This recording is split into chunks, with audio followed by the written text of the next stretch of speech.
there. I am Sayatid, and I welcome you to the adventures in Dundras. When last we left our intrepid heroes, Talos, the dragonborn paladin, Dain, the dwarven paladin, Treth Frostwoods, the human warlock fighter, and Greyhound as himself, a band of heroes that entered the den of evil. Having followed up on a few rumors, the forces of Maldraxxus have been gathering themselves up just south of Duskwood. The party who decided that they would try to infiltrate their lair to head off whatever nefarious plans they were coming up with. As they went deeper and deeper, they found themselves suddenly surrounded by a host of what seemed to be a large group of individuals from all across the continent. Manor Dracul, all the way to the Underdark. I could see the breadth and the absolute stretching and reach of Maldraxxus' influence in this one room.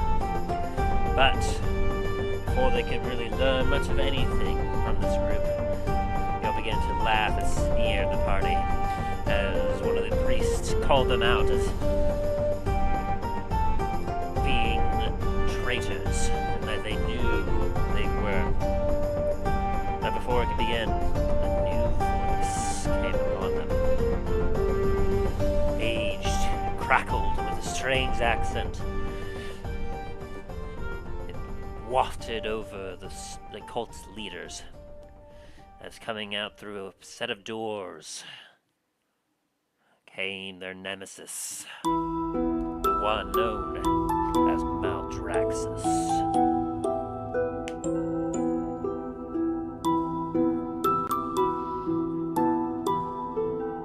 The party then learned from Maldraxxus that he had known of their approach for some time, and that he was intent on bringing them in so that he may end them once and for all as agents of the Obsidian Syndicate.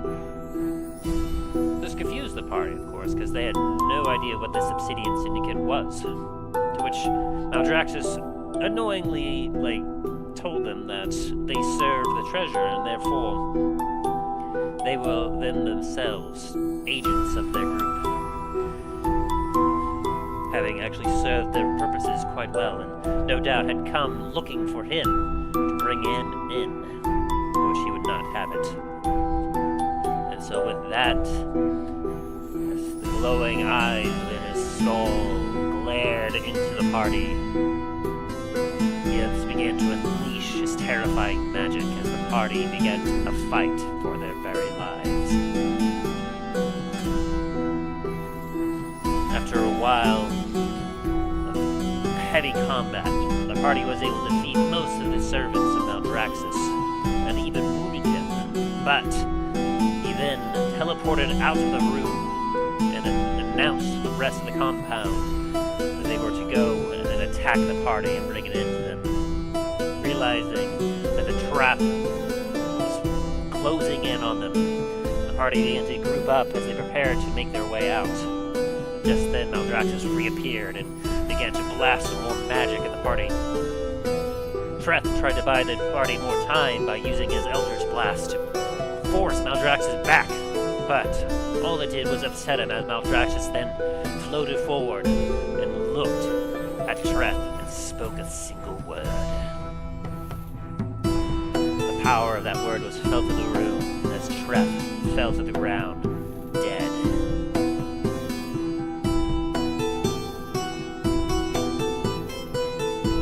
This absolutely stunned the party, who quickly grabbed him as Talos began to cast a spell of teleportation from a scroll he purchased back in Port LaMontagne, to which Maldraxxus tried to stop it by countering the spell. Thinking quickly, Greyhound hopped in the way and used a counterspell of his own. And by fate's fortune, he was able to cancel out his counterspell by forcing Maldraxxus to counter his counterspell, which allowed Talos to use his scroll to get the party out of there.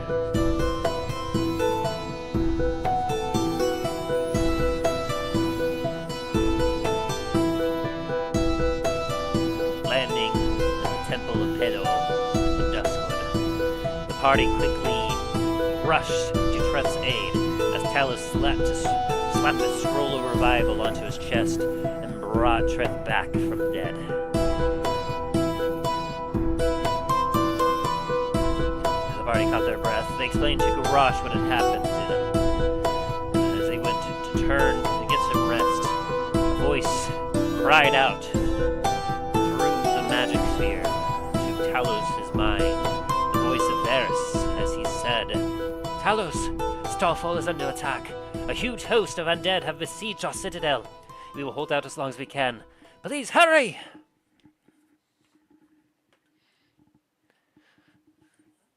What will our party do? Where will they go from here? Find out on this exciting episode of The Adventures in Dundras.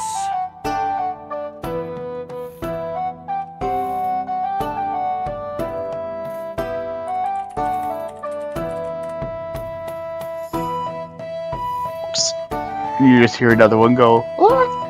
Hello there. Oh, hi. Hello there. Good to hear you all. Good to hear you all. I know we were all hanging out a little bit before then, but I'm glad that we are all here together on this fine, lovely Sunday. I thought you were about to say in holy matrimony. Please. Like, hang on a second. None of your characters are have any sort of romantic prospects at the moment. That you know of. Greyhound. You can't marry princess. I know he's weird, but he's not that weird. I mean, it wouldn't surprise me. I mean, technically Milo is married. He Was. married. Was married, yeah. Soren is married, but he's not happy about it. There is that. There is that.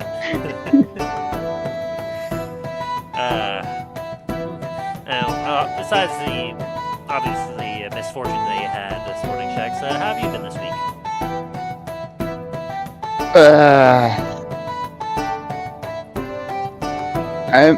I'm very close to just taking share to certain people I work with because of their stupidity. I feel that. Me and you both. Yeah, especially since especially people that are above me that don't seem to get basic. It's like you took half my team that I knew that they were going to go to the new area, but yet you delayed getting new people onto my team, and yet you're wondering why my team is behind getting stuff done. And when I tell you, you still look at me like, "Oh, good." That's not my problem. Then, when certain equipment needs to be replaced, and the person that's in charge of getting that equipment replaced gets upset that I'm asking them to do their job and replace the equipment, you get upset with me because they're getting upset and complaining to you, and you don't want to deal with them complaining. It's like, then simple, have them do their job like you're supposed to. But that means that I have to do my job, and I don't want to do that. And then they're like, "Well, can't you still use the equipment?" And I'm like, "No." They're like, "Well, why not?" It's like, because it's inoperable. We cannot operate it until this part is replaced. We cannot jimmy rig it, because then we would lose our jobs.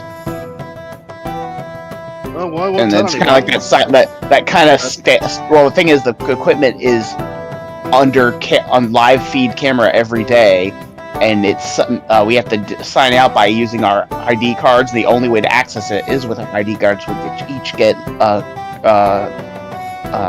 documented by security. So it's like, yeah, no.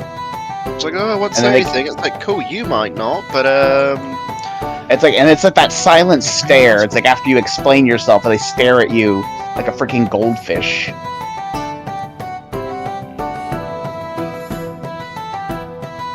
And then when you decide, fine, if you're not going to do it, I'm going to go above your head. which we are allowed to do in certain those type of situations, especially on mandatory equipment. And then they get upset that their boss is like, "Hey, why aren't you doing your job?" Like, well, they aren't doing theirs. It's like, cool. You're the boss. You are the one who decides if they are actually able to do their jobs or not. Yep. Like one place I still don't get why they did this, and they're still trying to figure out why it's not certain things aren't getting done in time. It's like, okay, you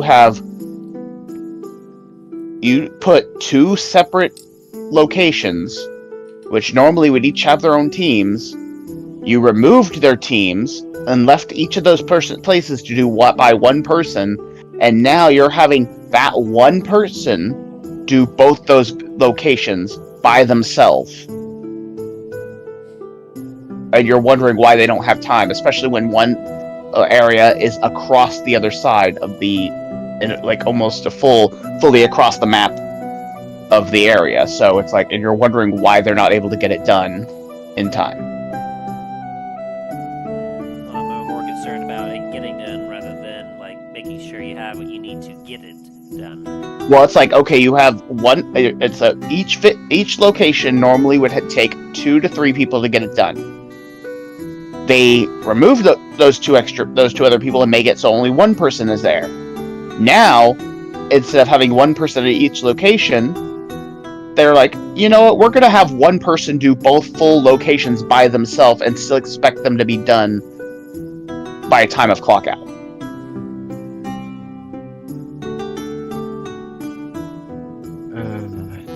You see, it's like good luck and no. It's not only, it's like, okay, you get your one area, do the stuff there. If you're lucky and you get that area done, you still have to put all your stuff away, clock it back in, do all the paperwork, and then go across the park to the new location, get all the stuff that needs to be done there, contact with security to get in, contact with the technicians to make sure that the area is safe to enter, and then you also have to have your lunch. Because if you don't have your lunch, then it's like a big problem. Oh, why didn't you clock out for lunch? Oh, Jesus. It's one of those things where someone that you put in charge of all this, and they decided it's all about money in the end. That's all it's all about. And they're instead of taking areas that could have been merged into one. They decided to take complete opposite ends. It's like, no, you took what we told you and did the complete opposite.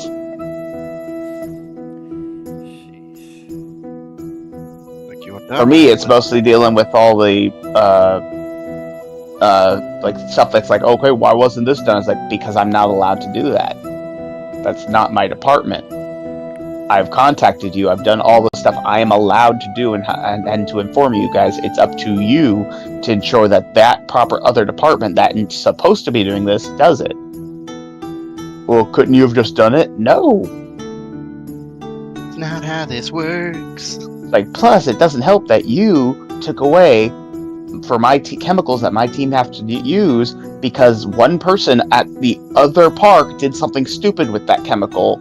And now you've made it so that instead of following the protocols that we already had in place, you decided, oh, we're just going to remove that chemical entirely. But now it's like, why isn't it getting clean? I'm like, because we don't have the chemical to clean it. And because this is this particular part of the park, we have a very limited amount of chemicals that my team is allowed to use in this part of the park.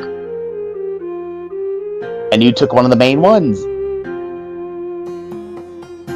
The only other thing we can use is water.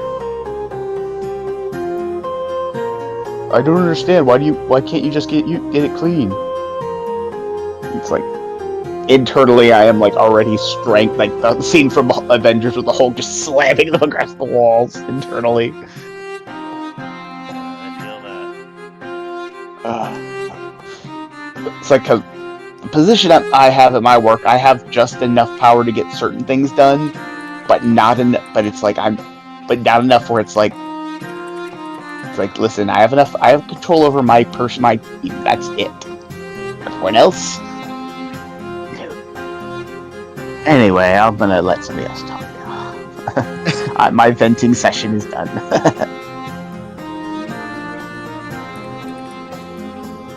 Hopefully, your next week will be better.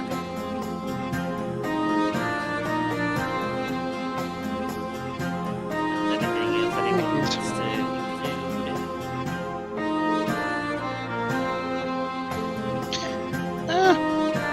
Not on my end. I think all of us have had pretty much a relatively slower week. Just trying to get things done. I know, Remy, you mentioned that you were getting close to maybe starting back up at school again. Yes, maybe. We'll see how things go. Fingers crossed. Right, I once again in my job, just the loss of the Super Bowl, my team, my work is now going to be a lot slower than usual, so that's always exciting. But that just means that we'll be getting started sooner on some of our other stuff. For example, the last couple of weeks I've been getting tools and other supplies for summer. Very nice. This next week or the week after, we will likely be setting up one of our seasonal sections to house all of our summer seasons. So, I know you may think it's winter right now, but no, it's summer, baby. It's like Florida, summer year round here. Yeah. And in any case, unless there's something else causing direct effect,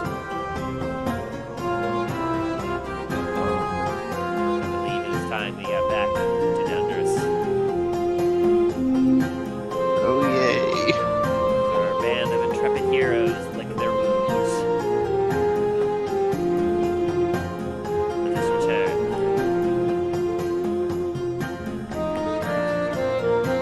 Let's return to chaos. last time on the adventures in Dundras. Our intrepid band of heroes: Talos, the dragonborn paladin; Dain, the dwarven paladin; Treth Frostwoods, the human warlock fighter; and Greyhound as himself.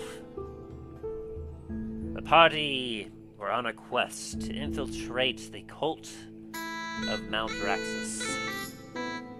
Having arrived at their camp, they traveled deep into the cave as they followed some of the cultist bodyguards through the hallways.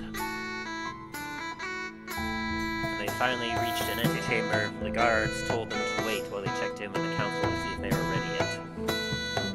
After a few moments, they returned and told the party to follow them.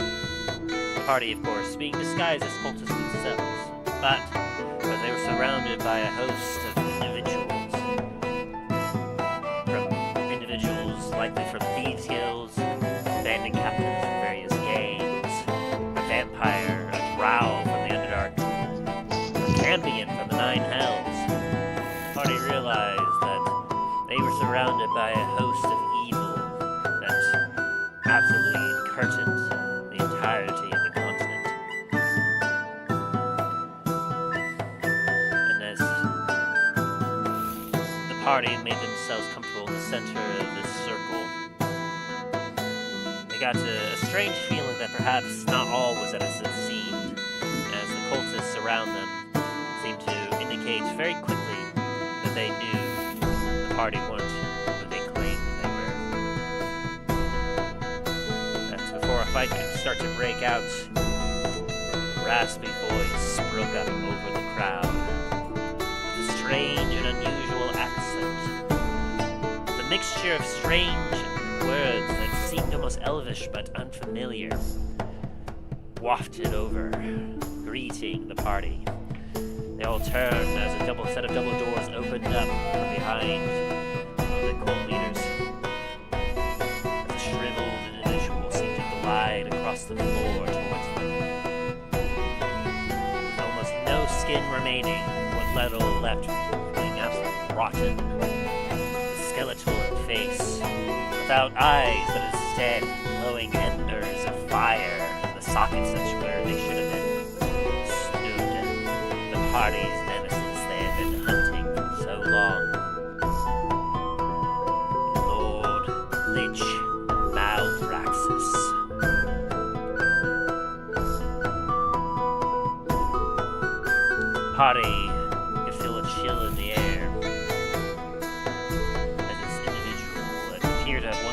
elf, garbed in ancient tattered robes, greeted them, gazing what seemed to be angrily at them. He seemed to laugh a bit as he informed the party that he'd fallen right into his trap. That an individual who was aiding them, giving them information, had led them right to.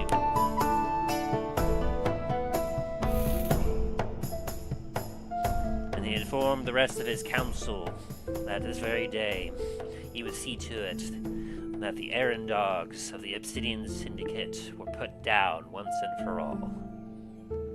This confused the party, though, as they had not ever heard of the Obsidian Syndicate. And upon questioning Maldraxxus, he grew angry as he told them that even if they weren't quite sure of, they needed to know that they were indeed lapdogs of the Obsidian Syndicate.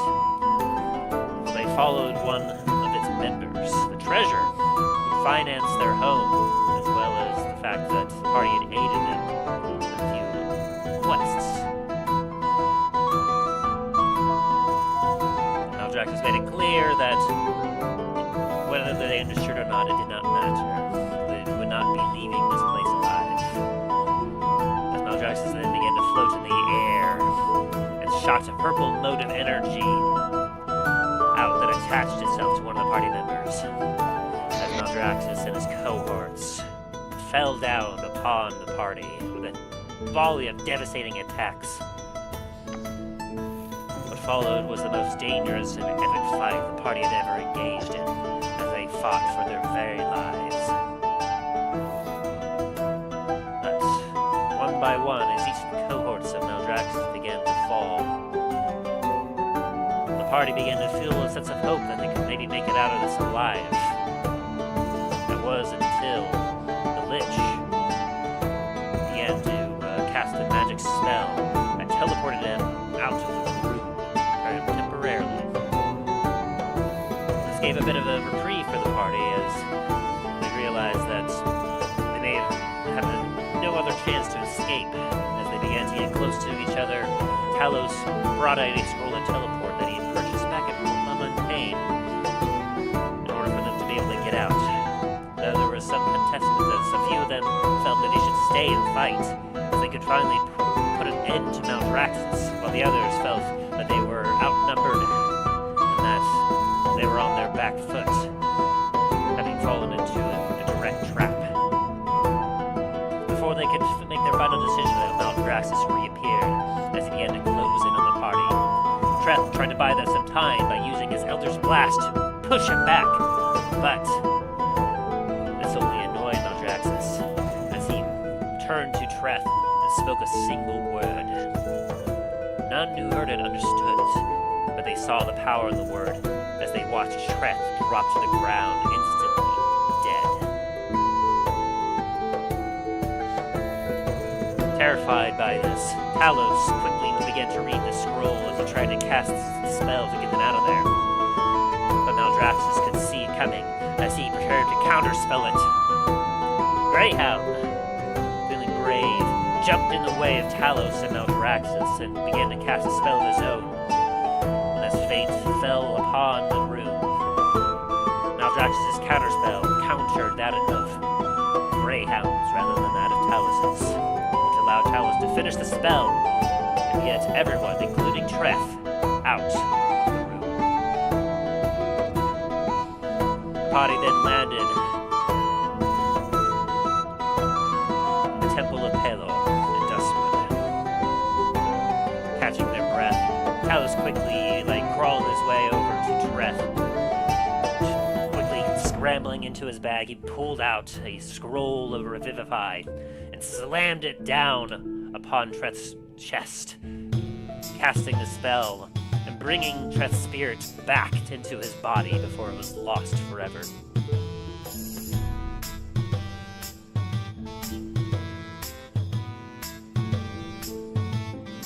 A very confused Garage that approached them asking what had happened and why they had suddenly appeared here, to which the party quickly gave a description of what they had seen and heard. As Gruff took this information and ordered extra guards to surround the town to prevent any sort of strike. The party turned to go and rest for the night to recover their strength when Talos received an urgent magical sending message. Varus. And as this terrifying message gets through, this is where we return to our party members as we return to Dundras. Dun, dun, dun.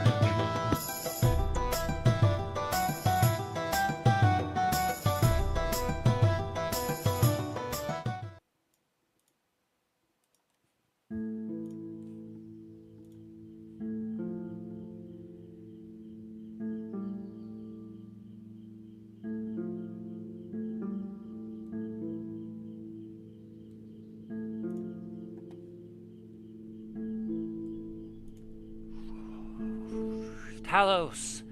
Starfall is under attack. A huge host of undead have besieged our citadel. We will hold out as long as we can. Please, hurry! As the last word echoes hauntingly in Talos' mind. Fatigue and exhaustion of the battle not quite having gone away just yet. The party stands there as Talos, you turn to the rest of your party. Starfall is besieged.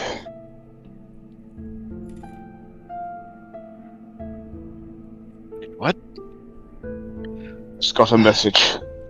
Starfall is under attack. A massive undead army.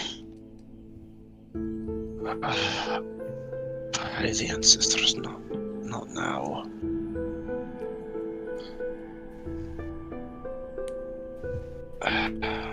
Like Talos is kind of like he's trying to stay stoic, but you can see he's kind of holding on to something to kind of keep him from just plopping on the floor like you see Dain doing. Yeah.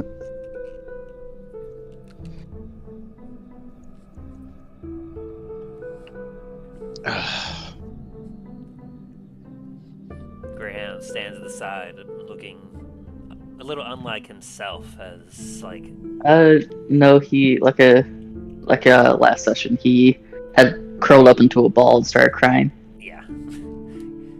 Greyhound seems to be overwhelmed, whereas Treth, you have had a very unusual experience where you had finally experienced death, but came back.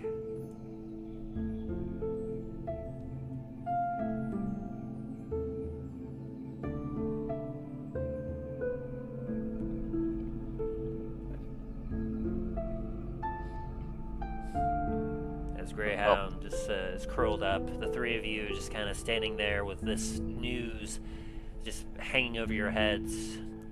You could almost barely hear the sounds of excitement all around you as Garrosh continues to commands and orders as the entire town is moving to refortify itself and prepare for any impending attack.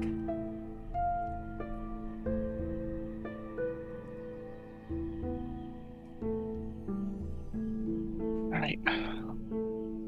Well, we gotta get back to the citadel, one way or another.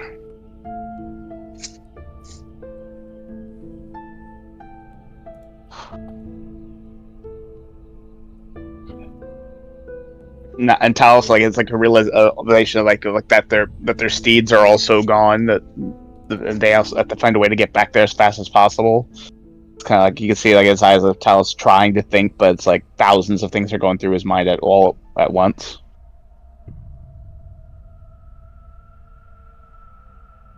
Hmm.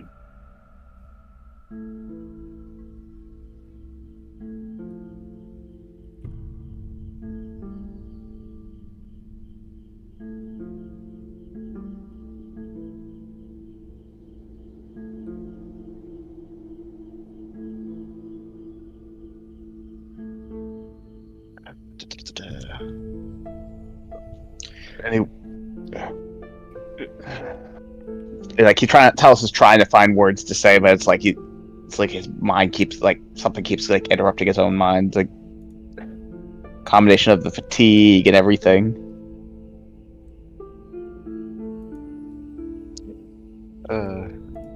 Dain's gonna kind of like use the pillar to get himself back to his feet.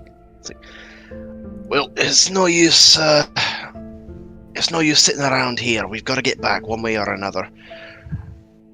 I might be able to carry one other person on Terran, but I don't know. We might need to. I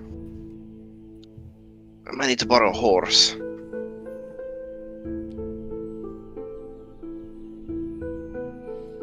If you recall, you came here with No Name and Ares, as well as a pony that I believe Greyhound was riding. Greyhound left short stack with Duskwood. Yeah, so he's like short stack is here, so you currently have at least a pony here.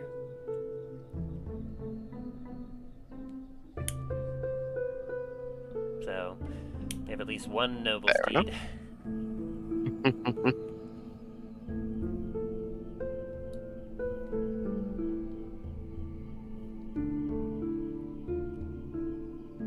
So in the moment, I don't think Dain would have remembered that. So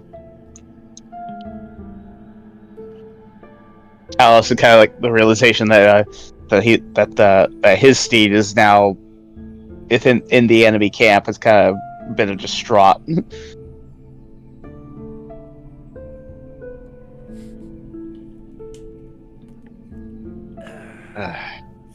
Roll for this. See which one of you is the lucky one.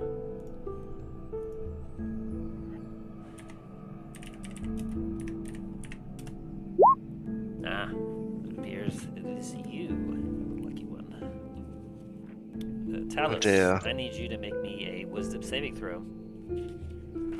Oh boy.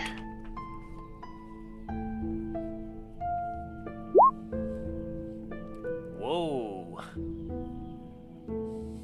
That is one heck of a save. Okay. I was not expecting that, but okay.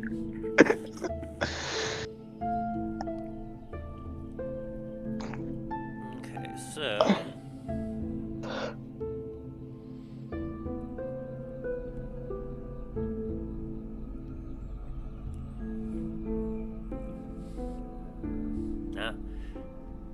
you still fail. I still fail. Mm-hmm. Oh boy. You may have left some of your essence back where you just were. Oh boy.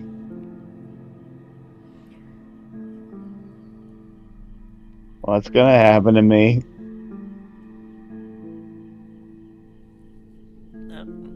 So nothing's going on right now. Wait, It's like you're just Don't I get a sitting there. Don't I get a +2 from Dain?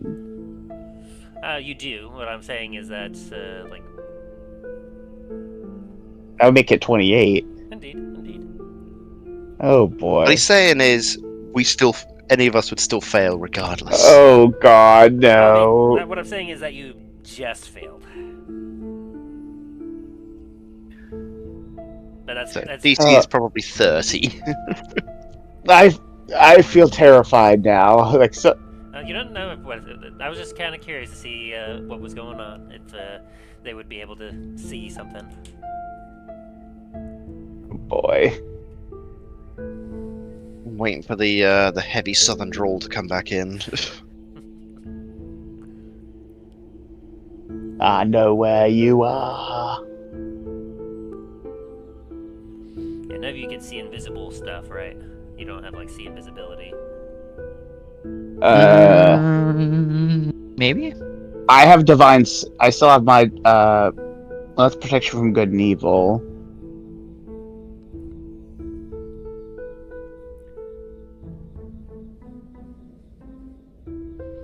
But since you failed, you obviously don't have. You're not quite sure what's going on. Like you don't have any sense, so you don't feel whatever. I don't think I have divine sense. I don't think I activated divine sense at any time. Unless wait.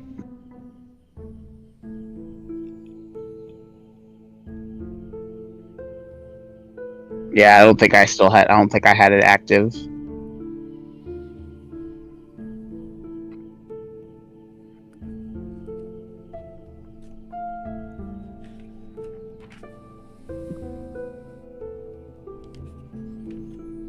Boy. So you all head back to the Comet's Landing.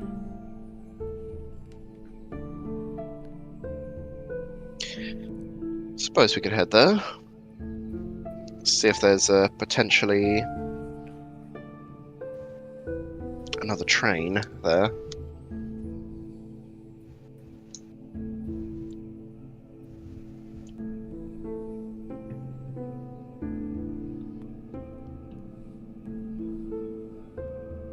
Talos like picks up his hammer and kind of like limp walks.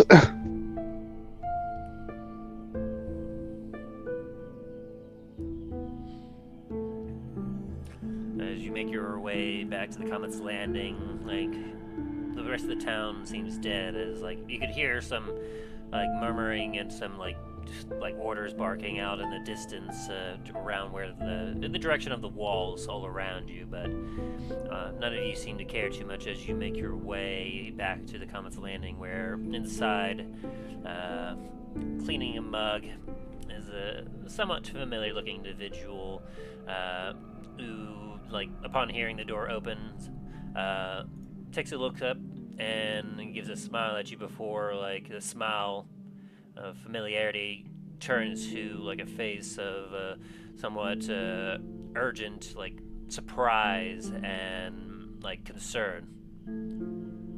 Boy, the gods! Come in, lads! Come in, lads!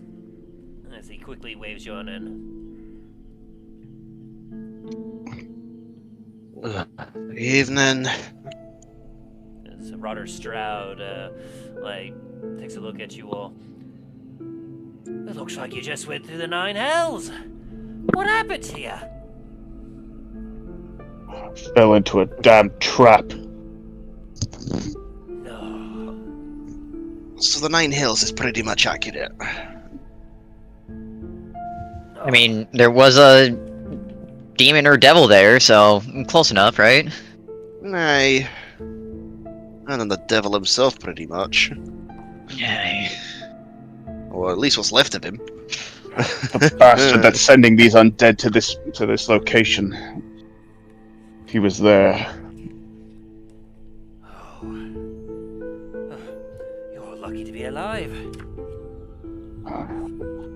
Come, I'll But get this you guy- one of the house. One of the house. Something strong? Talos just silently nods.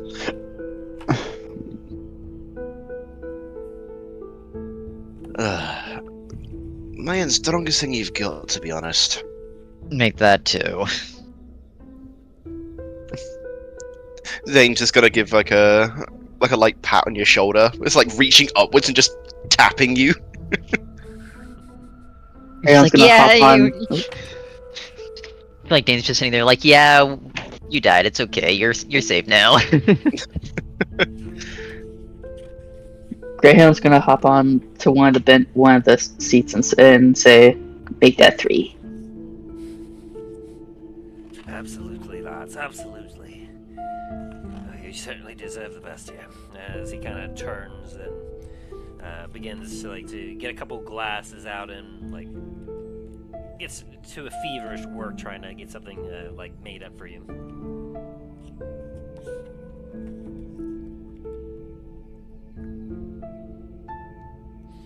As he kind of turns around, he goes, "Yep, this here's something nice and special I whipped up. I've been saving the grease for just a special occasion, and well, there's no special occasion than the survival of Comet's company." As he puts down 3 sets of glasses, like 3 or 4 total. Is Talos joining in the heavy drinking for the second? Talos might as well. Like at this point, he's just like You watch something to take his mind off of. You watch that in a shaker as he combines a bottle of what looks to be some gin He takes some sort of violet-looking liqueur, some elderflower liqueur, lemon juice that he sprinkles in there, as well as he takes some sort of like small ball, crushes it in his hand, and sprinkles it in within before he fills it up with ice and shakes it very hard within the shaker. He then strains and divides this mixture evenly into these very nice-looking glasses before he hands it over to you. What comes before you appears to almost be like a surreal-looking drink, where it looks silver, purple, white, all at the same time, just swirling like non-stop, as it almost like looks magical. Is this in it like? Sorry, continue. I was just saying, it has almost a look of like a dance of light and magic within it. It's not quite glowing, but I mean, it's just the way that it looks. As he sets the glass, he slides the glass in front of you. He goes, "Here you go, something nice and special for you lads." Now, is this in a glass or is this like in a shot glass? This is in a big wine glass. Maybe like you could even consider it to almost be like in a martini glass. Treth is gonna take it and just down it in one gulp as he would a shot. Another. Fucking put this on Milo's tab. Did not pay me enough for this shit. Absolutely, absolutely.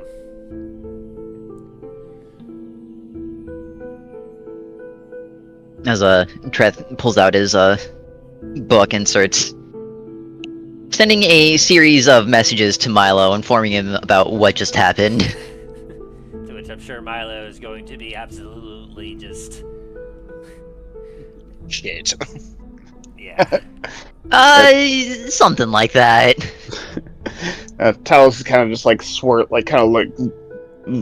he hasn't taken a drink yet. He's kind of just staring at it. He's like holding it, but staring at it.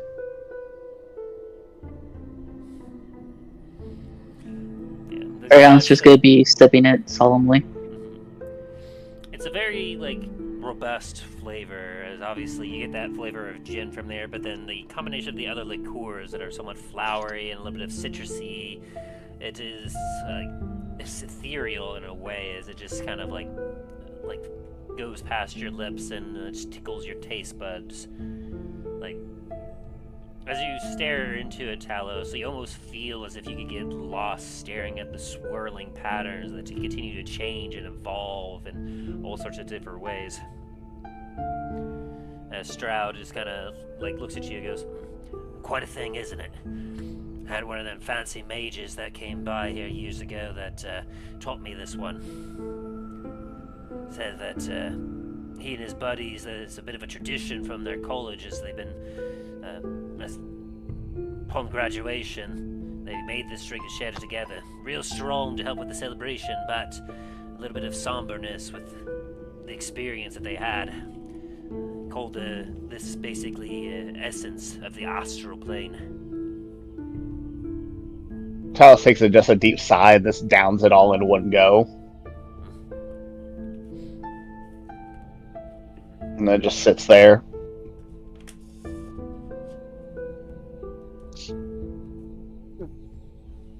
Dain's just gonna be just like taking hearty sips of it, but enjoying it. It's like,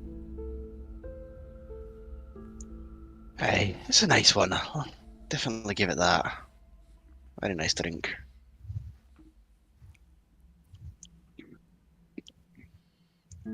Yeah, Talos' eyes are closed. He's like kind of fingering his sigil. You're doing what to your sigil? Yeah, like holding it, twirling it in your hands.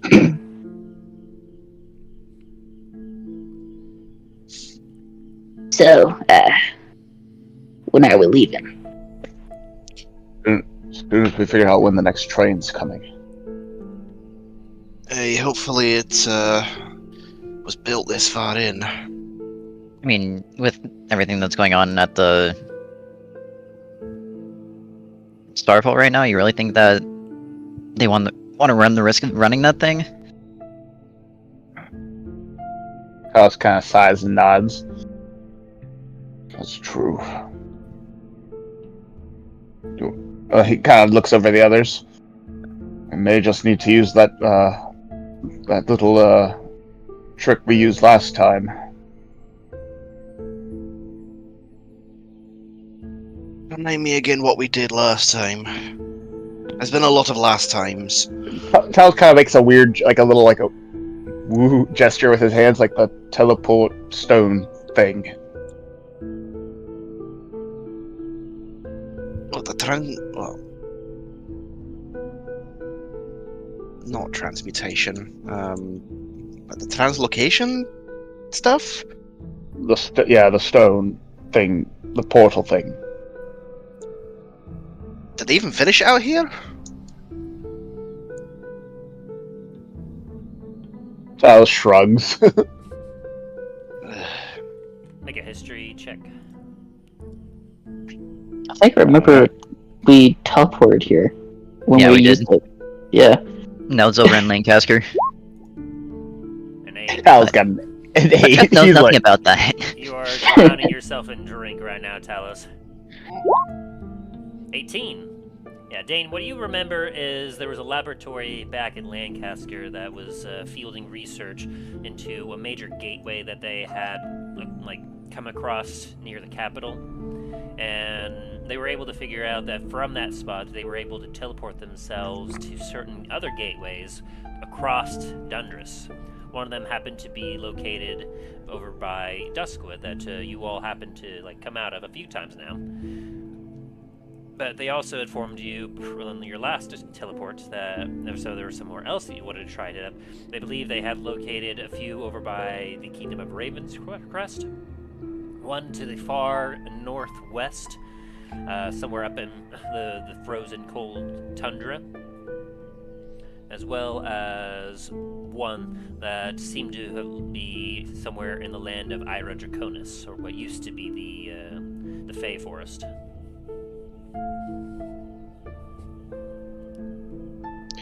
But the closest one to Port La Montaigne would be the Duskwood one, right? Correct. Yeah.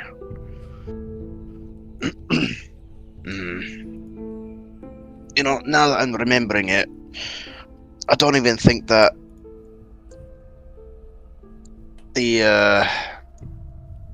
don't even think the teleportation would even work. I think the nearest one to Port La Montaigne was here in, at least nearby Duskwood, so it wouldn't help us either way.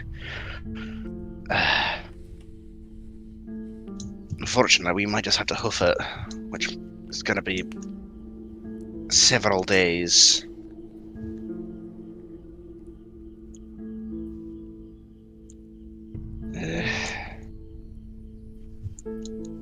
Hopefully Starfall can last that long.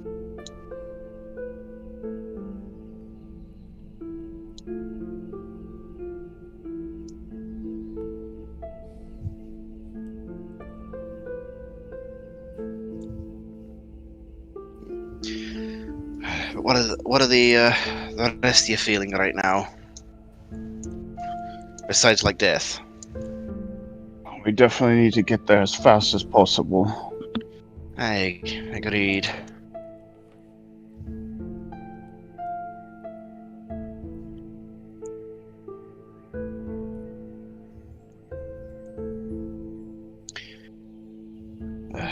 Treth, Greyhound. With all due respect, I'd rather not get into how I'm feeling right now.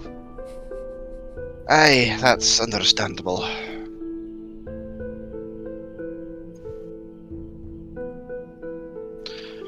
It's more of I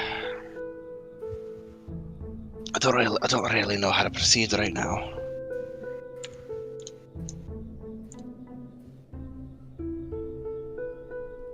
Nothing I could think of is first thing in the morning, just start huffing it up there. Talos just silently agrees, kind of nodding his head. That's probably going to be the best bet. We definitely need time to recover it from tonight.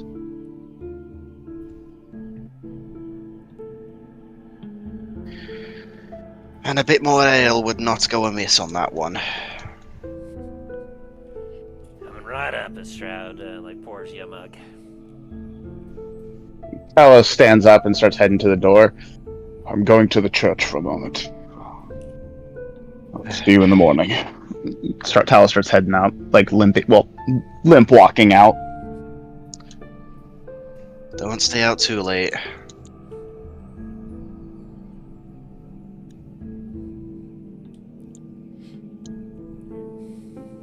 Talos heads out. What is Treth doing? Treth is gonna just sit at the bar for as long as he can and continue to drink and reflect what happened. I guess give me a Constitution saving throw then at some point, because I don't believe Treth is immune to being poisoned, is he? He is a paladin, right? Is he? Okay, he's not gonna drink that heavily, but enough to get a decent buzz to numb everything that's going on. Yeah, with a 10 I'll say, you'll have a really good buzz, but you're not going to be, poisoned from alcohol. Dain's drinking. Dwarf and a paladin, so... And he's a dwarf. Yeah, you, with that nat 20, Dain, you are able to have as much as you want without feeling any effects of, you're not gonna have a hangover when you wake up in the morning.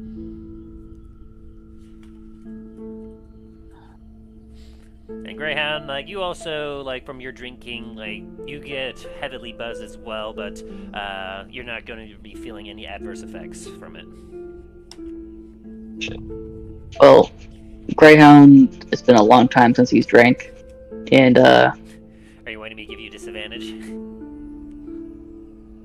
no, I'm saying, it might actually be disadvantage. No, I don't want to give him, I don't want to make him drunk for this. He's only drinking one glass, but he is buzzed because of it. He's also quite small. Yes. You are quite small. Greyhound's gonna motion to the bartender. What can I do? Hey, do you know any wizards around here? Might be able to make some scrolls. Afraid not around here. Most kindly folk like that have long left to Fort LaMontagne. All we got left here are soldiers and paladins trying to hold this position against the endless army of undead. Is there anyone who might know teleport? Afraid that's I'm not quite versed in magic enough to know that. Well, I'm not asking if you know it. I'm asking if you might know if there's anyone who might. Same answer. I don't know anyone that might. I mean, you'd have to find someone that knows how to cast magic and be able to do that specifically, but... I mean, honestly, just from my standing as a common innkeeper, the ability... I don't know much of what this teleporting is other than it somehow, puts you at one place and goes to another. It sounds pretty powerful, if you gotta ask me, and I don't even know if we have anyone close to that. Save for maybe Garage, but I don't even know if, he knows that spell specifically.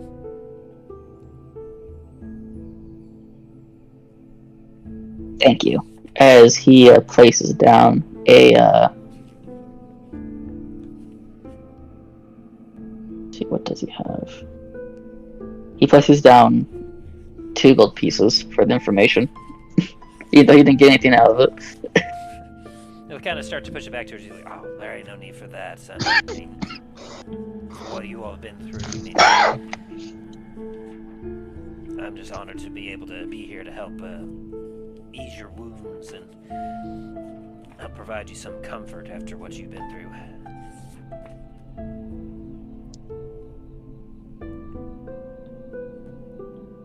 Do you know any people who might be selling horses here? Afraid, just due to the nature of the undead forces, we don't have a whole lot of livestock around here. I think we might have some maybe a couple common horses that came in from some of the soldiers, but were you looking for something specific? I was looking for three, maybe 2 horses, so that we could speed up our commute over to our Starfall Citadel.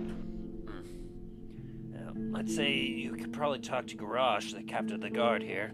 He might have like some resources he may be able to allocate to you guys. I guess I'll do that. As Greyhound looks at the glass that he's only drinking like maybe a fourth of, and he just downs it.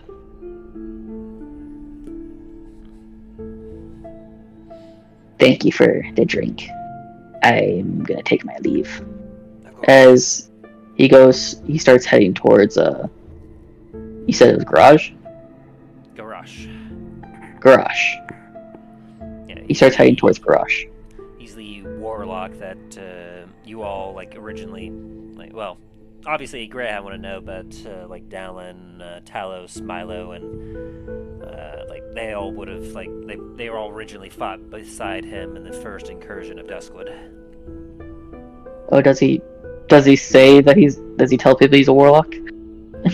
I mean, he doesn't openly announce it, but to those who are those who have seen him fight and seen what he does, they would know. Okay, well, Grey hasn't seen him fight, so Yeah. Similar to how when you saw Treth fighting, some of the specific stuff that he could do is oh, obviously that's like he's got warlock abilities.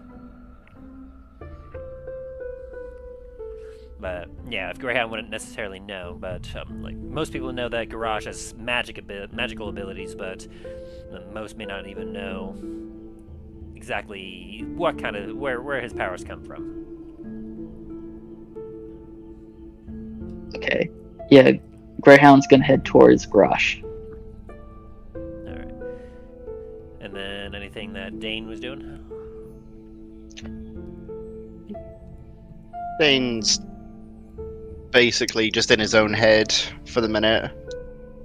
Just sipping away at the bar for a sec while everyone else kind of filters out. Gotcha. By the way, real quick, how long does my summoned Celestial last? 24 hours? 8 hours. 8 hours? Okay. So So he has a few more hours, I think. Don't worry, Maldraxxus. I've not forgotten about that.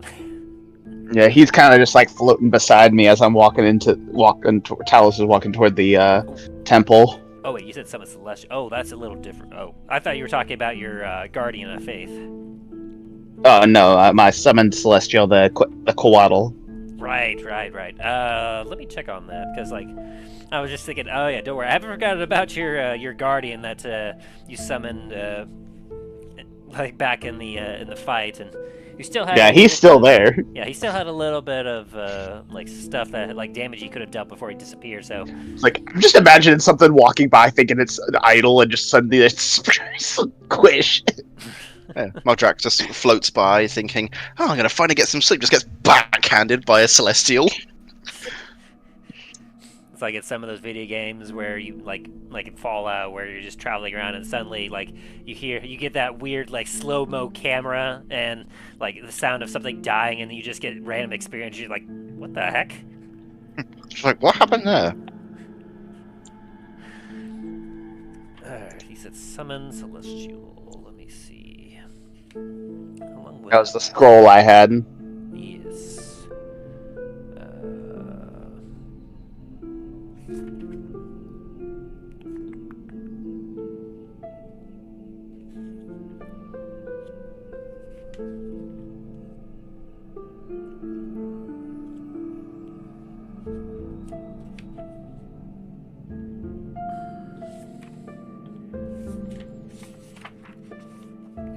Can't seem to find it. Yeah, I think I'm thinking it might be under a different name.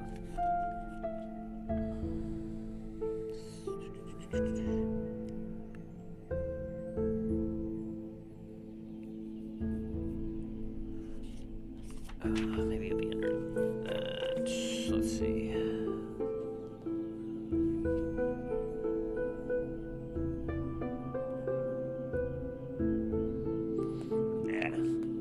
But yeah, I mean, if you teleported it with you, then obviously it would Yeah. also be just kind of floating about, just kind of like do, like, and like telepathically in your head, it's like, if you have need of me, I shall be here.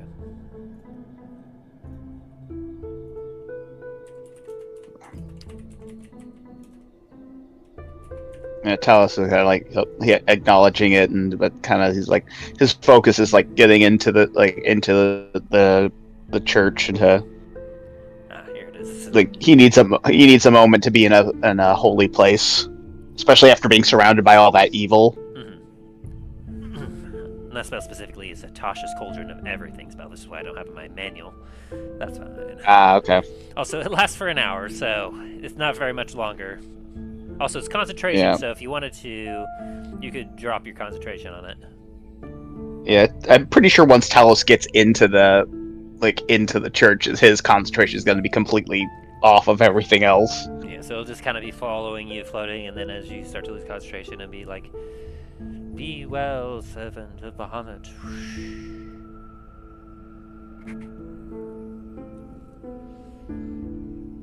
And so you went into the Temple of Pelor? Yeah. Alright. Yeah.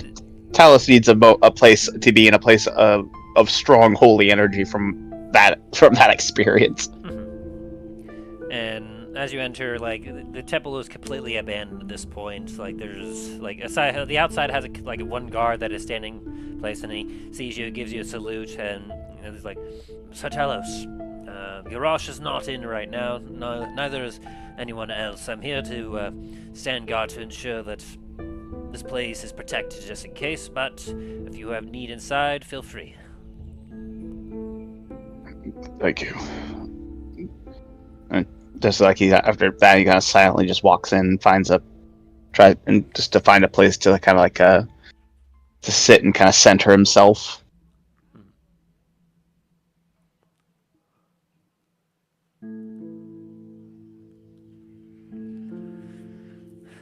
And it takes you a minute, Greyhound, as you are traveling about. Eventually you hear from a few soldiers that are patrolling that garage is at the southern wall.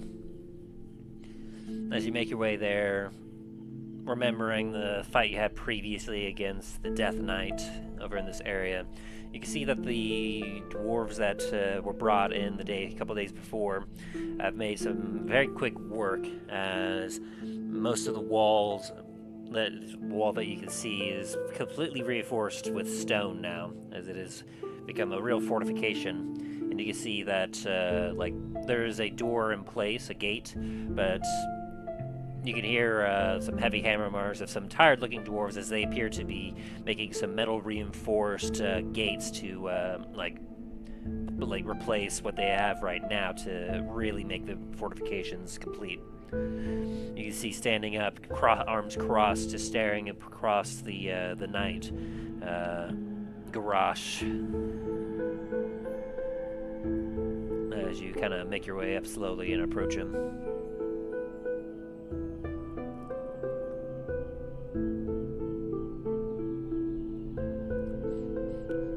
You should be getting rest, little one. Oh shit, I was muted. You've had quite a day. I need to ask for a favor. For Kama's company, anything we could spare is yours. We need 2 or 3 horses. We could certainly do that. We have a few. Well, they aren't quite as hardy as the steeds that you rode it on, but, well, we have a few from some of the other soldiers that we have lost that we can lend to you for now. Once it is daylight out, I'll be sure to send out some scouts to the location that you were, see if they can't find your steeds that you lost. I will say, be very, very careful.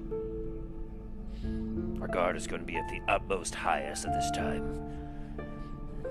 The fact that you all got out of that with your lives, there's a chance that Maldraxxus may very well send a very hardy force after us to try and finish you off. Not as if he knows that you're here, though. The way that you teleported, you could have ended up anywhere. Yes, but make sure the defenses are at high alert. I know that he pretty much said that this place was a game to him. He's toying with you.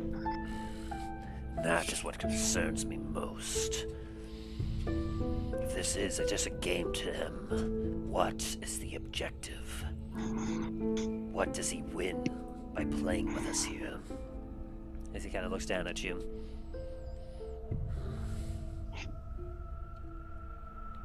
I don't know. All I know is people like him, they cause pain that lasts for years. He needs to be stopped. That was what our intention here was, just to try and stop him in his plans, but we need word from Elias. He needs to get to the information that we've acquired here. See what he says about what we should do next. Meanwhile, you and the rest of your companions are Comet's company. So far, you are the only allies we know of that has come face to face with that monster and lived.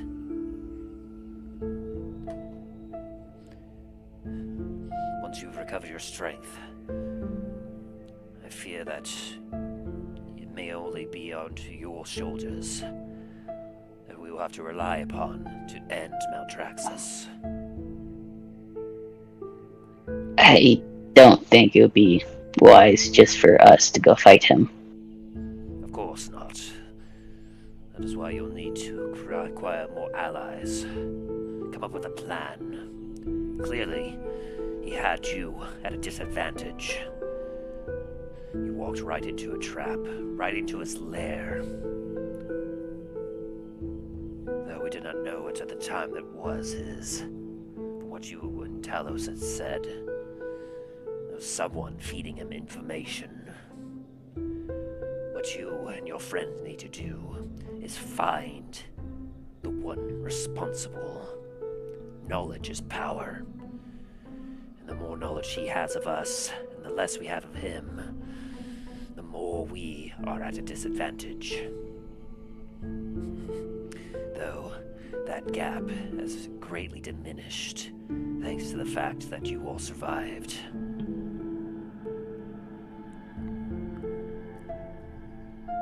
I don't know if any of my companions told you, or if you overheard, but we have to leave tomorrow morning for Starfall Citadel. It's under siege.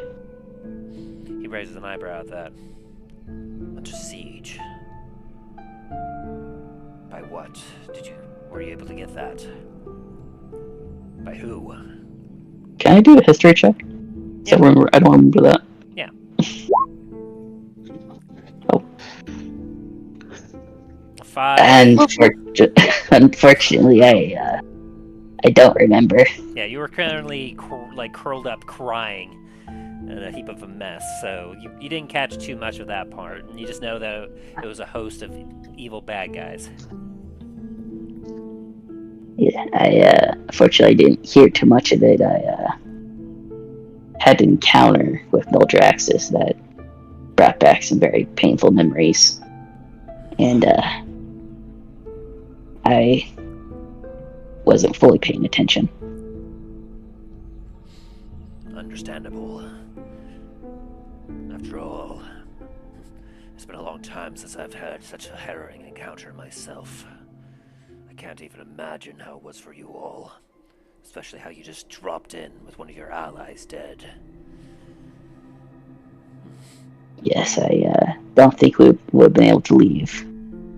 I don't think we would have been able to make it out of there if I wasn't able to get my counter spell off. Your friends are lucky that you were there. You should go get some rest. And if it is under siege, well, I imagine you should have some time. It's been a long I- time since I've been a part of a siege, but usually what ends up happening is that the enemy is spotted, and whoever is at the castle or citadel, whatever is about to be sieged, they quickly gather up any of the civilians from outside of its walls and bring them in to safety. From that point, unless the enemy is able to directly breach the walls, they besiege the location, keep anything from entering or leaving as a means of buying time as the enemy tries to find a way in past the defenses, or they stay long enough to starve and kill whoever's inside through sickness and disease that way. Yes, I'm just worried about the people I know there. I have some students that I don't think are ready for something like that. To be fair, for what I've been hearing of reports from that area, that citadel is very, very much newly built. And many of the people that have been brought there, some experience, but most of them are not. I doubt any of them were prepared for such as this. I dare even say that normally a castle or citadel will always have some sort of storage of supplies that they can use to fall back on in case they are besieged and unable to make it out for supplies.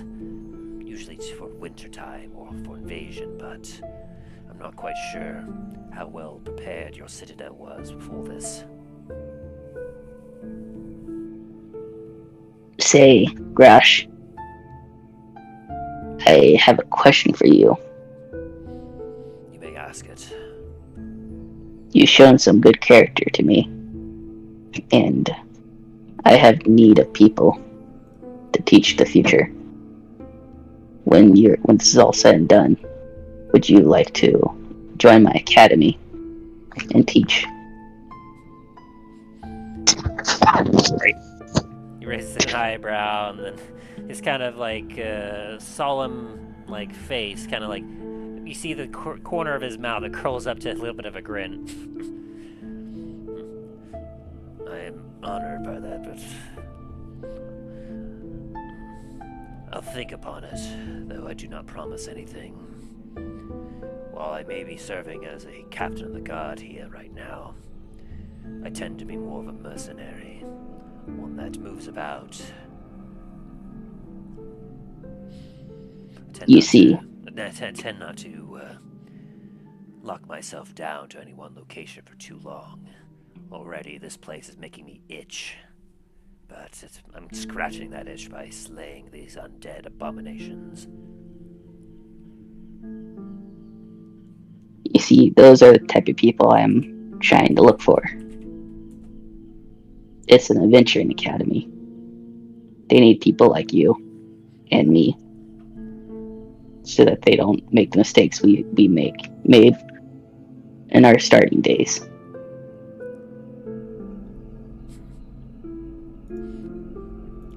Suppose that is fair enough. I'll consider it, little one. As I said, though, I will not make any promises. I will not question you. Just one other question. You have many What is your... questions. Yes, I do.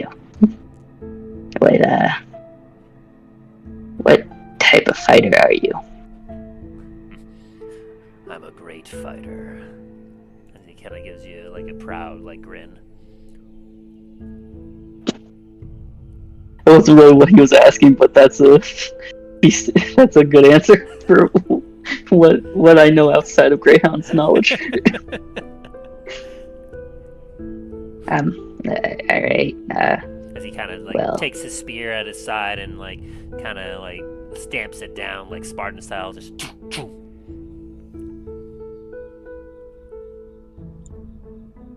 Okay. Well, Garage. I guess we will be here tomorrow morning for the horses we need. and we will bring them back as soon as we can. You may not need to bring them back. If you leave them at Port Lamontagne, if we get some reinforcements coming in from that port, I imagine they'll be able to take those horses and bring them back for you.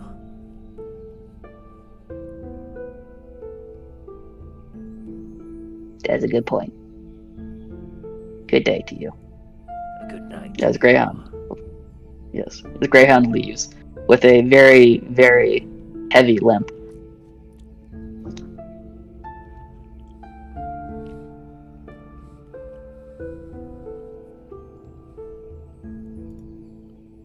Greyhound's gonna be heading back to the tavern.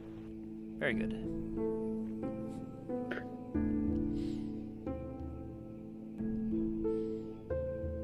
So, Talos, as you are in the temple, is there anything in particular you're doing? He's going to go to find like one of those like an empty pew area, kind of like where you would like to do offerings to, like the one that's clearly empty and nothing's there. Play and kind of just he's going to place his sigil there after making sure it's been cleaned. He's going to take a little bit of the water, the holy water, to make sure it's been cleansed. And he's going to sit down and kind of try to go into like a meditative state, try to center himself and clear his mind.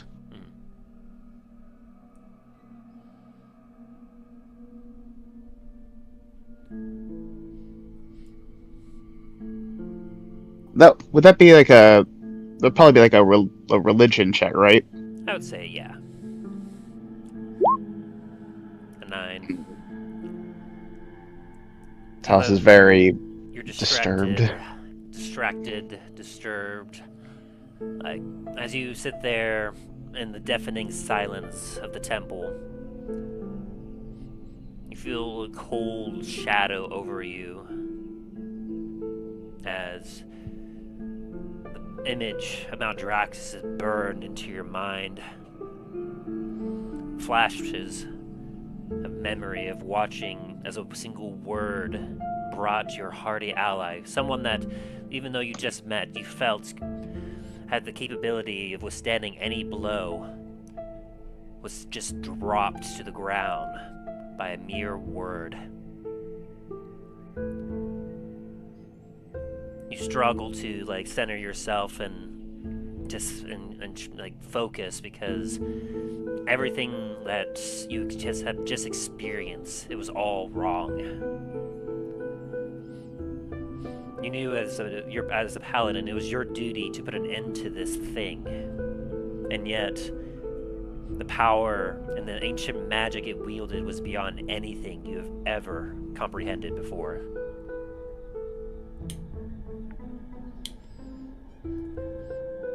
And what's really bugging you is the fact that you don't know more about him. With what you saw, what he wielded, you have a slight fear that curls up in your stomach. A fear that for what you just saw, that perhaps you haven't seen nothing yet.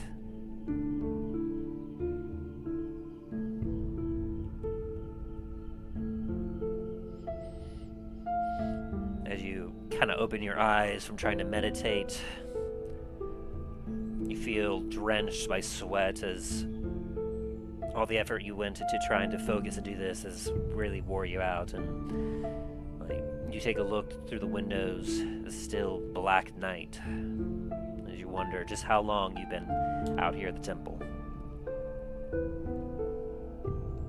Talos just a deep sigh, slowly, painfully rise up to his feet, and take his sigil and kind of put it back around his neck, and start making his way back to the to go rest.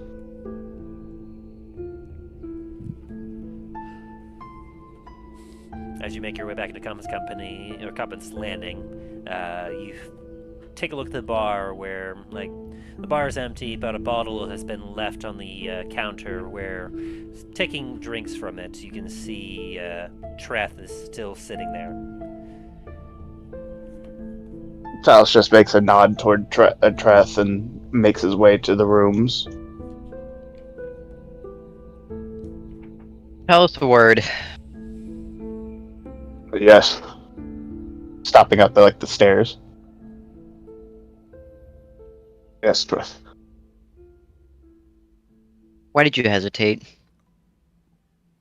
As Treth turns around and stares directly at you.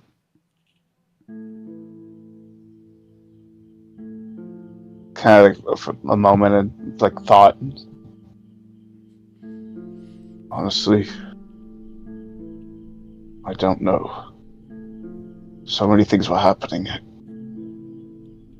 I am sorry. You should be. As someone who sits here and acts like some leader, how could you let someone like that? I'm no leader.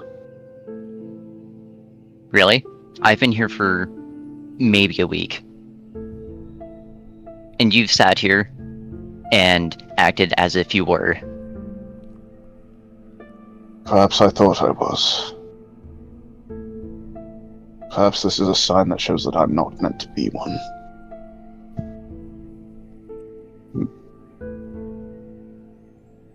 Talos silently just closes, sighs and continues upstairs.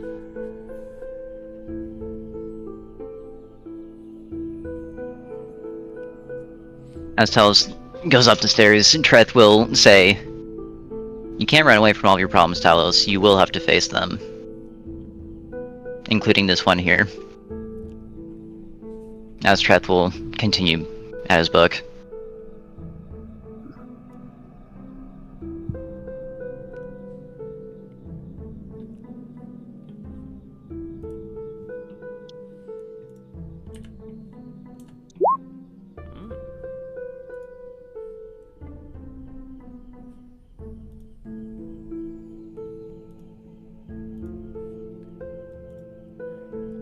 So, as the three of you, one by one, have made it into your beds, Dain.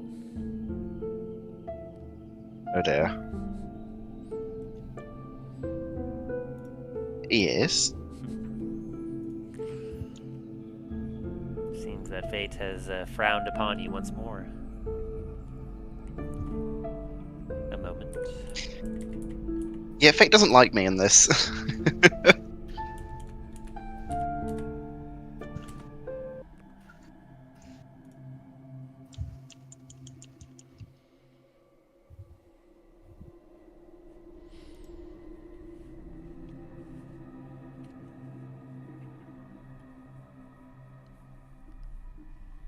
You find yourself in halls of stone. Feels familiar, but looks unfamiliar. As you look about, clearly, this is dwarven craft. As you walk along these hallways of stone, braziers of fire lighting the way, you see a shadow ahead of you move past a column. As you continue to walk up, you take a look to where that shadow moved. In a short distance, in the cloak, still in darkness, you see what appears to be a tall, slender figure.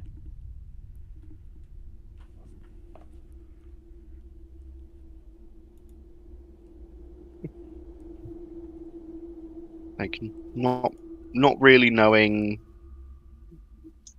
that this is possibly a dream and that, or where he is, Dain's going to kind of just ready himself. You know, if he has his weaponry here. As you look upon yourself and think, you do see that you have your gear upon you. As you take out your shield and your axe and You approach this individual.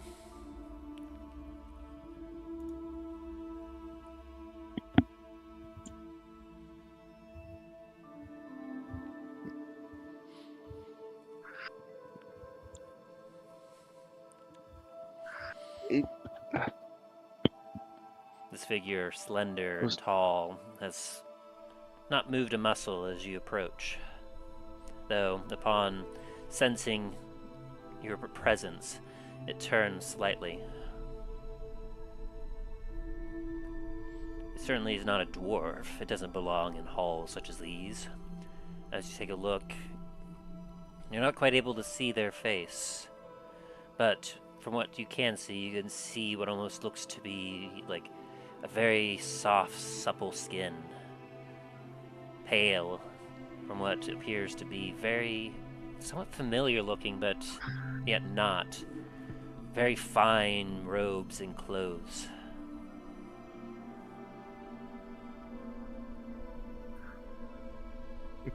Ah, what a marvelous surprise.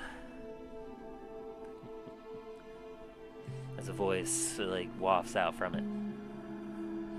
What are you doing here? This ain't your home. Long have I dwelled in the realms of forbidden knowledge, reaching into depths that many would not dare fathom. And here you stand, likely unaware of the true nature of your quest, or the stakes that it carries. Tell me, does Finch truly value your lives, or are you merely pawns in a larger game? For what you can see to be a wry smile, with a tone dripping with a mock surprise. You see as his expression hardens, as you can almost feel the air grows colder. Power, true power, comes at a price. Price I paid many time and time again, in more ways than one. Can the same be said for your benefactor? Or does he gamble with coins he has yet to earn?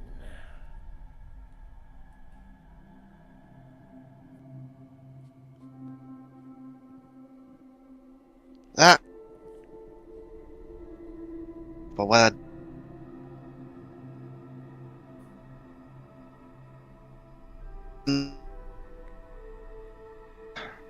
Well, we're definitely a tight-knit group. We're not gonna let you just walk over us like we're, well, a pawn in your game. Oh, but you see, Walter Finch has long had you as pawns in his game. Dain's just gonna kind of like cock his head to the side for a second. Who is this, Finch? Why, he's your benefactor of the Obsidian Syndicate. It intrigues me that he would send such promising souls to knock at my door. What could possibly have driven him to such desperation? I don't know his reasons, but you did kind of drop a meteor on our heads. Wasn't I? Don't be a couillon. Well, if it wasn't you, it was definitely your followers.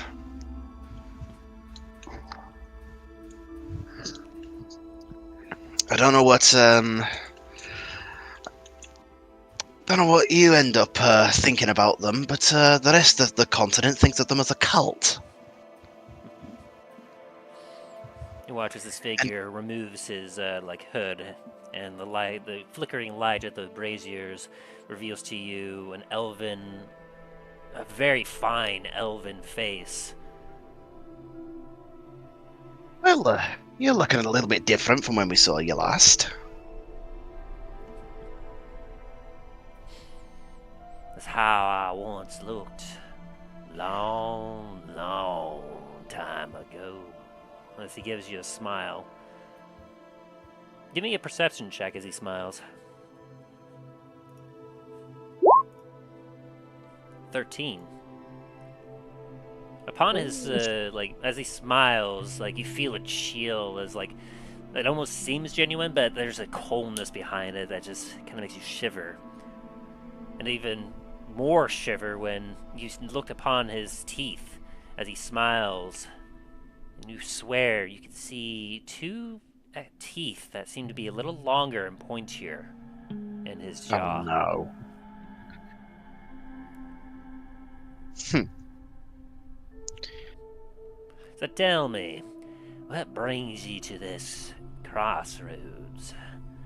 All you seekers of truth, ready to unearth secrets that could unravel your very souls? Or will you return to Finch, burdened with more questions than when you arrived? Well, no matter where we go, we're always going to have questions. We're a rather inquisitive lot. At least some of us, anyway. All questions but no answers. That seems to be the lot of us. Quiet. Take solace in your short and brief escape. Make no mistake. I will come for you as I am coming for all the Syndicate. You can let your master, Walter Finch, know that it won't be so easy to have me. And the secrets that I keep, at which he seeks, shall forever remain beyond his reach. He gives you, starts to, his face turns to a bit more of a scowl. Well, I shall, pass along the message at some point. But, seeing as we're here and we're not, currently at each other's throats, I wonder if you might answer a question. Nah, I'm afraid that our time is up.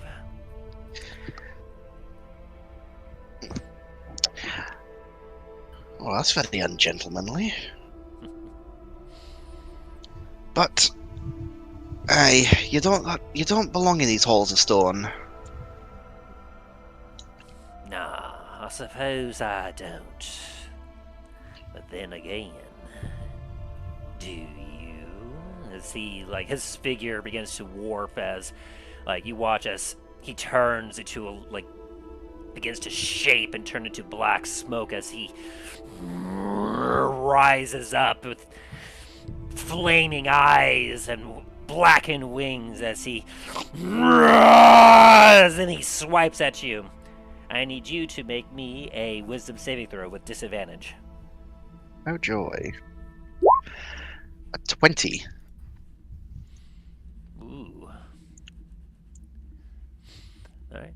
You manage to not get the negative effects from this because you just make the save, but you wake up with a drenched sweat shirt as you're just as this dream you had almost seemed to turn into a nightmare that you felt was trying to harm you in some way at the end, but the light outside is shining through the window as you all wake up on the 1st of Marpanoth.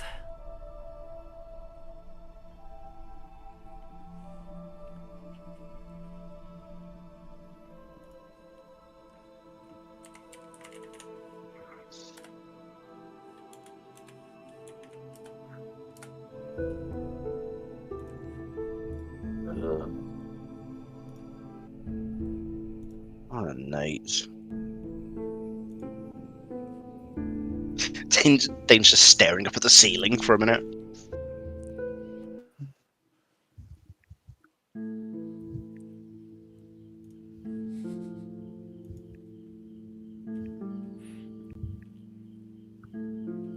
All of you benefit from your long rest.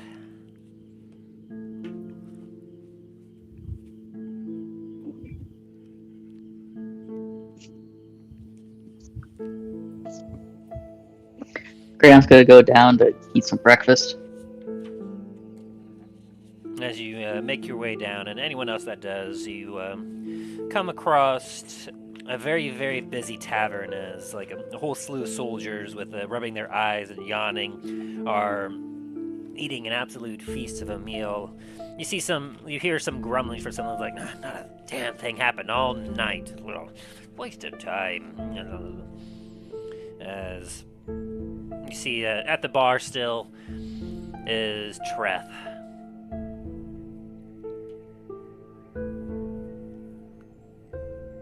Seemingly haven't even moved from his spot.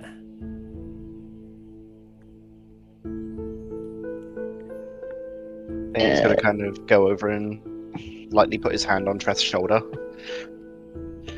Treth, I've seen more life out of a stone statue.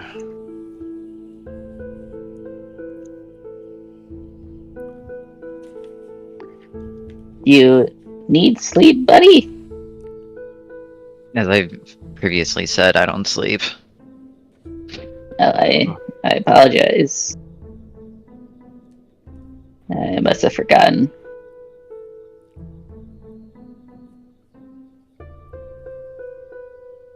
I had made arrangements for us to get horses. Are you still willing to help us? I know you've dealt with a lot. Well, my contract with Milo says that I stay here until he arrives again, so... be here for a while still. I am sorry to hear that.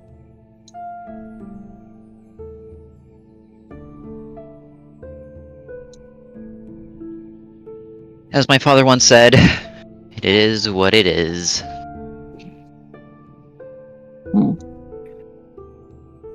Well, hopefully we're not the most unpleasant company you've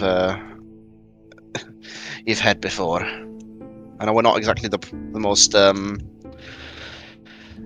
safe lot.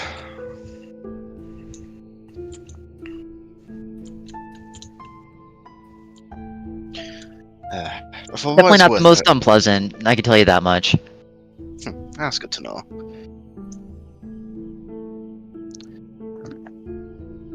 For what it's worth, I'm glad you're with us, Treth. You're a good lad.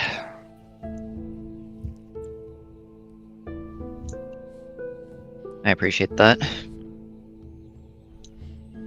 By the way, Dain, you remember the dream from last night in perfect detail. Everything that I described to you and what you said.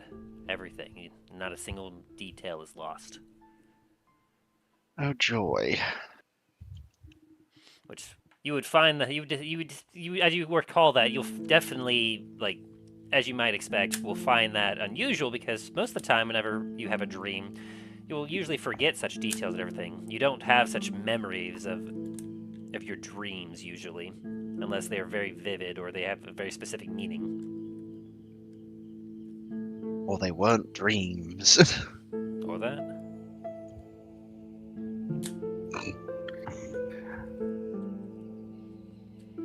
Talos, you make your way down. Yeah, Talos is making his way down. The cloak he was wearing before, that he switched it out with one of his other ones, but he's kind of like very, very somber look on his face, kind of just like.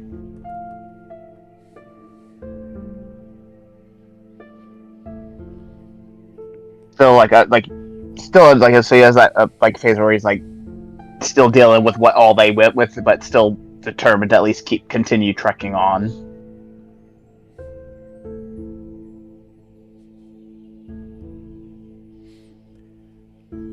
Morning, Talos.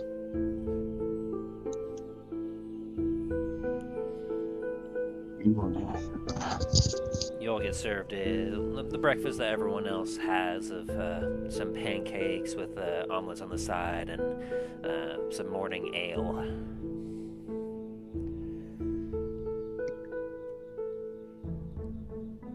Greyhound doesn't drink the ale. He asks for water. You receive it. If the mug of ale is still there, you also just see Dain just like reach across, grab it, and slide it over to him. Dan, how about rock, paper, scissors for it? Sure, why not? Both of you roll a 1d3. 1 beats 2, 2 beats 3, 3 beats 1. Well, go! Dain, you throw paper while Treth throws rock. Or, no. You mean Other way scissors? around. Scissors, yes. Scissors, yes.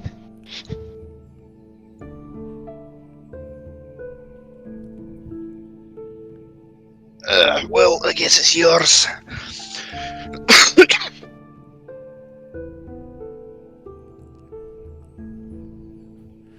So you get an extra drink there, Treth.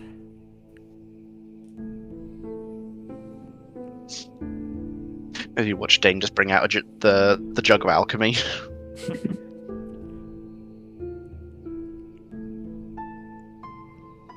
Question: would bartenders be mad of him pulling that thing out? I mean, to be fair, it's a Comet's Landing, so I mean, bartenders really won't care what Dain does in one of the taverns. Gotcha. It looks like I could just imagine. It looks like he's about to say something. He just turns around, sees Dain pulling out the jug, and just like after taking his ale, just like pouring some wine, and he looks like he's about to say something. Goes, "Oh yeah, never mind, it's Dain." You know what? On second thought, that saves me money, so you know what? Go for it, Dain.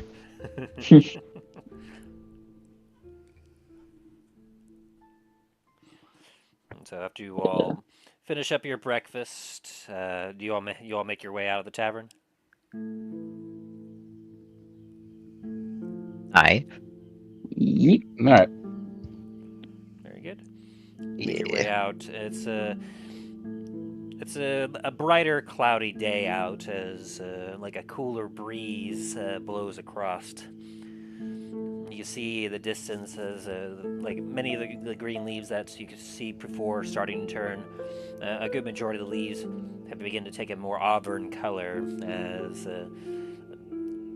obviously the time of fall has arrived. As you realize it's probably high harvest tide at this time.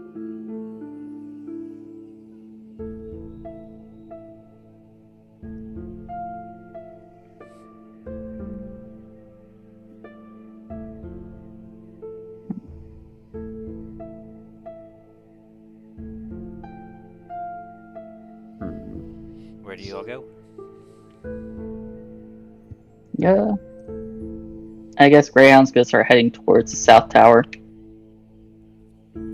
See if or no. First Greyhound's gonna ask where Grosh is. He's gonna like look to the soldier that's coming in after his shift. He goes, I think he went back to the temple headquarters. I'm not quite sure. He seemed to be kind of perturbed by the lack of action last night. Oh, sorry. Long shift. I'm sorry to hear that. I'm gonna go speak to him. I'm supposed to be getting transportation first so we can go to our Starfall Citadel. I'll go with you.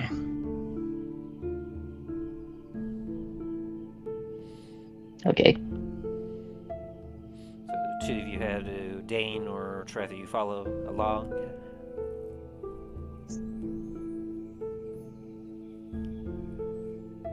Yeah, Dain will follow along. Well, fine, since everyone else is going, might as well.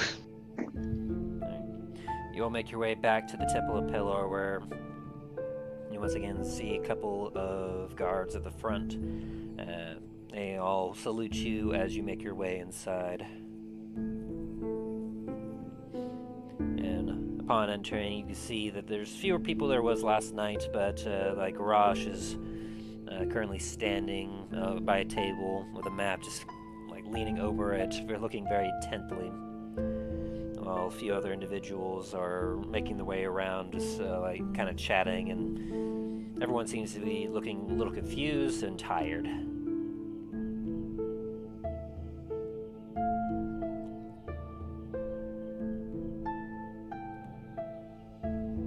Alright. Greyhound's gonna go up to the... Is there... Did someone roll something? I heard something. Oh no, I'm an idiot.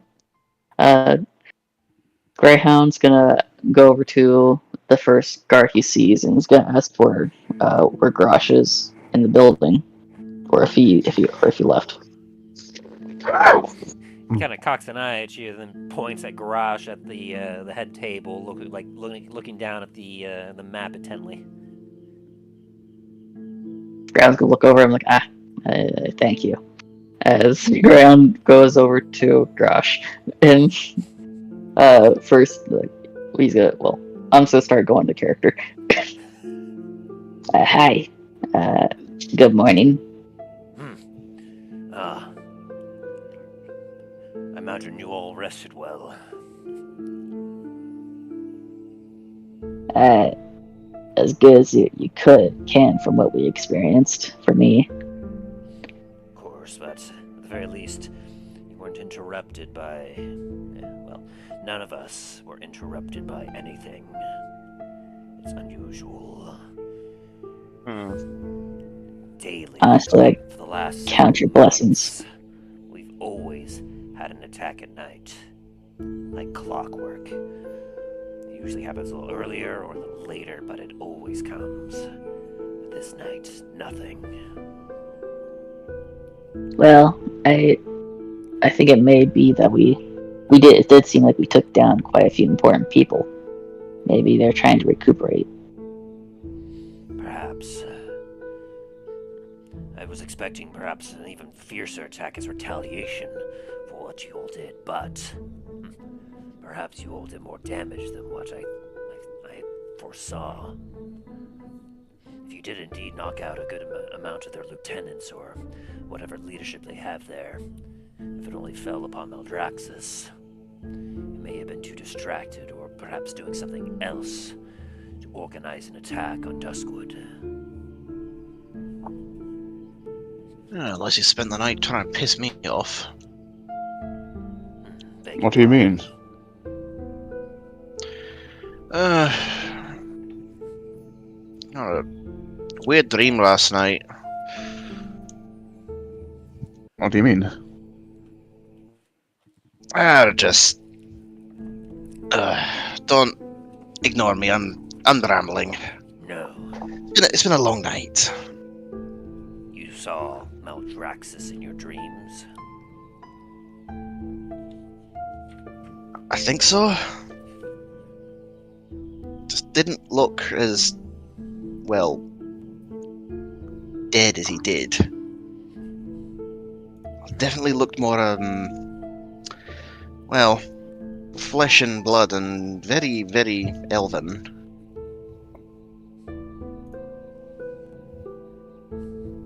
Do you have perfect memory of this dream? As if it wasn't a dream, but you felt as if you really were there. You remember it all in fine detail. Aye. Including the, well, even to the fact of how cold the hold felt around me. Which the fact that he was in what felt like a dwarven hold, that was weird. I don't remember what place that is. Likely not a place that you know of. Likely a place only he remembers. afraid, my friend, that you may have fallen victim to a spell of his. I'm familiar with it myself, though I have no need of such magic.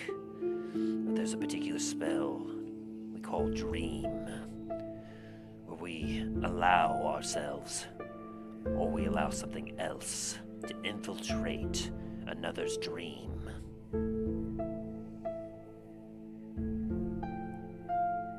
It doesn't work on creatures that don't sleep, such as elves who meditate. But essentially, so long as this creature is on the same plane of existence as you are,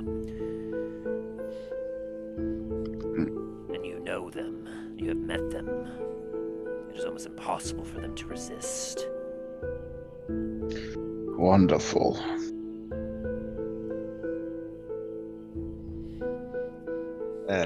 Whoever casts the spell and designates a messenger, either themselves or another, they appear in your dream, and they can converse with you as long as you remain asleep.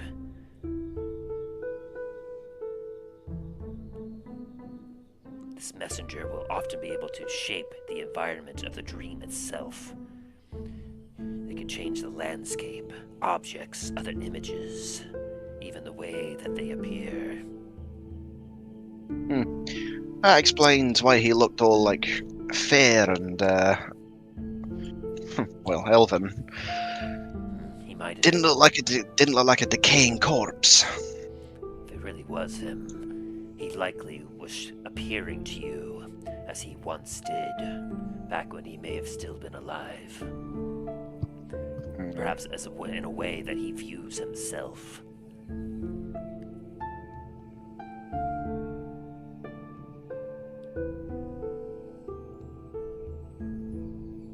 Yeah, that makes a bit more sense now. What did he say exactly?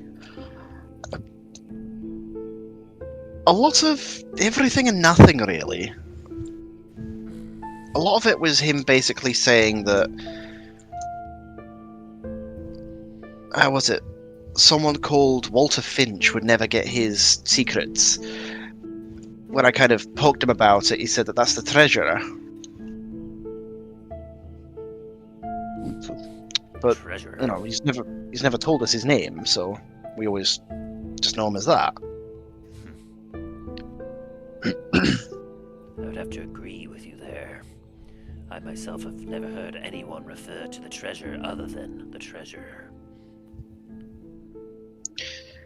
Aye. But he was basically saying that, you know, he's never going to get what he knows, and that, well, there's a price to pay.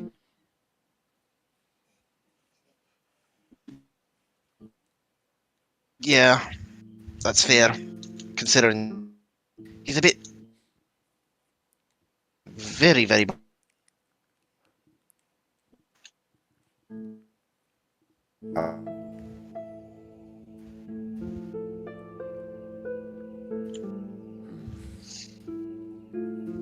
Conflict you had.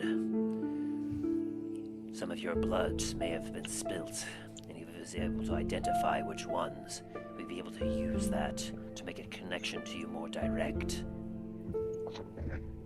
I'm sorry you had to go through that, Dain. I don't want to being like that in my head, or my dreams. It's not the first time, and it won't be the last time. Hey, I'm just sad I wasn't able to smack him upside the head. Would this ability pinpoint where our location would be? No. Not unless... The dream is usually able to be constructed by whatever he wants you to see. But he would have to be incredibly clever and try and trick you into revealing that. But still, he wouldn't need that. Being a wizard of his caliber, there's a very good chance that he knows how to scry as well.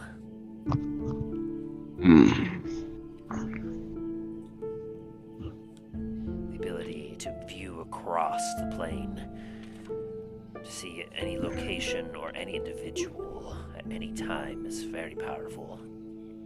Just as powerful as Dream is. But scrying can be more difficult. You know, I wonder why he'd want me to see a hold though.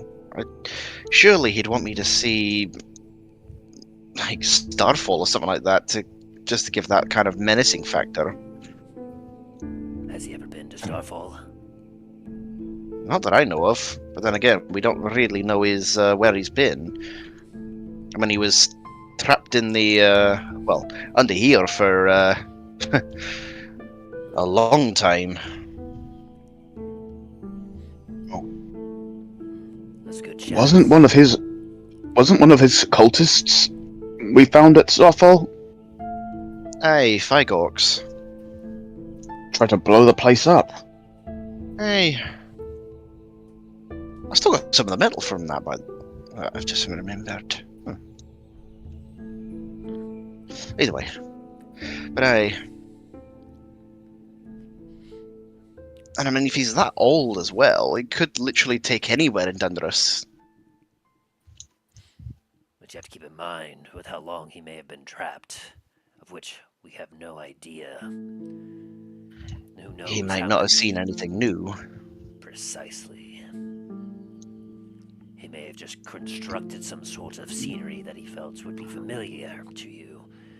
Perhaps make you more comfortable. Perhaps he was trying to extract information from you. Yeah, it didn't work out in his favor. I'd expect no less from you, Dain. But still, I would urge you all to be very cautious moving forward.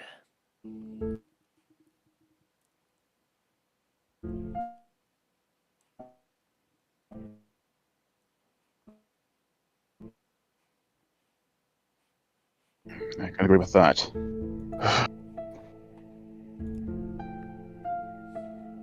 Though we should start making plans to get back to Starfall. And alerting the capital as well. Well, speaking of that, Yes, you have the horses for us? I do indeed, Greyhound. They've been saddled up at the north gate, awaiting for your departure.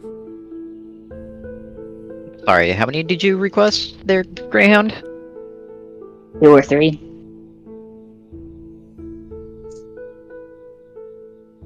I think we only need one. After all, we don't want to waste more resources than we don't need.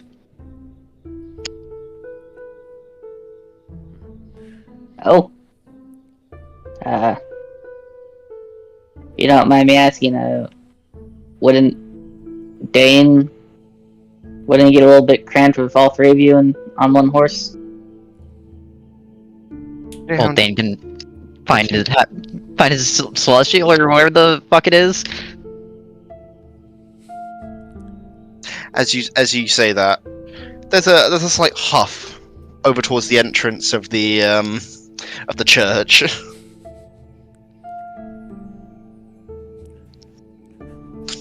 It's just the face of an owl bear just looking in. And 2 surprise guards go, "Huh!" Yeah. Ugh.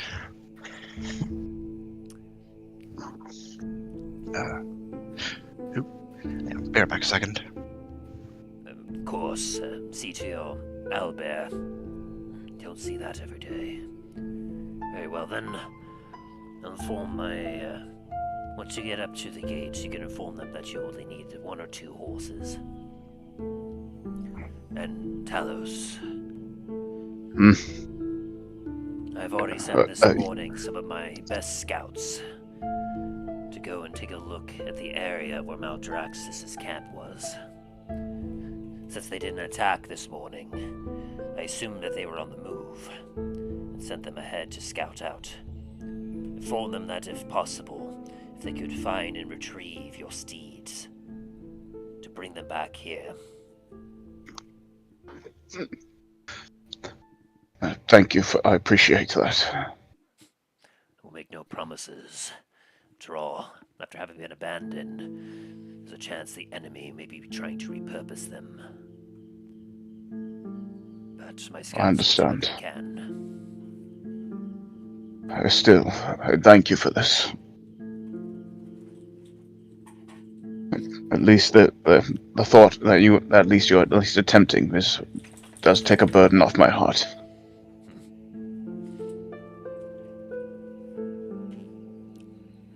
I would hate to see any beast under their command. Indeed. But especially with the foul creatures that they've allied themselves with. Goblins and gnolls. Who else knows what? Well, you all would know a little bit. You're the only eyewitnesses that have seen some of their inner workings. They definitely had a good number of goblins and other creatures of the sort. Bandits, mercenaries. Mostly undead, though. The bulk seems to be undead. From those that have been attacking us, that does make sense. Also, you They may did be- lastly mention a Cambion, as well as some sort of sand druid. Yes. And vampires. Yes. A vampire. Most concerning. At least the demon was defeated by you, Treth. Yeah, because I actually get shit done. That is true.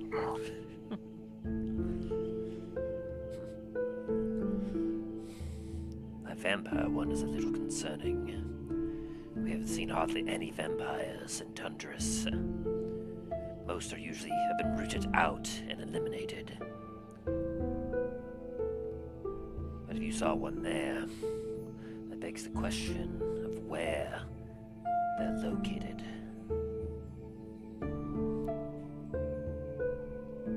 I doubt that you got a master vampire. You no doubt got one of its spawn.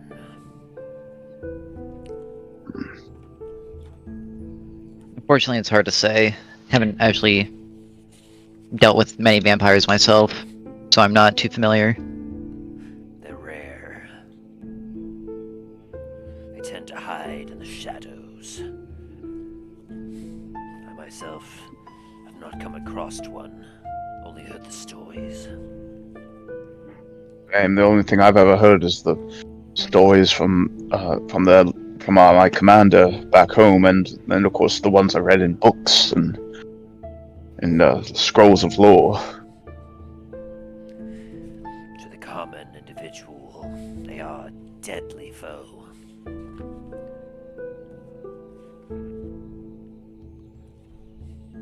The only vampire that comes to mind is the story my mother would tell us when we were younger, of a vampire named Strahd. But she would tell it more as it sounded to me more of like a made-up story. I hate to be like this, but do keep in mind, Starfall is under siege currently. Yes. Let us gather our things and go then. I thank you again for everything. Of course. May the winds be at your back.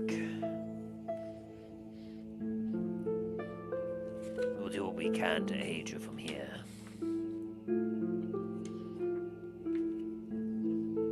Travel safely.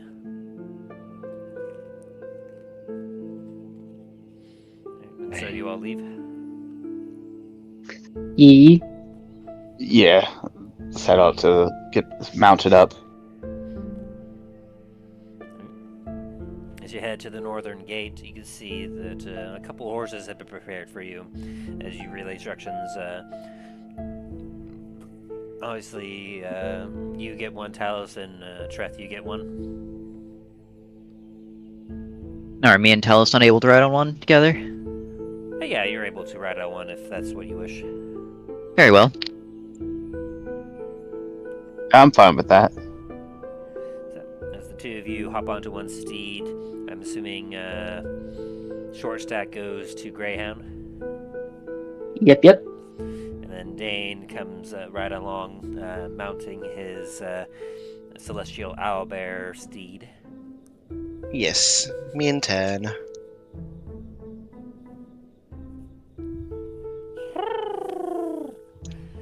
As they open up the northern gate and allow you passage to the pathway beyond.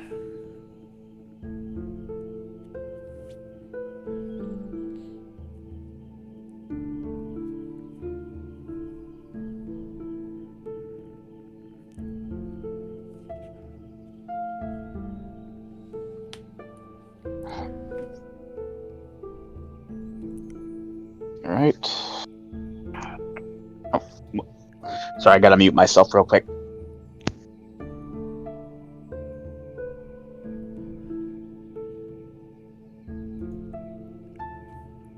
Alrighty.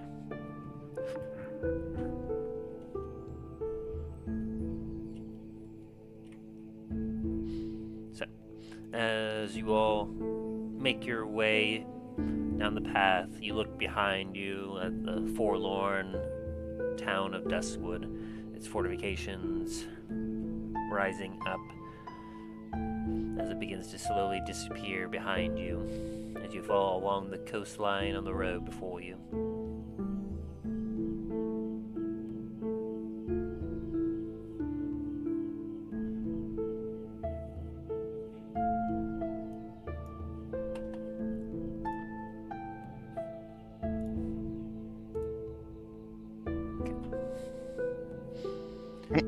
Have yourself an uneventful day as you make some good time.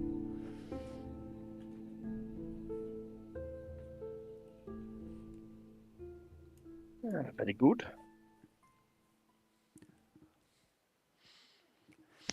Night begins to fall as you all can see that at least another half a day's travel before you.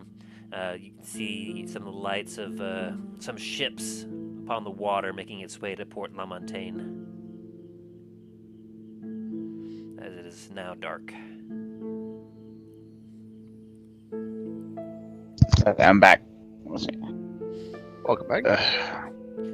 You all wish to camp for the night, or do you want to try and get a point of exhaustion to push ahead to Port La Montagne?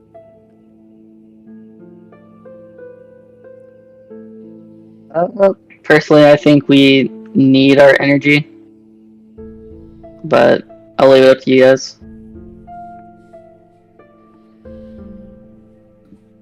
Let's put up to a Yeah. vote.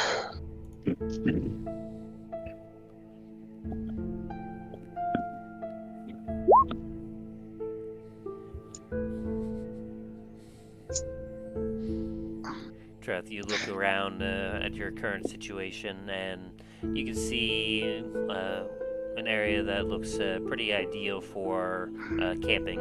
Got some tree cover, easy access to water, and a small area of grass for the horses, or the horse and pony. Actually, looks like a decent spot to camp for the night.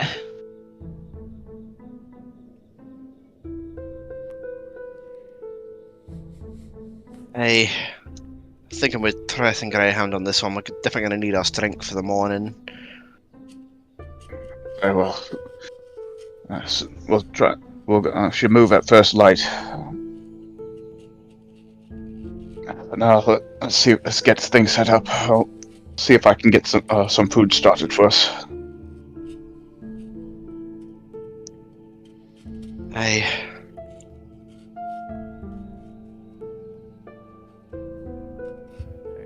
So you all all set up camp. You get a fire going, as you all can write off a ration for food for the day. As set up the for anything, Greyhound's gonna be hunting while everyone's setting up. Alrighty. So survival. Yes. Ooh. 11. 11. Can Treth go with Greyhound here since he really doesn't need to set up anything? Sure. I'd like to give him advantage. Yes. Thank you. Treth just comes along, sees you hunting, and just shoots 12 Eldritch blasts at a deer, pulling it closer. Oh god, I just envisioned that in my head. Shock and terror, like Hooking it in the process, Jesus. Greyhound just stares at it in Like, horror it's as like- it's just a pile of mush. it's like deer just like, I sure love grass. Holy shit. The other deer, oh my god, did you see what happened to Dave? No. If there's two there, they're both coming. Dave's dead! The one deer that wasn't grabbed. You do, with that 23 with advantage, you do manage to pull in a deer, and as you all like cook it, that will negate your need to burn a ration. Voice. You'll get a hearty venison roast for the night.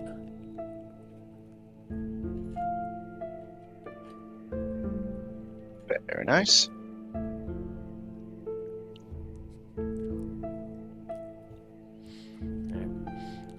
As it gets later and you all get ready for bed, is there anything any of you want to do before you get to sleep?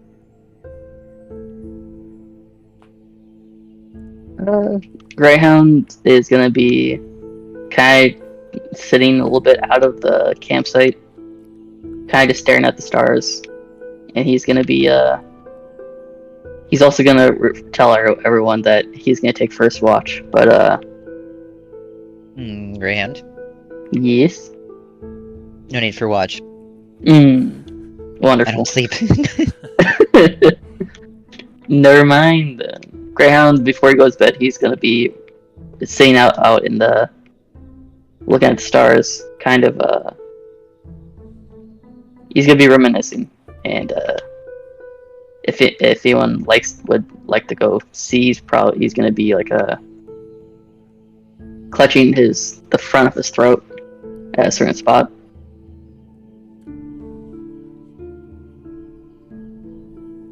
I'd say Treth, you would probably see this. Dain, are you doing anything? Dain's gonna be checking his gear in order for tomorrow, like sharpening his axe and shield and stuff like that. Alright, give me an investigation check.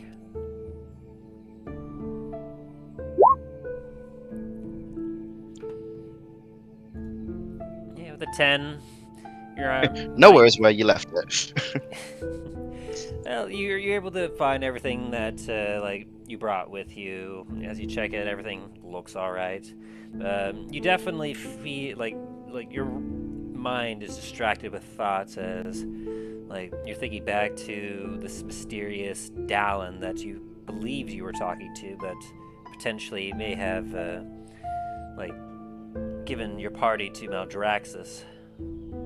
As everything you feel like is there, but you're just so distracted that you don't give too much of a look to see if it was indeed correct, or if everything was in the best condition or not.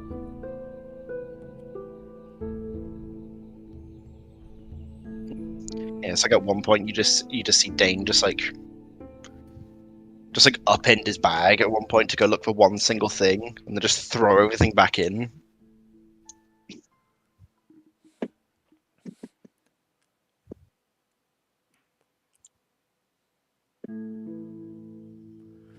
And Talos?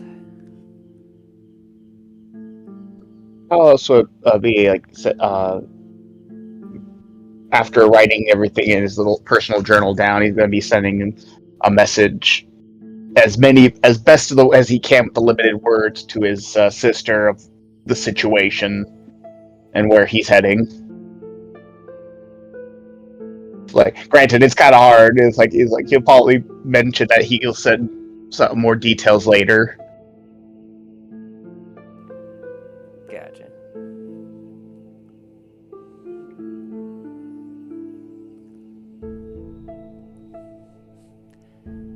And Treth, anything while your companions are still awake?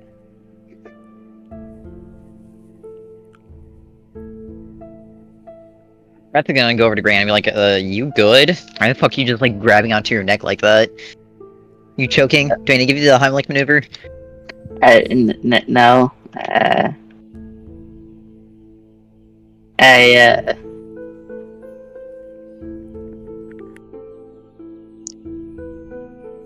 Greyhound's is gonna be taking it back from what you just said. It's like, that interaction with Maldraxxus reminded me of some past things I've dealt with. You wanna talk about it, buddy?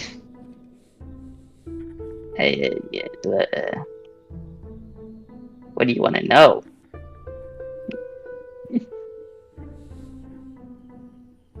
As Greyhound Alright. kind of is like a little bit offish about it.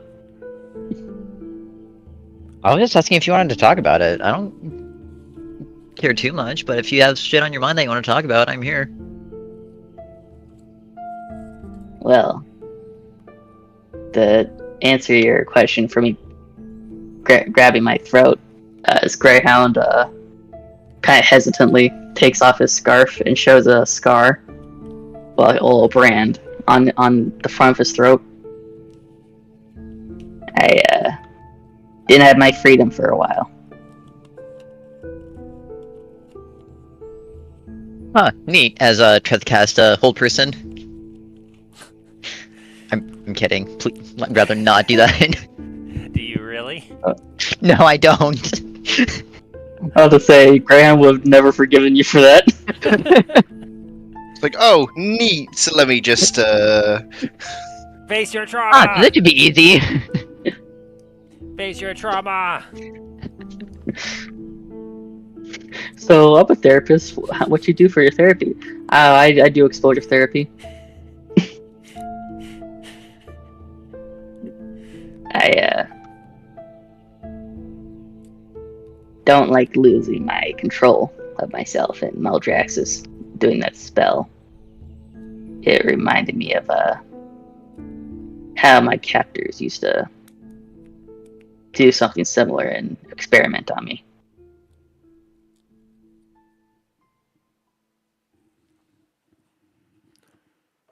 Is that why you're all, for lack of better word, fucked up? I mean, to be straight up, probably. I mean, I don't. I understand that you guys think I'm a bit weird. I mean, I would think I'm a bit weird too. I mean, to be fair, that's usually co-ed energy. Not just you. But yeah, it probably trauma does that to people.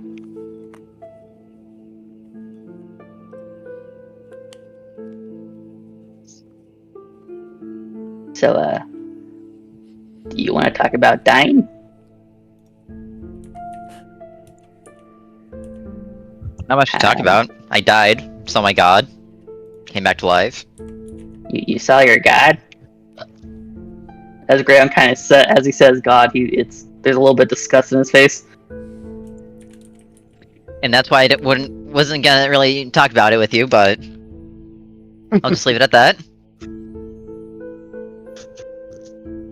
Okay. Well, if you don't want to talk too much about it, then I won't push you. But, I don't know.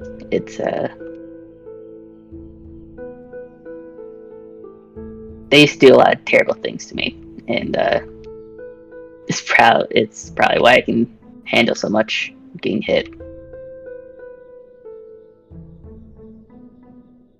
So I just don't like it when stuff like that happens to me.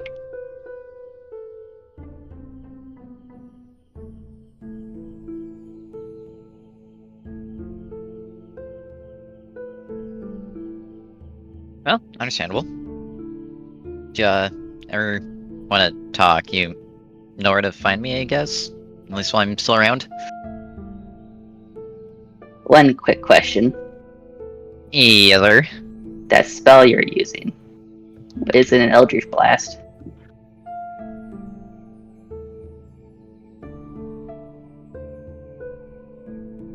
To be honest, I don't know what it's called. I just know I can cast it, thanks to my god.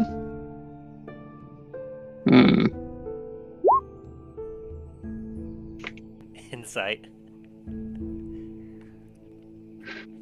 Let's see how high Greyhound's insight is. I don't remember him using all that much. Oh. I got +6. Oh, it doesn't matter though.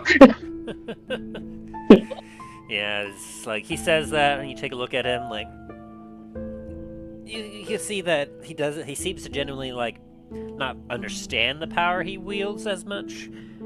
He uses it to the best of his ability. Well. Treth has no idea where it comes from, but he can damn well use that well. Well, you use it very well, but it's called an Eldritch Blast, from what I remember. It's from what I remember, the people who can cast it aren't great people. So, but it seems like you're all right.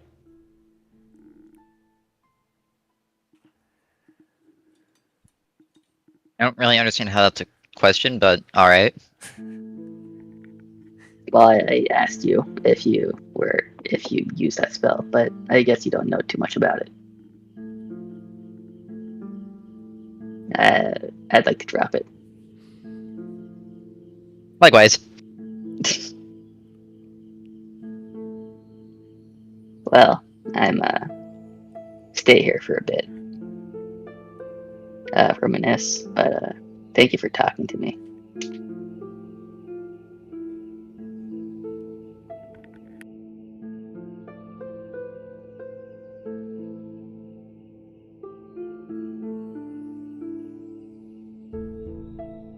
Good talk, good talk. Oh. So you leave him to his pondering there, Treth. Yes. Alright. Pondering his orbs. Greyhound just has like 5 pomegranates in a circle, just looking at all 5 of them.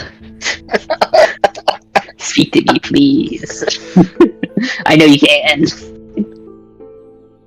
One day they will, and we will all be doomed.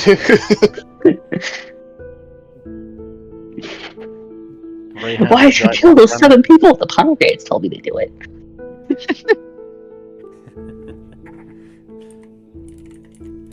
So, as the night draws late, the 3 of you go to bed.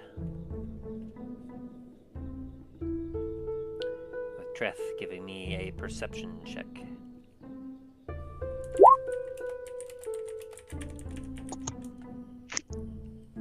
So, how about them shifts, man? It's fine. I think it's a 12. Treth, you mostly get distracted from talking. As you kind of keep an eye out, everything seems fine, but your blade speaks to you.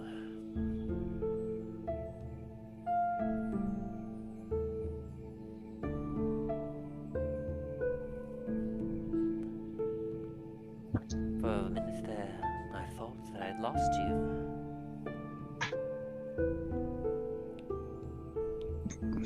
I mean, if I died, I would have been able to see you again, just in person, I guess, rather than talking to you. Perhaps.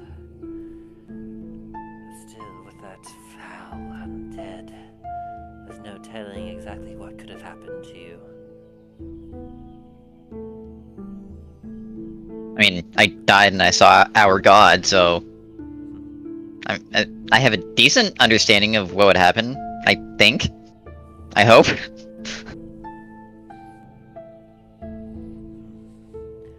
must be more careful.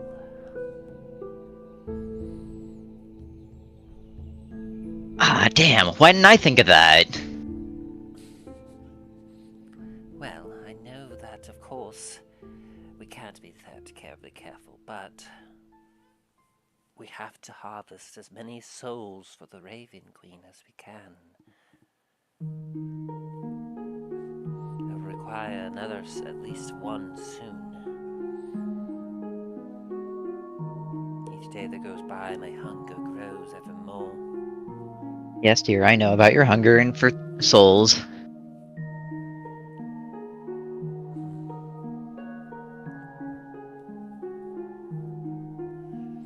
And absolutely, you must be extra careful that you don't have me try biting the that of dead flesh.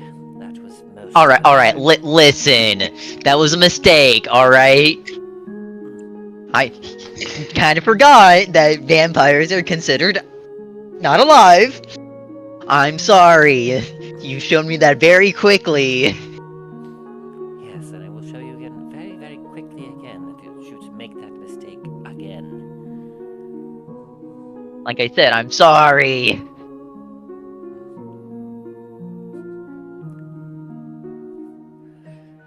And this is about what distracts you as, eventually morning comes, as you all benefit from a long rest. Hey. As day 2 of Marpanoth is upon you.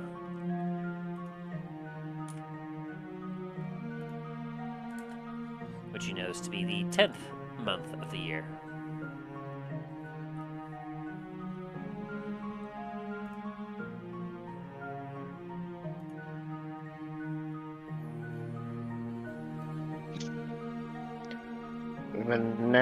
Venice.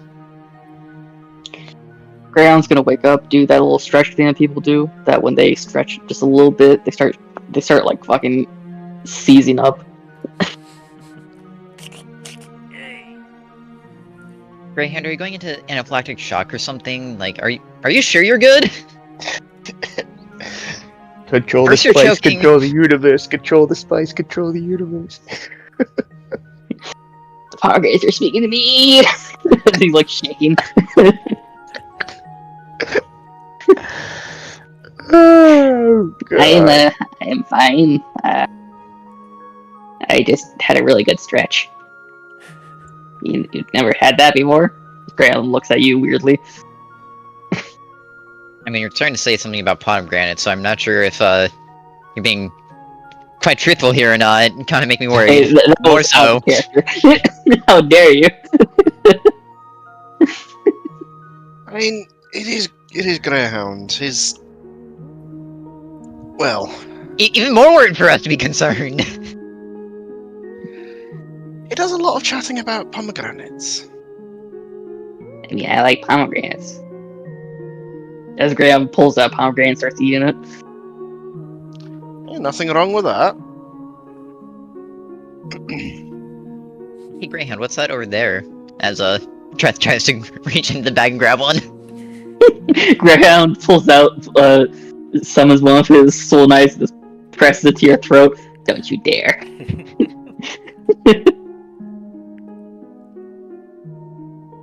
If you want one, you ask. Only puts in one of his, like the Tony uses for the students. I mean, to be fair, I did ask. I just asked, what was that over there? You're meant to look that way. You did ask, but you didn't ask the correct question. As Greyhound is starting to get into his teacher mode. What is life's greatest illusion? I think you put your name in the call of fire. Dumbledore asks calmly.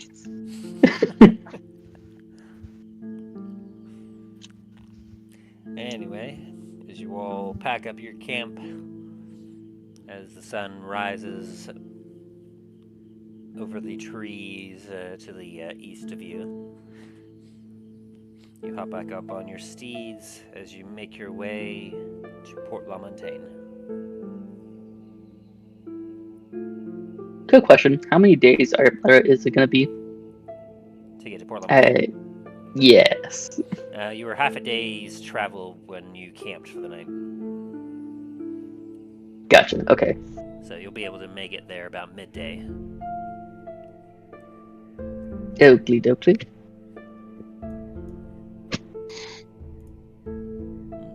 But first, I would like one of you to roll me a D100.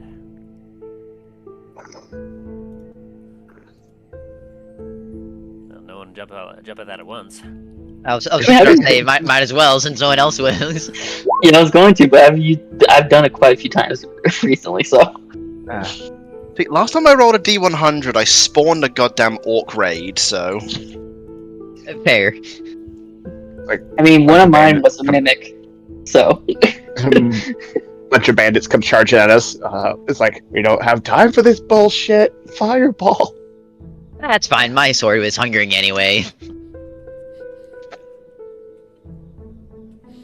As you all make your way towards Port Lamontagne, two of you that have traveled this road a few times before, Talos and Dain, you recognize a bridge up ahead that you know to be like an hour or two away from the actual city itself. You can see that on this bridge, you can on the the rails that will keep wagons from falling off into the water, you see an individual cross-legged sitting on top of this this ledge of the bridge.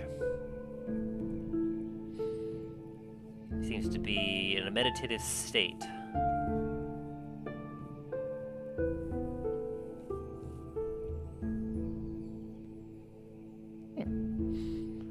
That's unusual. As you all get closer, he goes, "Hello there."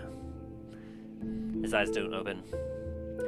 "I can sense that there are 4 of you. A beast, a horse-like, a smaller beast, and something beyond. By the way, one of you carries yourself. 2 of you, no. You have heavy armor on. One of you is rather small. Tell me, is my description apt?" This is a bit like, the fuck? The elf opens his eyes and gives you a smile. "Hello. I am Himo. Pardon me if I am in your way. I'm simply trying to perfect my senses amongst this bridge."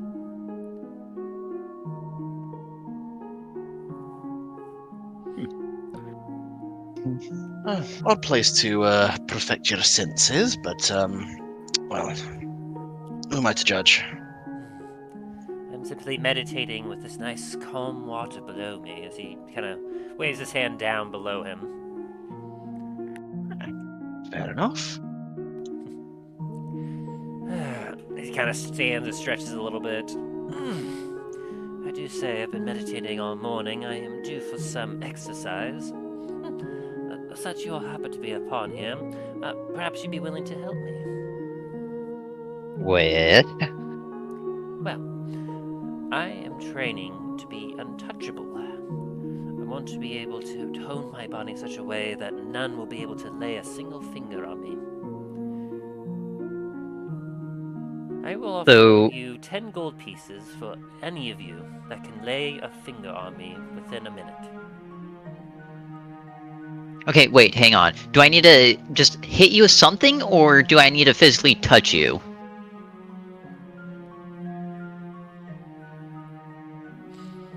Yeah, I was about to ask that too.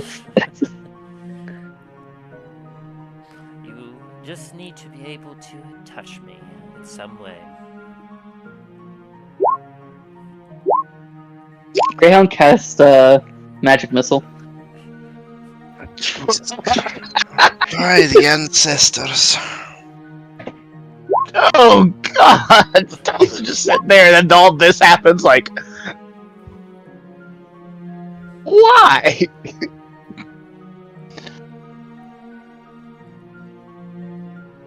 Alright, let me double check here. it's like, okay, let me just get rid of these quests.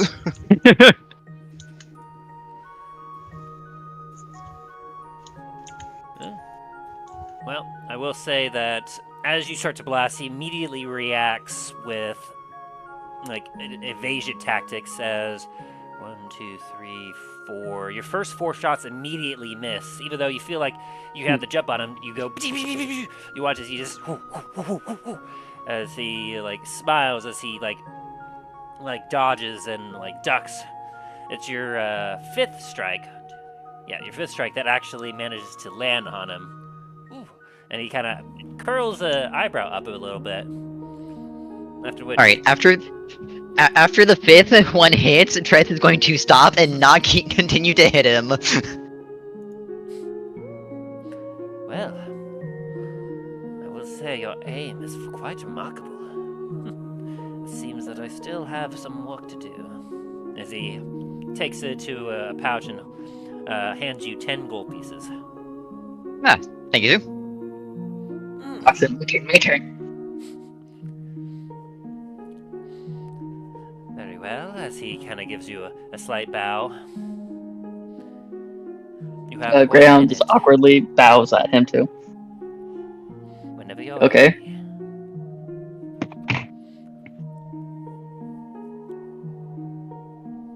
Try and make sure I'm not overcasting this. Magic missile level 1 is 3d4, right? Or is it 44? Magic missile. Oh, let me see here. Tree of glowing dart. 1d4. Darts. And you get 3, so yes, 3d4 plus 3. Okay, 3d4.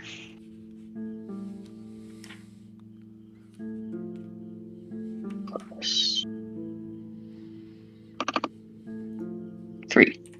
Thank you.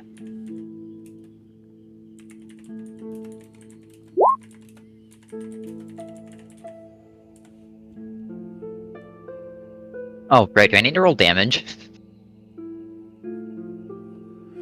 Yeah, go ahead and roll damage for like that one attack you did. And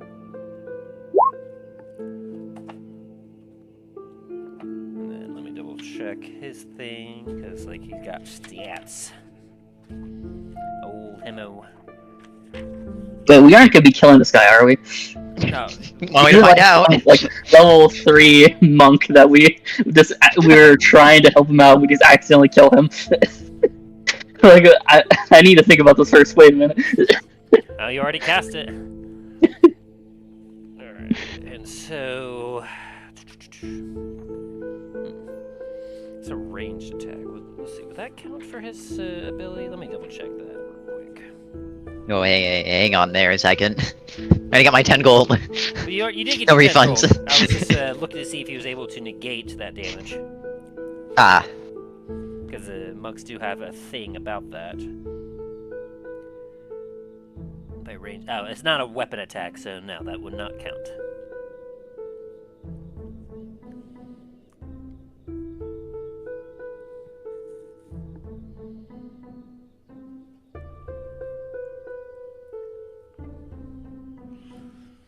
Okay.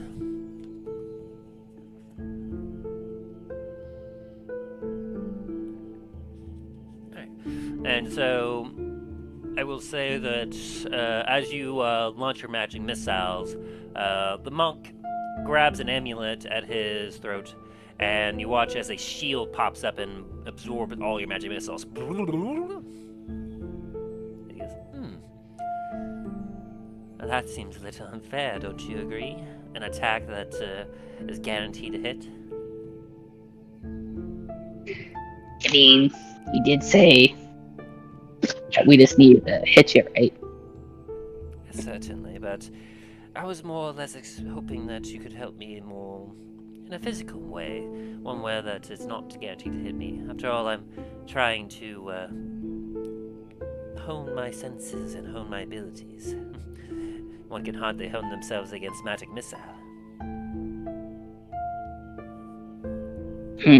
Okay, how about this? As Greyhound runs into like grappling distance and immediately casts what's it called? Sword burst. Does anybody make Yeah, a sword saving throw burst. about that? Yeah, dexterity saving throw of 17. Alrighty. Make sure I have this in yet. I do have it. Nice. Oh, I didn't mean to put in the damage, but yeah, that's trying to show you the DC. Alright, let me roll for him. He makes the save. Also, question: are you doing that like just only to him, or are you close enough for the rest of us? Oh no. Yeah. I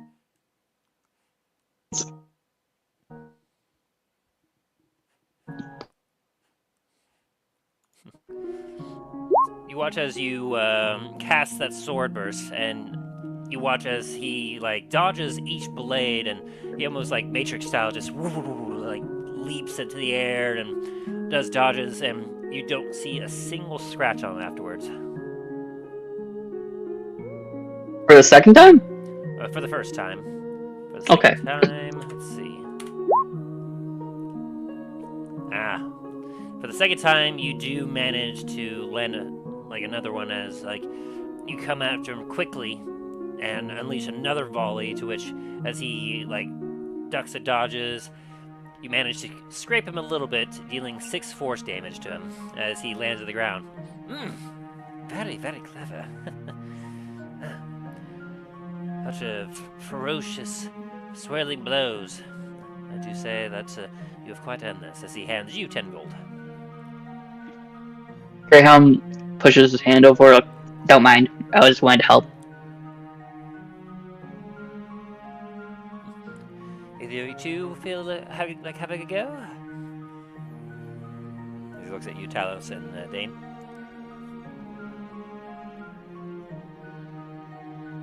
Why not?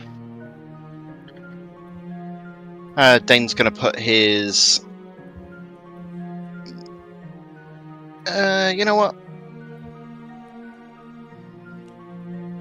Dane's gonna put his weapons away, so he's just barehanded. Okay.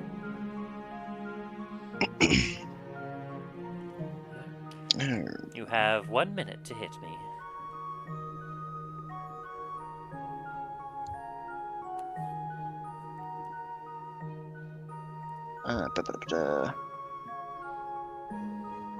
So funny enough, I don't actually have unarmed strike as a thing I can click on. So It's usually like a d20 plus your strength.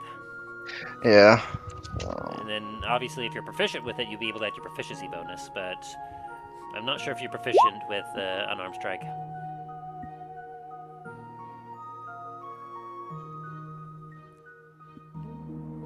Does a 17 hit? It does not. As you swing at him, you watch as he kind of lightly steps to the side, holding a nice martial arts stance. You're a nimble fellow, aren't you?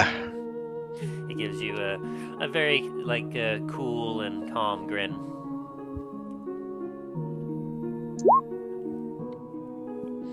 Roll again as you start to strike at him. You watch as he takes a more evasive stance.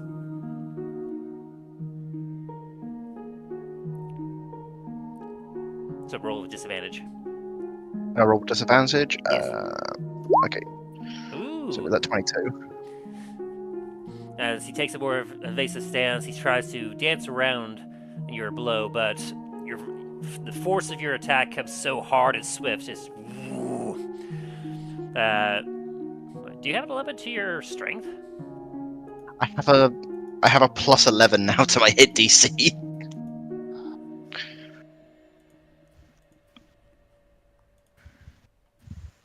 Lord, that is immense. Like, if Yeah. Talos would be close to that, since, like, are you rolling that with your, like, are you proficient in unarmed strikes?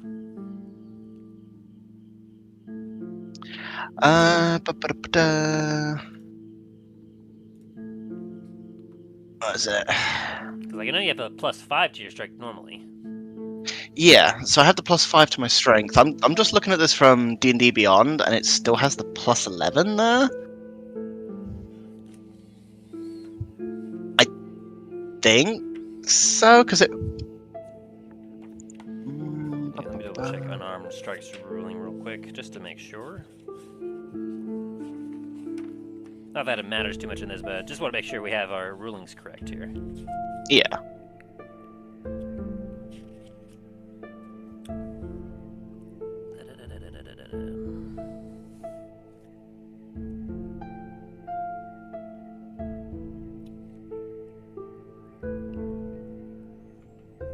Under melee attack. Never so easy. 195.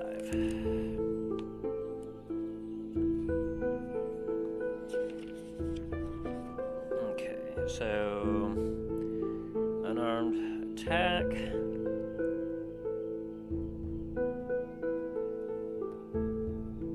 Instead of using a weapon to make a melee weapon attack, you can use an unarmed strike, a punch, kick, headbutt, or similar forceful blow. On hit, an unarmed strike deals bludgeoning damage equals to 1 plus your strike modifier. You're proficient with your unarmed strikes. Oh, I guess you are proficient with your unarmed strikes. Okay. That's weird. I thought, like, Tavern Brawler. Oh, I think Tavern Brawlers does something a little differently, is what I'm thinking of. Because, like, if you have Tavern Brawler, I think you're able to add, like, more to the damage. That's fair. Yeah, Tavern Brawler, you're proficient with improvised weapons, is what I was thinking of. And your unarmed strike uses a d4 for damage instead of just say, like, you just roll 1 plus your strength. Gotcha. So yeah, you are proficient with an arm. So yeah, you do manage as you come at him. He does a dodge. He tries to maneuver in a way, but you manage to just clip his side as he does a very flowery dodge. But you still manage to land a blow on him as he stops. He goes, "Well, that's 3 of you that have been able to put your hand upon me. I must say." Either I'm really tired and clearly I need some more training, or you all must be very, very good, as he hands you 10 gold pieces, Dain. Might as well try. You honor me, sir, as he gives you a bow.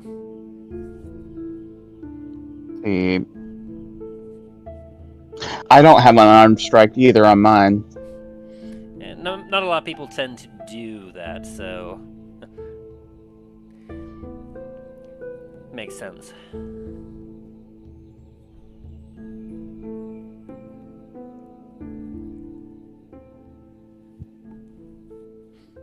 You have 1 minute to land a blow on me.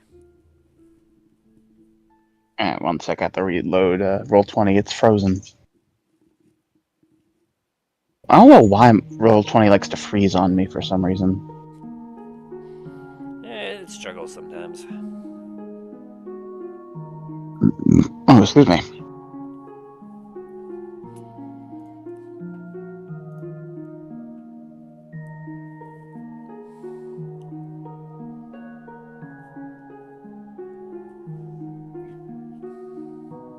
One sec.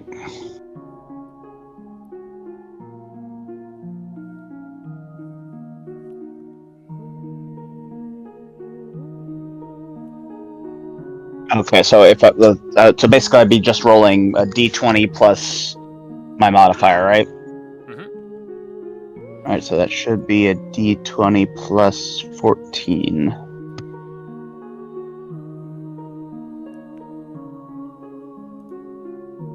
I'll just type it in there faster.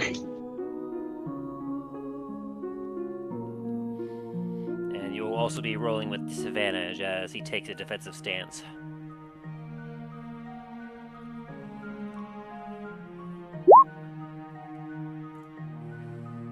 Alright, one more roll.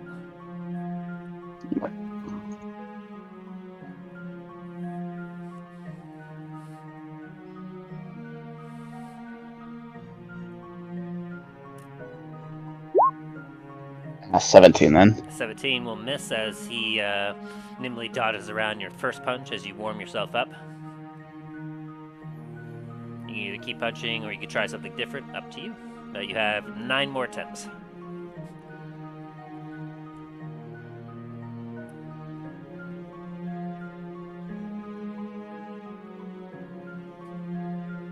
Alright, 1 sec.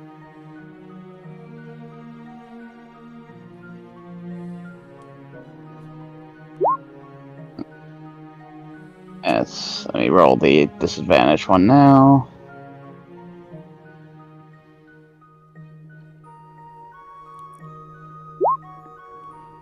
Oop.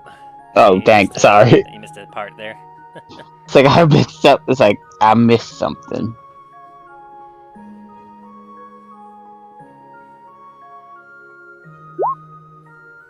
Oh, Wow. 30. So with a 22 to hit, you come in with a blow as he's recovering from his first dodge, and you watch as he has to actually take his two arms, and he comes with an X block as you land a blow right upon his arms as he boom, and he slides back about 3 feet. And then he kind of stops and shakes his arm a little bit. Wow, you, sir, are incredibly powerful. I dare say I don't know if I've ever crossed anyone that's nearly as strong as you are. Thank you. Talos trying to be modest. He hands you 10 gold. Thank you very much. You alright? Of course. As you watch as he kind of flexes and you see all the bruises and cuts on his body from all of your attacks immediately heal up. That is very useful.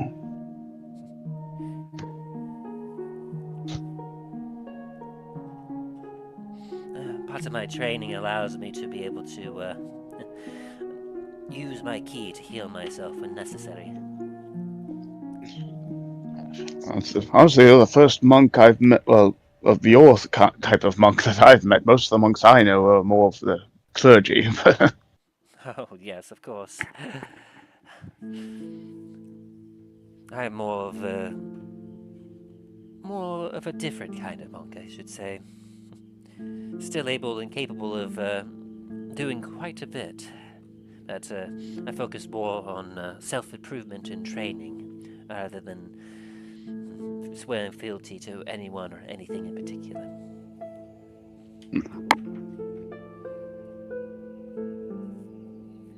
I thank you all for taking your time out of your busy day to help me with my morning training. Clearly, there's much more that I have to work on. Especially if I'm to keep up with the likes of you. It gives you all a very nice smile.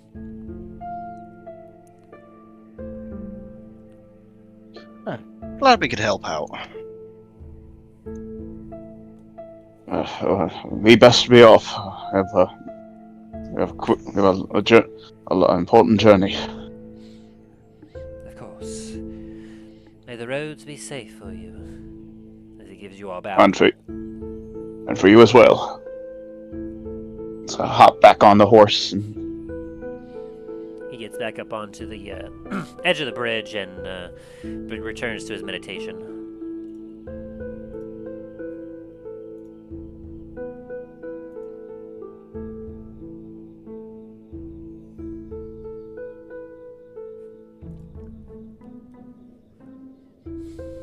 After a few more hours of travel, you all find yourself near the gates of Port La Montagne.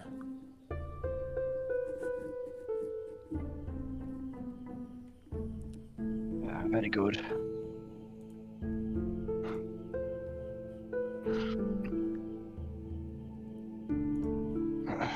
From here straight to Starfall. Aye.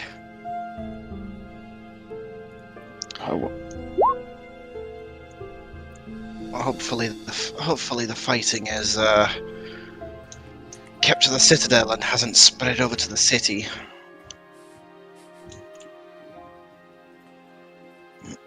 Agreed.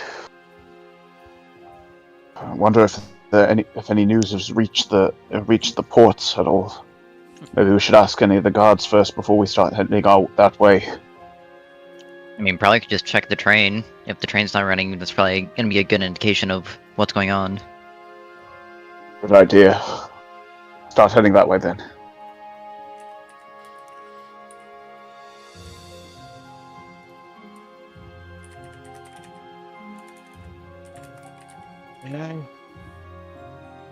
As you make your way up to the gates, you can see that the gates are closed tightly, and there's no guards on the ground level that you can see, like there usually is. High above, you can see that there's a couple guards that look down upon you and go, "Halt! The city is closed until further notice. Best find your way elsewhere for your own safety." What's going on? There's a siege of undead forces to the northwest of us. No, it's Starfall. Yes, so you've heard. Yeah. For the city Yeah, we're trying to make our way up there. Ah, fools, you lot. Yeah, Comets can we just come Company. in so we can get over there? I'm afraid not. For the safety of the eternal citizens, we are ensuring that they are protected from any outside incursions. Pretty We are please? Comet's company. We need to make way back to the citadel as fast as possible. Assist with that, with his persuasion. What, me saying pretty please is not gonna be enough? With a 13, Oh. not so much, but with a nat 20 and Talos' like authority, some silence goes across as they go, "Wait just a moment there."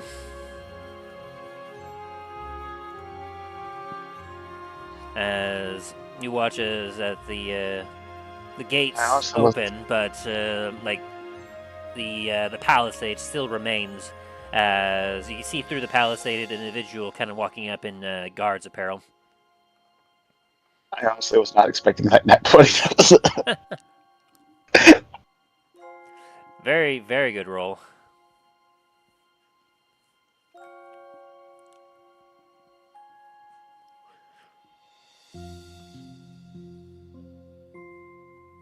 As one of the guards like goes up and he goes, "Comet's company, eh? Come on a little closer here. Let me get a look at you." And as the two of you approach, he kind of looks at you and goes, "Hi, you're Talos, aren't you? And you're Dain." That is correct. Aye. He kind of like goes to the side and mutters to himself a little bit.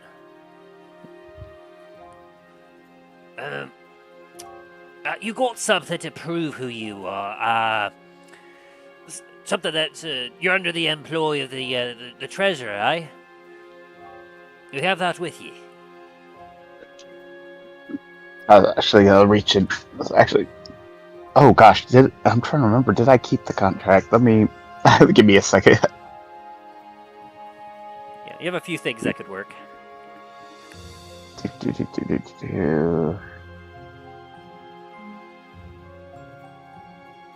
Alice, don't you have some magic card that Yeah, thank Treasurer you gave you? thank you. That Talos pulls out that because I was like, I'm going through my list and my notes. I'm like, wait a minute, I know I have something. Aye. Pull out the card of the treasurer. Okay, takes a look at it through the palisade. Aye, that certainly is the treasurer's card. Open the gates! As he shouts behind him. And you hear as the palisade rises up just enough to allow you all in. Thank you. Has there been any word other than just about the siege? Any? Funny you should mention that. And I'm not surprised that you're all in the head that way. come over to the barracks, lad. I believe we got something for you there. Very well.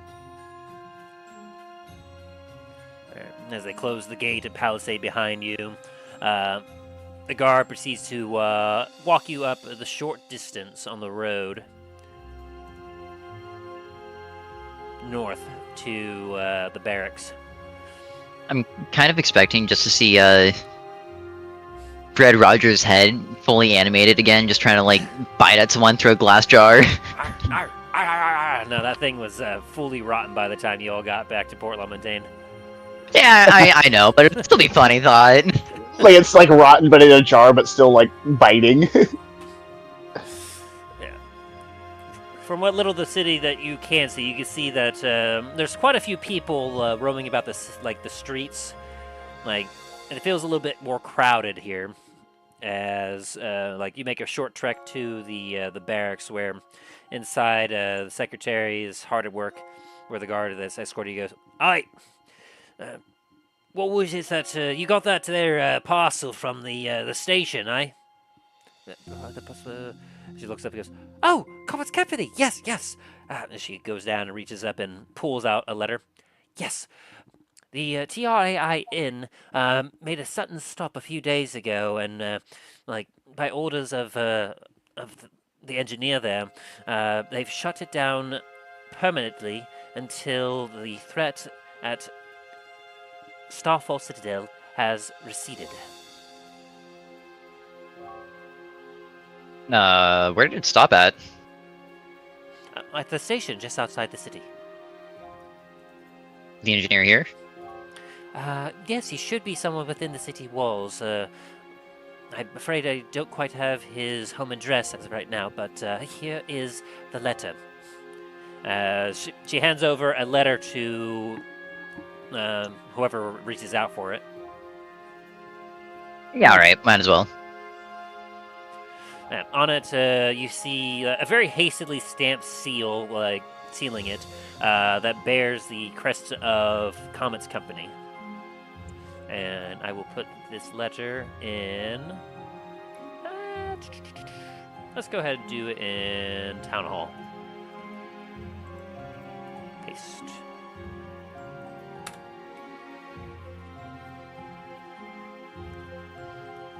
You all should be able to see that. Yes, sir.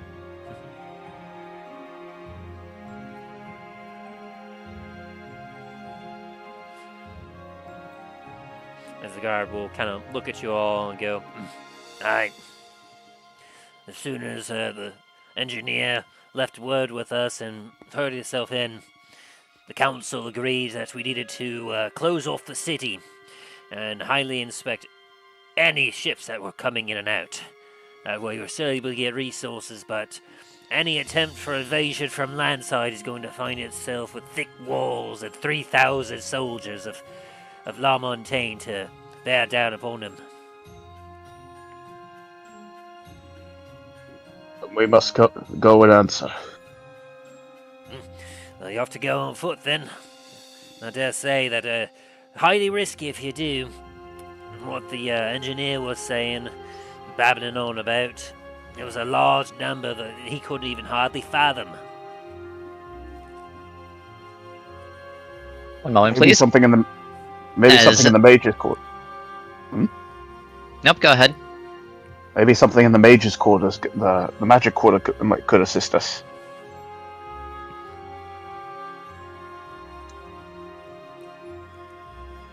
And did you have something, Treth? Would you have, Yeah, maybe something in the mage's quarters can help us out. We'll see. did you have an idea?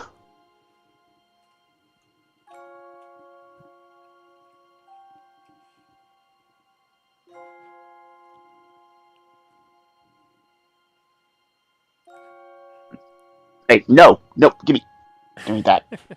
Sorry, dog. I just noticed the dog was trying to pull something out. Treth, did you have an idea? Nope.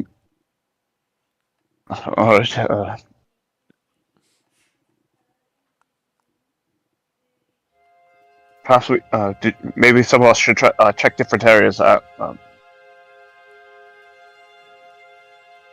I could go, or me and Treth could go to the mage's quarters to see if there's anything that might be of use. And I have the treasurer's card, so we can probably purchase something. Sure thing, oh valiant leader, as Treth will give a very sarcastic bow. Al just rolls his eyes. He's just like, "Come on, like, Dain, do you have any ideas of something that might help as well?" So, I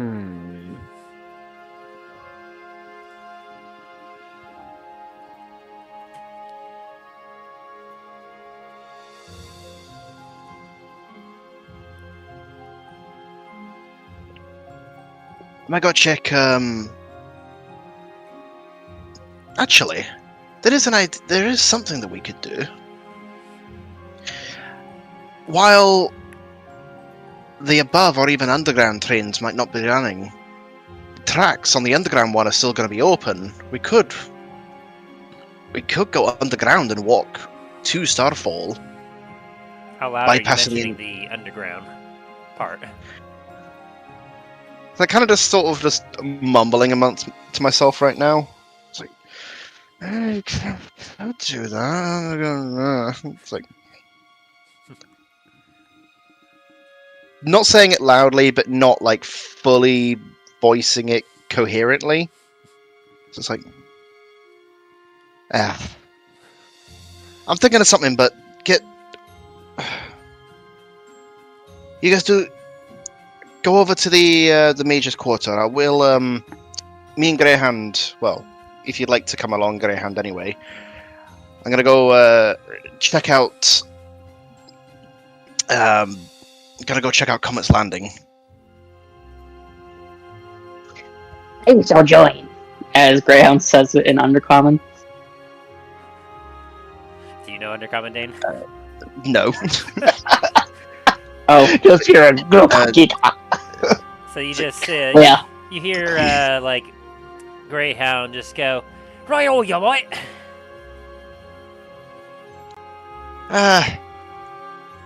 Sure thing, Greyhound. I'll take that as you're coming along. Forgot you made Undercommon Australian.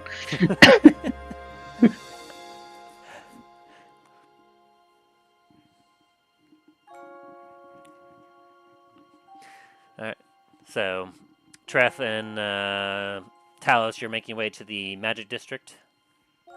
I guess so. Alright. And Greyhound and Dain, you make your way as the captain of the guard get like as you all start to head out. The guard that was helping you looks at you all, goes, "I definitely think very carefully before you make your way out of the city. We've seen nightly patrols of undead not too far outside the walls. We've been trying our best to keep our citizens safe.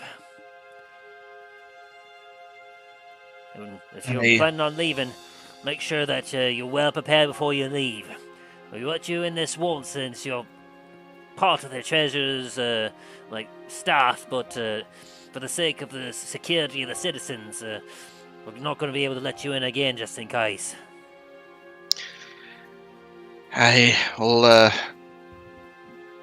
We understand. We wouldn't put the safety of the citizens at stake. Right, as he gives you a salute. "Good luck."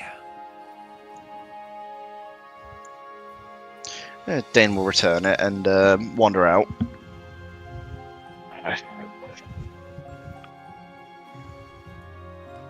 Let's head to that mage's area. Maybe they have something. As you all make your way out, you all pretty much follow a similar path as the main road is leads to Comet's Landing, as well as, of course, the Magic District itself. Ambiance. We are the busy cityscape. Dang, where'd it go? There it is.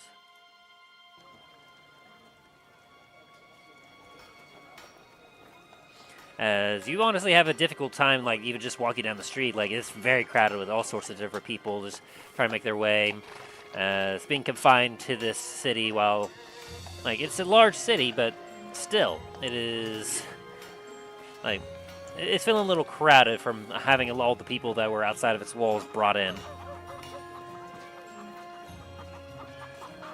And as you all go, I need all of you to roll me a perception check. Dain don't see shit. Too many people. Yeah, you're so short, and as you're making your way through, you're just like, by the ancestors. God. And Treth, you're feeling similar, but you're like, nah, another day in the city, just doing their job. And Greyhound, like, you're just like, yeah, let's get to Comet's Landing. As you are following Dain. Talos, though, as you are walking down the streets, you get a weird itch in the back of your neck, and as you kind of, like, begin to look around, it is still very busy in the city, but you happen to notice a few individuals here and there that, are making their way through alleys, and, like, as you pass by one, they seem to disappear, but then you see another one. You can't help but feel that they seem to be looking for something. Like, maybe there's just a bunch of group of people that just lost something, or maybe like these people are just part of a group and they're maybe looking for trash or something. Give me a history check. 11. As you think back upon like when you first came into the city, you do recall that in Port La Montagne there was a dedicated group of individuals that are responsible for protecting like the sanitation of the city. You know them to be the PARTY, or the Port La Montagne Authority responsible to you.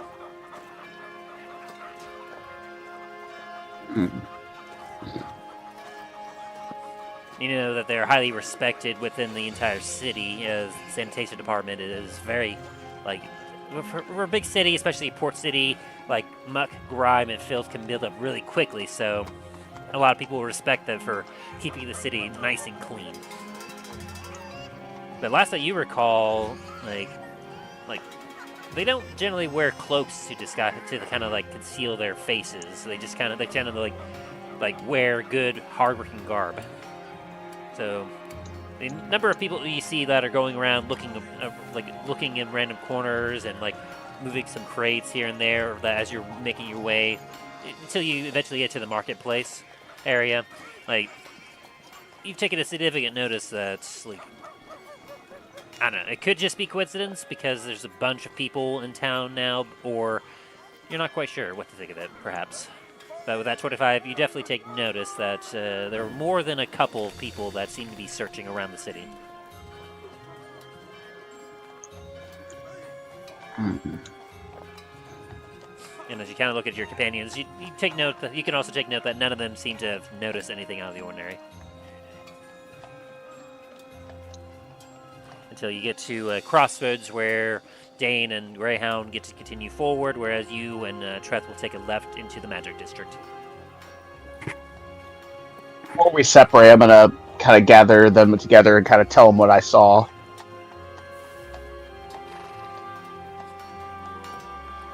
Not quite. Not sure what exactly is going on, but keep an eye out.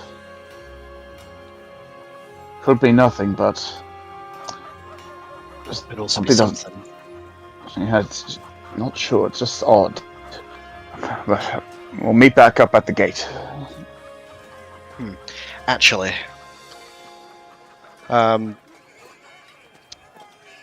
meet up at the Comet's Landing afterwards. I might have an idea, but I'm not going to say it out in the open. All right, I'll meet you there. Aye.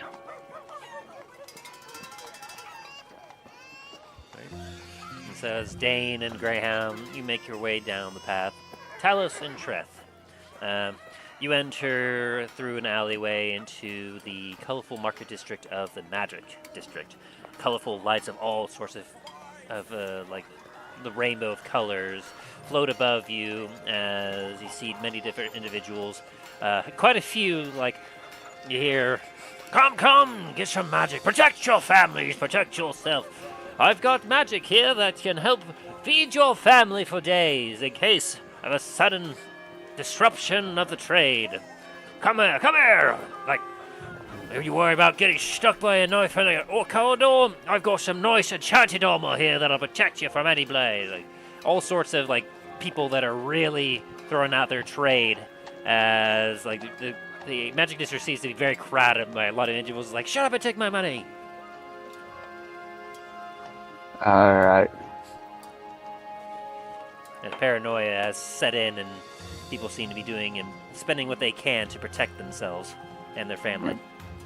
And Talos particularly is looking for something for, like, large-scale magical transport, something that can get from point A to point B, or something that can move a lot, like a group of people a long distance. Like another scroll of teleport. Yeah, something like that. Oh yeah, because that does very well last time. Well, I'll have That you... or Sorry, what? magic carpet or magic. Terribly sorry, my thing... The signal dipped for a second there. Did you say you were looking for maybe like a carpet, like magic carpet? Magic carpet, something that can like a magical transportation that can get for a very long distance at high enough where it wouldn't draw much attention, but at the same time we'd be able, like something like that, like most of what Talos is thinking of is something that he's heard from secondhand from his father's own adventures or other adventures he's heard from back home, but No, like give me a in history that check. kind of a sense. Yeah, let's see. 11. Like, the ability to fly is very much quite a... Well, which history is that with a disadvantage or with advantage?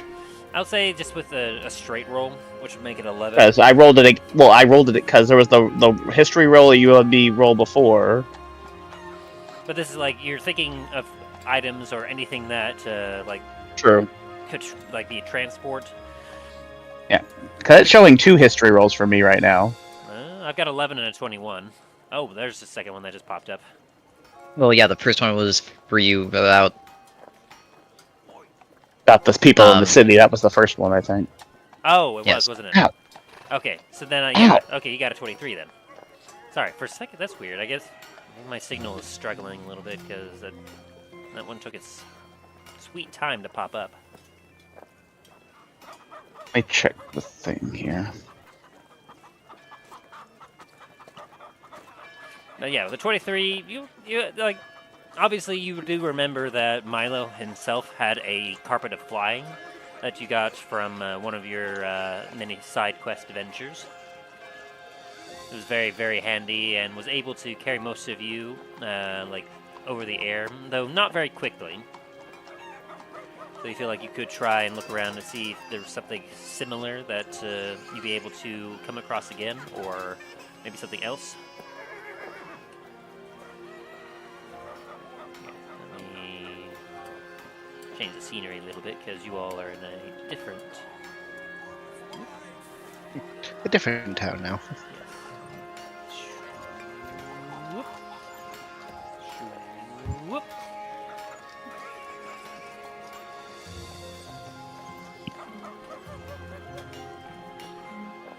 You're in a port city. Not a death city.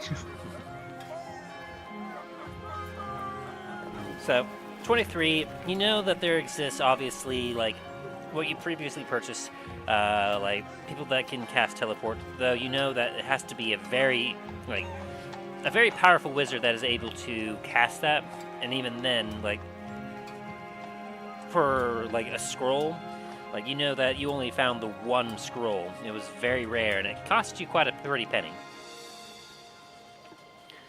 As for other ways to fly, you know that, or to naturally transport yourself, besides the obvious, like, teleportation, you know that Maldraxxus and some other people that you've seen used some sort of dimensional door to hop from one area to another. Though, from your understanding, you don't believe that dimensional door has a very effective range. Like, you have to be either very specific or very close to the location to begin with, like some 200 feet or so.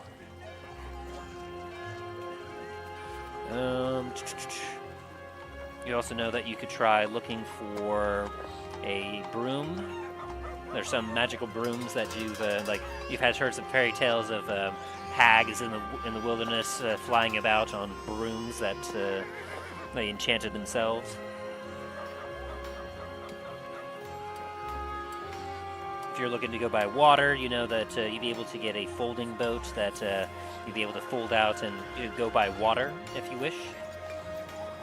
But you know that obviously water travel would not be nearly as ideal because, like, while you could go the long way around, it would take you like quite a few days to travel around the continent to get to the water side that is close to where the Starfall Citadel is located.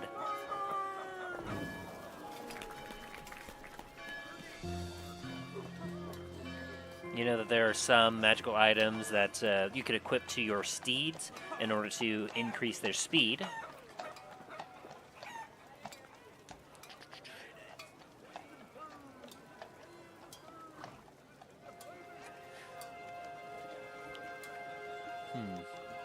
Give me an arcane check real quick. All right. 15? Okay, with that, combined with your history, you definitely also heard from some fairy tales that, like, the ability to teleport is not just limited to one's physical prowess or one's ability to cast it into a scroll form. You have heard that there is supposedly somewhere out in the world, either or perhaps there are some helms that have been enchanted with the ability to teleport.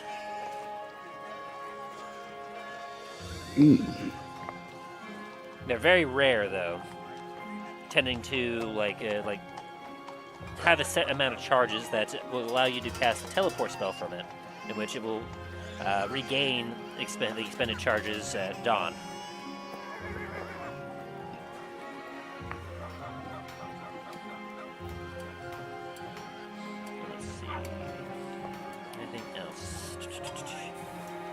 Obviously, you have your cloak of wings, but you know that only works for one person.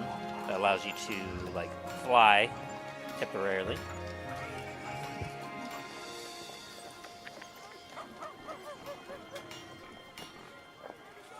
Yeah, with 20 feet, that gets you a lot, honestly.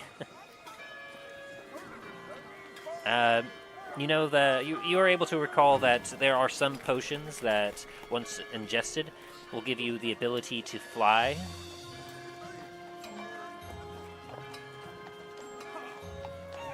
Yeah, I'd rather not wear out while I'm in flight.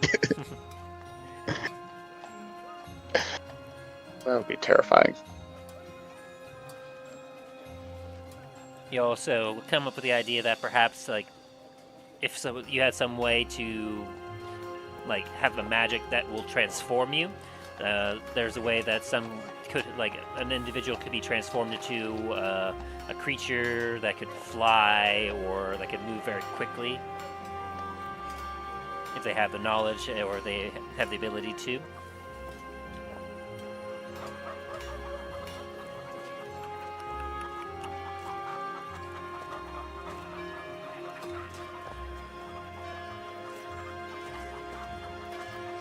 Obviously, the carpets of flying, which are also incredibly rare to come across as well.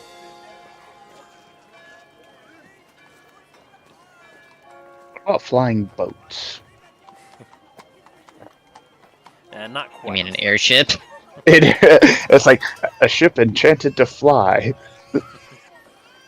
It's like, just grab a pixie and start shaking it. Yeah, airships are more or less, at this point, a thing of kind of fantasy in the world.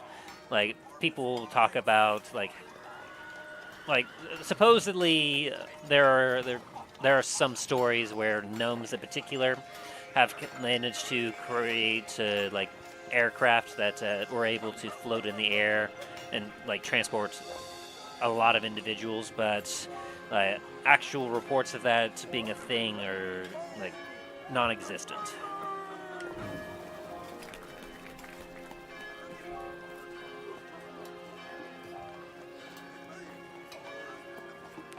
And for what I can see here, that's pretty much all that you can think of.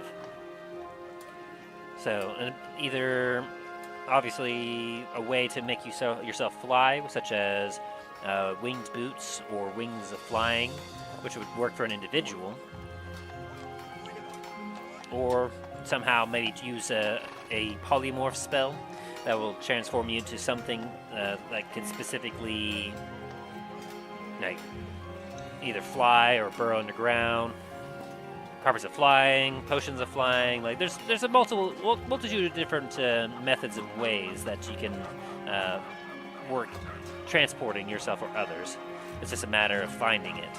As obviously the ability to like increase travel speed or like make it easier to go from one place to another is highly desired in the world, and finding the resources and materials that will enable you to do so can be very difficult.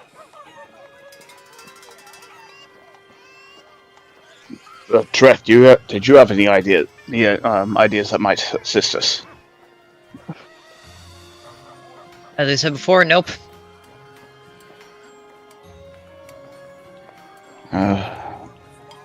Best we could do is probably check around and see if there may be any potions or scrolls that might be able to assist us in some way. Sure, good luck. Talos nods and heads off heads to the store that he went to before to see if there's anything else they might have. Alrighty. So, I'll do a random roll here to see what all. Alright. So, do me an investigation check. Ooh. 1. Yeah, as you begin to make your way around, like, you find that all sorts of shops are very much limited, and a lot of their stocks that's what you might be looking for. Which, as you think about it, makes sense, because people, as soon as the gates got locked, people were likely trying to immediately find a way to get away from here to someplace else on the continent that was safer. And so a lot of ships aren't really heading out. Let's see. I mean, you're able to find some potions of water breathing.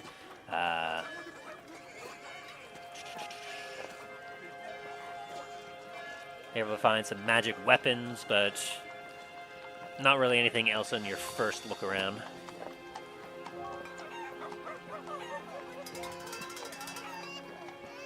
Yeah, honestly, like, you don't really find a whole lot.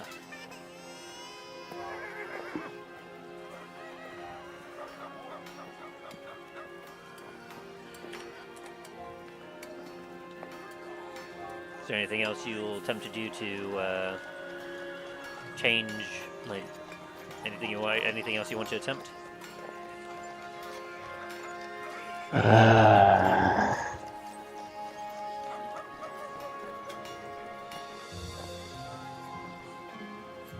Thinking.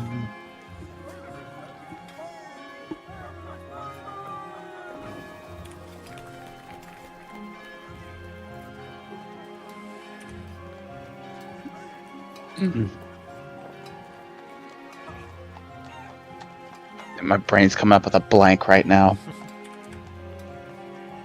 As Treth, as you watch as like Talos is just going from stall to stall, shop to shop, and just looking absolutely just lost. Is there anything that you would do to assist?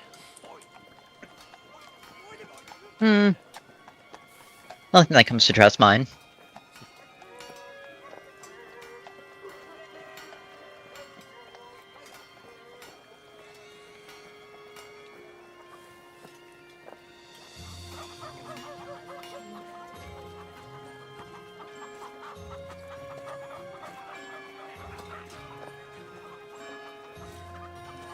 About 2 hours goes by as you continue to just go around and check stalls here, stalls there. You're able to find like scrolls of removing curses, scrolls of sanctuary, scroll of tongues, some more magical weapons. You feel like you got close with one thing, but unfortunately, it is terribly expensive, and like you know that like upon description, you realize, oh, that's not what I'm looking for. Is like you take a look at a scroll of astral projection.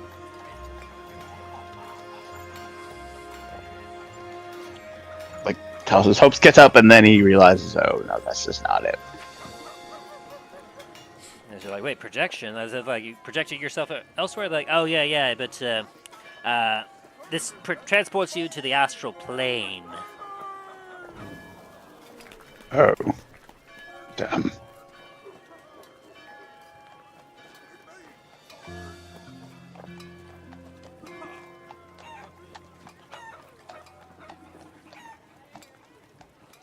Yeah, so sorry about that. I mean, if you don't like the world you're living in now, and you want to transport yourself elsewhere for a couple hours, I mean, this is a great escapism. Just 20,000 gold for you. No, thank you. Have a good day. Do it yourself. Tell us while you sit here and struggle, since I'm not being much help, I'm gonna head back over to Comet's Landing.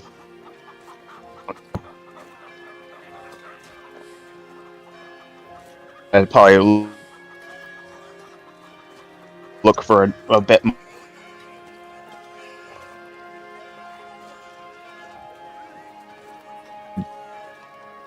a little dejected.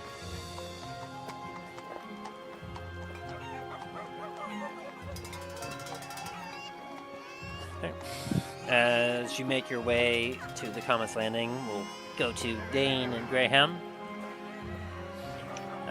Whom you enter the Comet's Landing, and you can see that it's a little slower business than usual.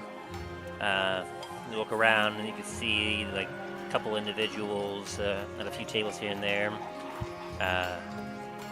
The waitress is there at the desk, kind of serving up like a mug of someone as she takes a look over at you two and go, welcome on in.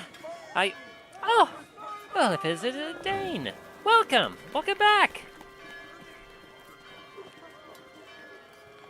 Hey, good to be back.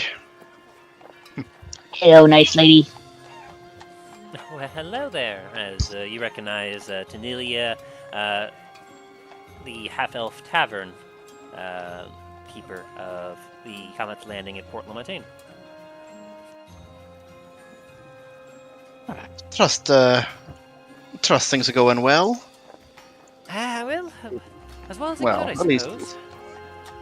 Considering the circumstances, anyway. I do have quite a few more customers than usual, thanks to the fact that quite a few needed a place to stay. I should still have a couple rooms for you all if you're needing a place to stay, although you might have to bunk up in the same room together. I had to take a few extra rooms for some of the new customers. That's alright, we're actually just passing through. We what was it? I wonder if it'd be alright if I check the downstairs area for a minute. Oh, well, of course. I mean, you're part of like Milo's group. You're allowed anywhere at Comet's Landing. Greyhound no. and Dain, give me a perception check.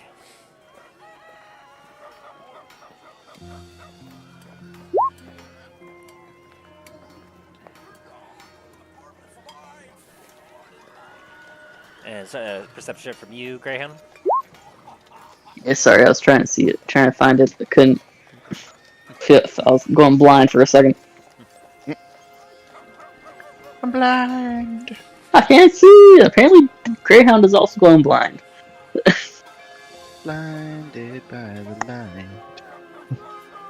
He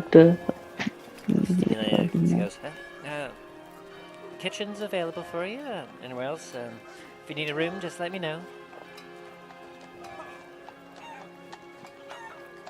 Hey, thank you as always. Dain's just gonna give a warm smile over. And she gives you a calm smile back. And a nod as she turns and heads over to serve another customer at the counter.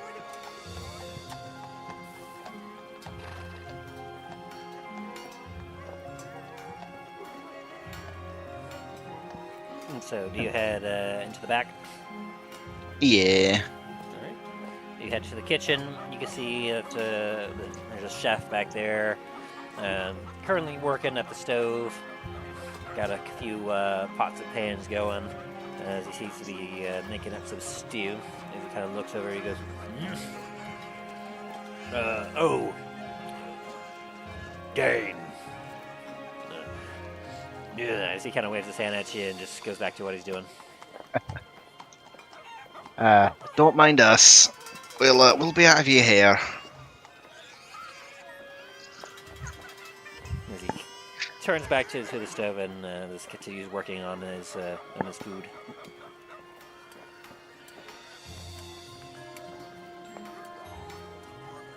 What do you do once you're in the kitchen? All right.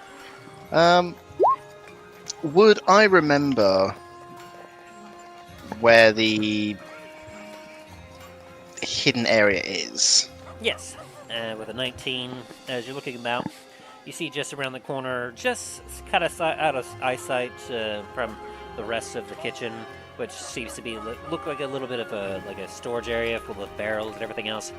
You walk up to one particular barrel where, as you kind of pop the lid, you can see a ladder leading down below into the darkness.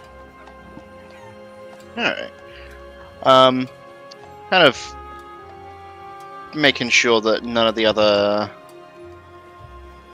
like the chef or any of the other cooks in the area, see. I'm just gonna... Perception check.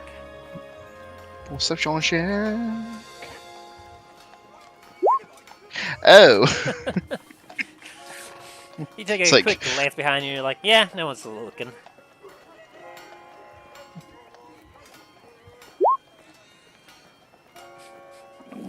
You're not too terribly focused either, Greyhound. You just follow. Hey, Greyhound's looking out. Go ahead, go. Quit pushing me! This Dain slightly just like falls into the barrel. Greyhound pushes him out of the way, starts doing it himself. Now, like, Dain gets like halfway stuck in the barrel, and the Greyhound, you just jump on his rump and just jump him up and down and push him down it. Cartoon style. Yeah.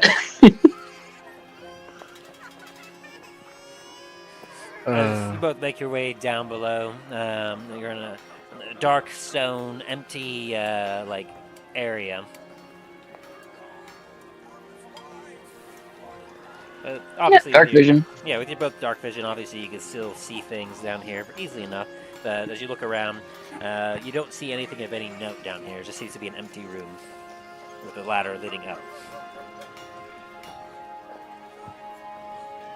I will say, though, with that history of 19, Dan, you do recall that like one of these walls opened up to the pathway below. Alright. I'm gonna see if there's any, like, buttons or levers or anything, or doors to open. That would be an investigation check. Investigation. 15. Maybe? As you start to, like, fill up the walls and take a look around, like... yeah, Greyhound... I'm trying to help Dain, I'm trying to. licking the wall, like biting it, like. This isn't a pomegranate. Greyhound's feeling a little out of it, like especially since they hit the last major encounter. Like your mind is just awash with all sorts of different like feelings and memories and thoughts. It's inhibiting your ability to act and react right now.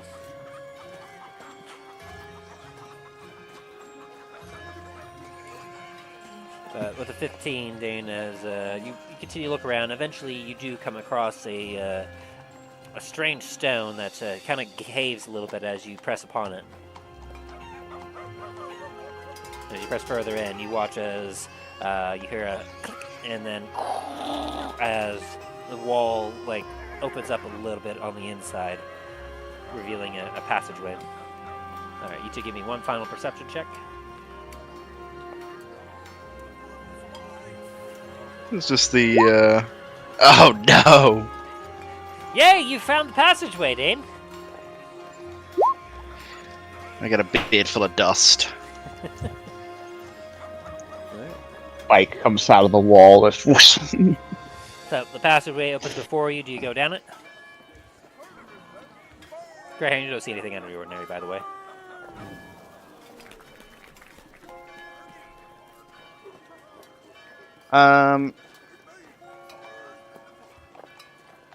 You know what? Yeah, let's go down it for the moment. Just to see if the area is All right, as you head still down, there. as you head down the path, the dark stairway opens up to a very magnificent-looking station below Comet's Landing. From there, you see an individual just kind of like hanging out in a cloak, twirling a dagger in his fingers, and sees you, like stands up abruptly, goes, "Who's there?" Greyhound. Well, thanks for announcing our presence there. Comet's company. Aye. Sorry, wasn't expecting anyone here. Train's not here, I'm afraid. What can I do for you? Nah, I figured as much. I'm guessing it's currently locked up over at the citadel? Or is it on its way back to Antiva? I was on its way back to Antiva. Netfoodle got it all repaired up from what I heard. And then, about a day or so ago, as soon as we heard word that the siege had started at the citadel, Milo sent message through the channels that he wanted to let the train back at Antiva as soon as possible. Aye, makes sense. At least keep something over there for a quick getaway, and also stock of supplies. From what I recall, it was about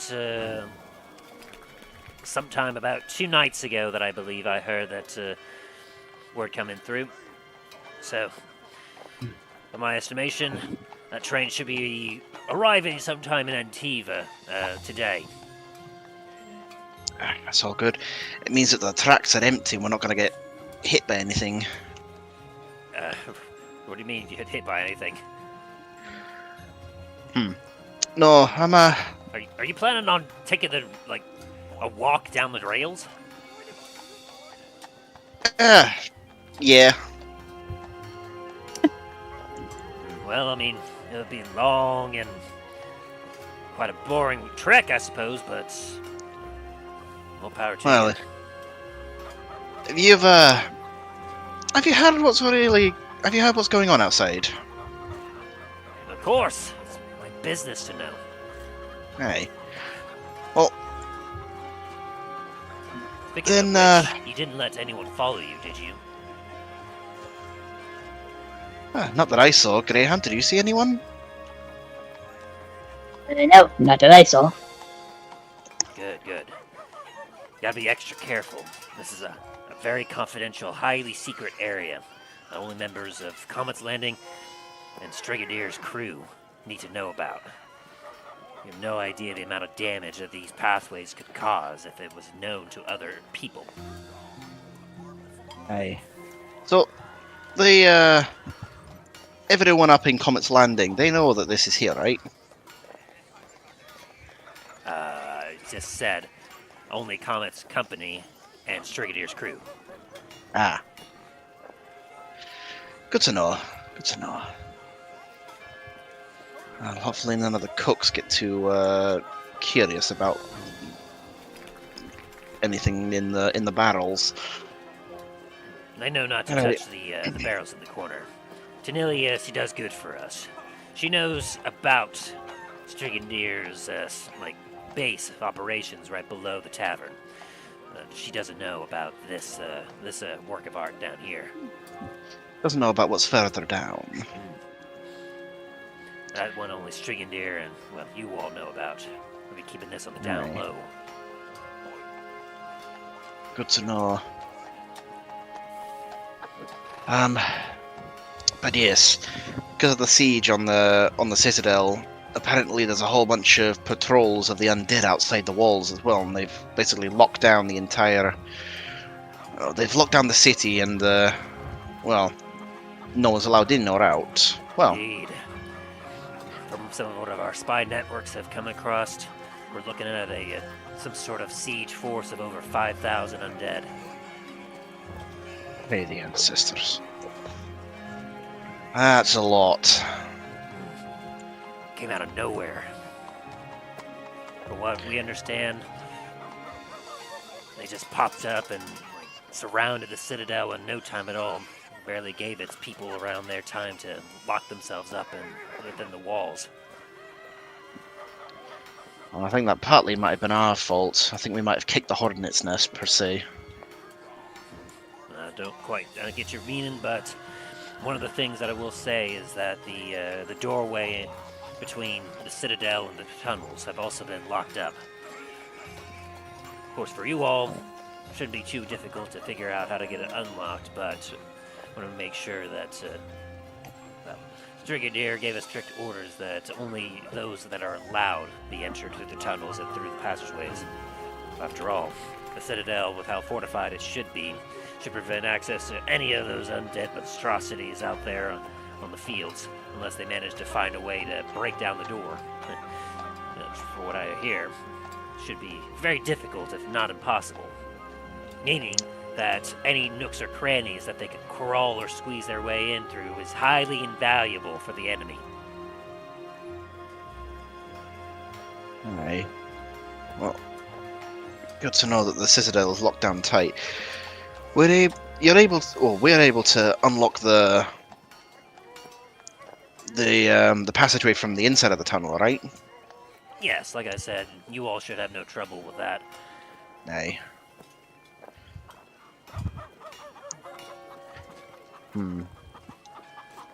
How long do you reckon it would take to walk from here along the tracks to the citadel? I suppose about as long as it would take to travel on land, walking. Probably about a day and a half, 2 days. Aye. Well, better this than possibly going through the majority of an undead army. I mean, yeah, if you're wanting to get into the citadel itself. I'm not quite sure exactly, if you have any plan or anything, it's none of my business. I'm just here to guard the passageway.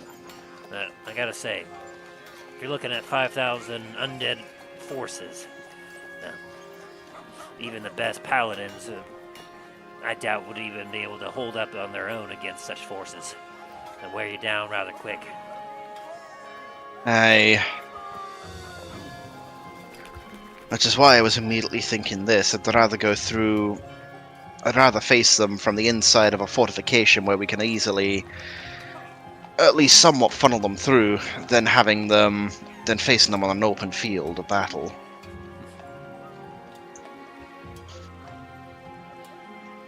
I'll be keeping guard over this here, change of shift with some of the other members of Strigadeer's crew. We'll be keeping an eye on this here if you need it. I appreciate it. Gonna probably disappear back upstairs into the tavern for a bit, and be back down probably later on, either in the evening or later on today with the rest of the crew. All right, I'll be sure to expect you all. And in case you don't want to go back up to the Comet's Landing directly, there are a couple more passageways that we have here. Strigadeer wanted, of course, some extra getaways just in case. That one there will lead you directly to the ports, in case you needed to get yourself to a ship really quickly. That one over there, that'll lead you to a little manhole that'll take you just outside the city to the train station. Hey, good to know. Be a bit of a walk for both of those, mind you, but we like to make sure we have our options.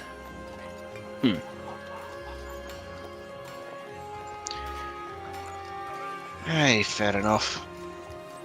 Good to know that there are different ways in and out, though. It's gonna look rather odd if we're just coming down through a barrel every time we want to come down here. Indeed. Seems Milo must have taught you guys at least one or two things. Yeah, we also somewhat also pick up some stuff on our own as well. Not much though. Well, I'll be here if you need anything. I'll look for your coming. I appreciate it.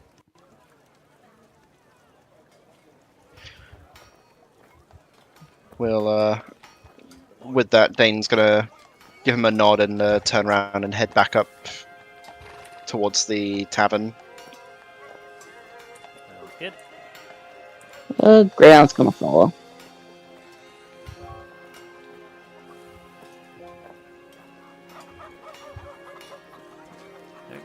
As you make your way back up to the tavern, some time it passes by as you hang out with Tanelia.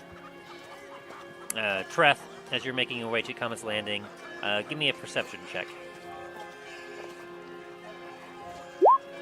A 9. E. You see that there's a little bit more of a crowd heading into Comet's Landing than there was previously, but you can see there's even larger crowd over by the Celestial Delights. You don't notice anything else out of the ordinary. I mean, when people are trapped in the city, what else are you gonna do? As you make your way in, and actually, Dain and Greyhound, as you leave the back room and you make your way back into the tavern, give me another perception check. Or history check. Perception or history of your choice between Dain and Greyhound. Yeah.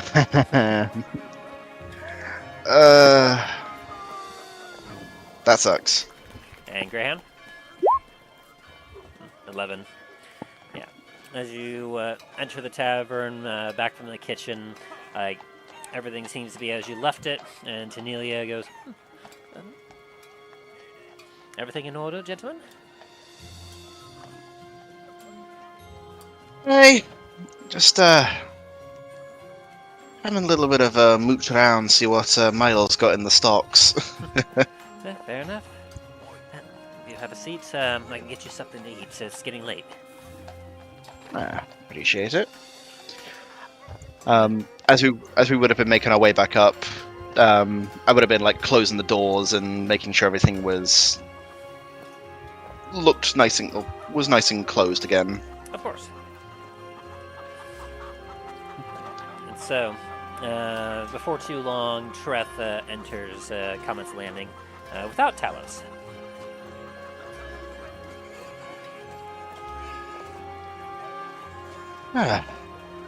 Treth, welcome back.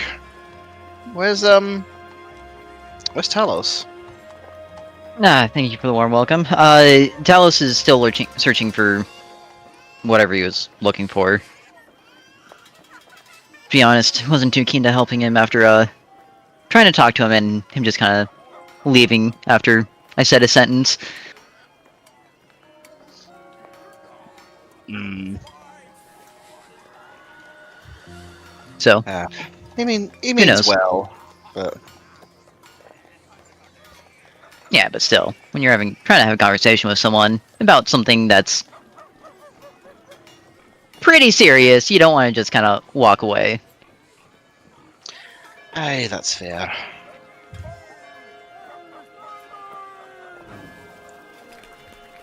I shan't pry though. That sounds like more of a private discussion than one left out in the open. As you all kind of settle down to get some drinks and like wait for Talos. Talos, you spent a few hours searching amongst the stalls and magic shops, not having too much luck. What are you doing?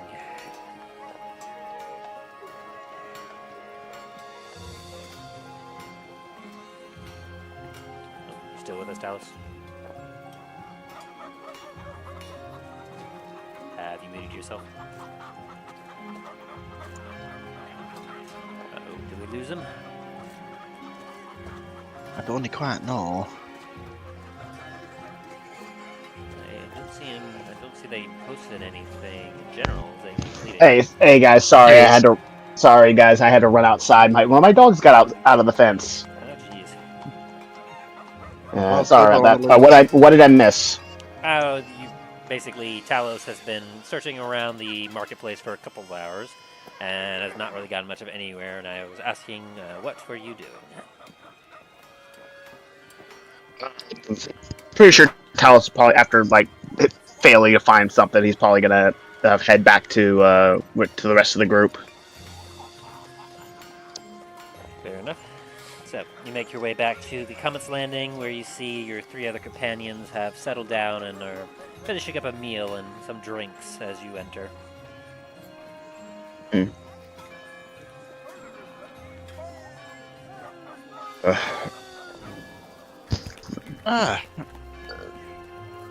Talos, welcome back.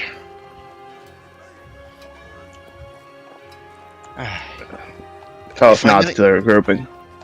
Oh, sorry. Oh, no, it's alright.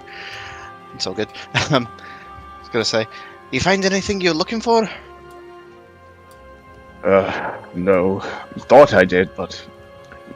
It was astral projection. I heard projection, and I thought that, but apparently that wasn't it.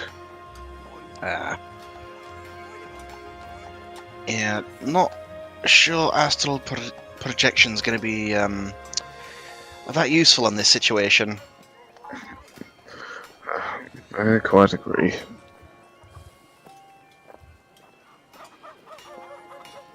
Talos, nothing that a nice drink won't help cure your woes. I was nearly hand you a mug. Thank you.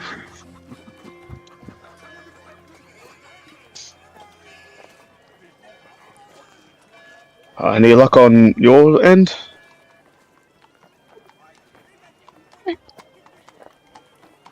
It's fruitful on our end. The thing that I was looking into, it's not there as to be expected, but we have a clearer path if we want to take it. At least there's that.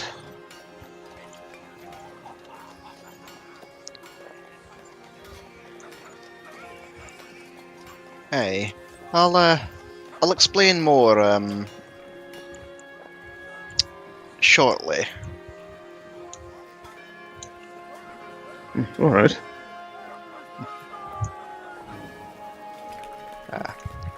But before that, yourself a room, dear.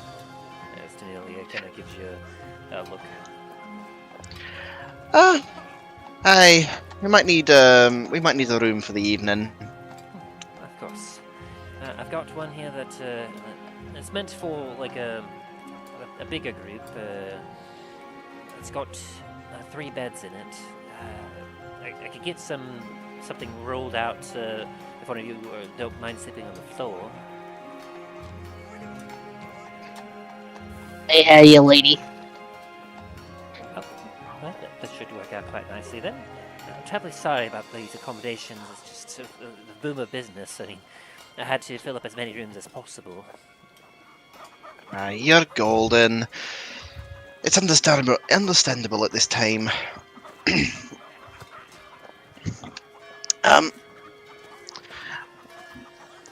What's it? I'm just gonna kind of like be a little bit quieter with this bit. It's like, also, don't be surprised if the room is empty in the morning. We may have to take off. We may have to take off quite early. Of course.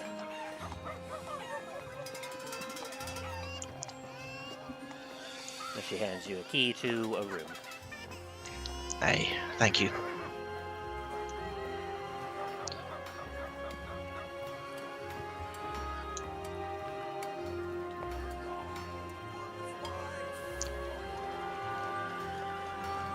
Ah.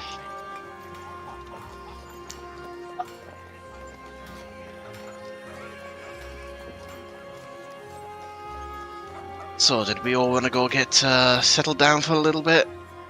Or do we want to enjoy a meal first? Technically, 3 of you have already enjoyed a meal. Well, It'd be Talos that hadn't quite eaten yet. aye. I'll grab a quick bite.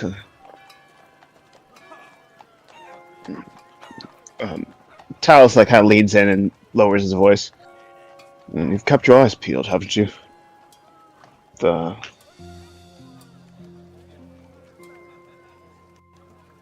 Aye, tried to. Haven't really seen anything out of the ordinary.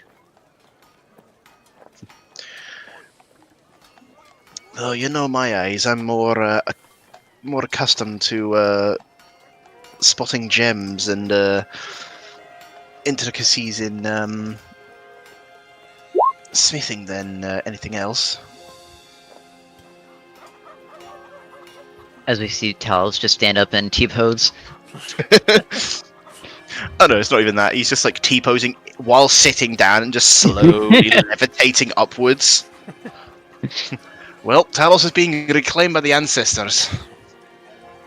His Don't time has worry come. about me. I'm just going to sit here and eat as he T-poses his face into his plate. Just over and over and over again.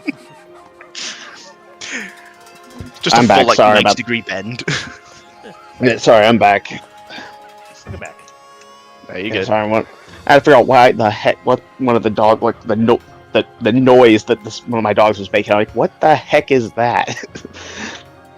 Yeah, she got stuck between the. We have a little gate that's in the hallway to keep them out, and the little one got herself stuck between the bars of one of the gates, trying to force her way through. Jeez. Anyway,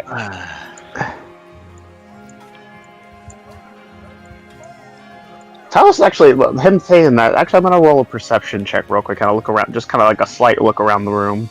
Okay. Oof, man, these rolls are brutal to you guys tonight. I think it's Starfall. What is this place called again? Common Landing. Comet's Landing. I think this Comet's Landing is just cursed. Because we started having these rolls once we started walking into Comet's Landing. To be honest, my perception rolls have never been great. Mine have been occasionally. It's like they're good when we don't really need them to be, but they're bad when we need them to be. With 11, as you take a look around, you can see that the tavern is moderately full. It's like looking a little bit more chipper and brighter than previous. Were you looking for anything in particular? Just looking for anyone that doesn't seem to be partaking more into what you would expect in a bar in a tavern. Be like something like. Something like instead of like being fully looking at, I'm more looking for people that don't seem to be more engrossed in what they're supposed to be doing. Well, as you take a look around, to the best of your ability, you can, for what you see, everyone seems to be like either drinking or enjoying their food at about a normal for like what it is. Some people look a little uncomfortable, as some of them seem to have been displaced, but for the most part, it seems the comfort of the comet's landing seems to be like doing what it does best per Milo's instructions, and people that are here are looking at least happier than usual.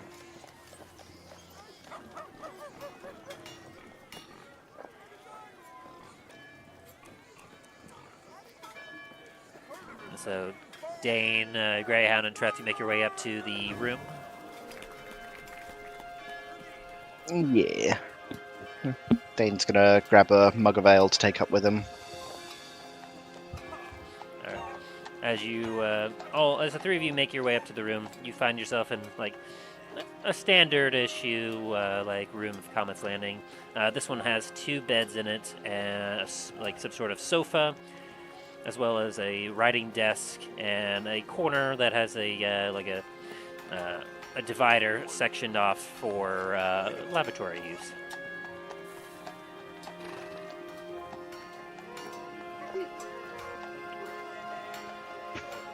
Greyhound's just gonna lay down on the floor and start sleeping.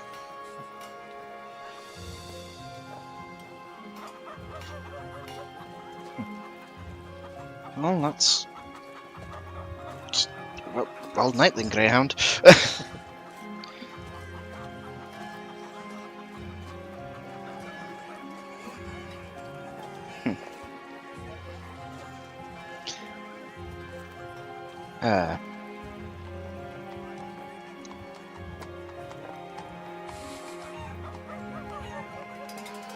Hey, Treth, give me a history check. Oh boy. 26, hey! Cornelia said this room had 3 beds, but you only see 2 and a sofa.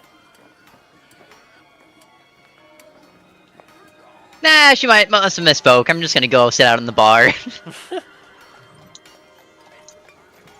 Wait, there's a bar in this room? Downstairs there is. Damn. That's fair.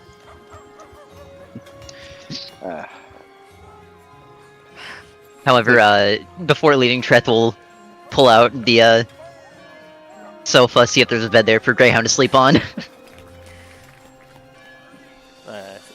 So what do you? So are you just pulling the sofa away from the wall, or what are you doing exactly?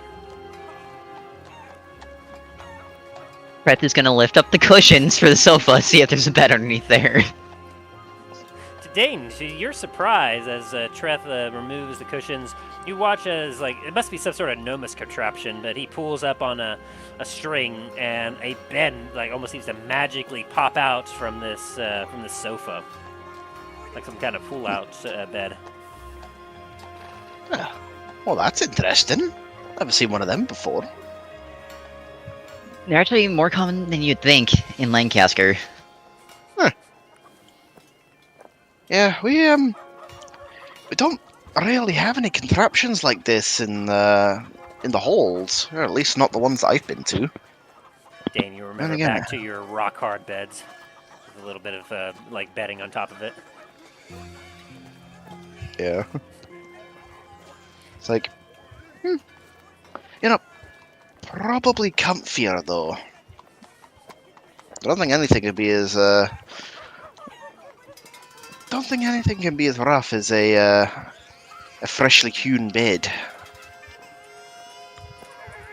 You would think so. However, this might be a close second. You might want to give it a try. I probably will. Oh god. Yeah, that's why I was saying freshly hewn beds.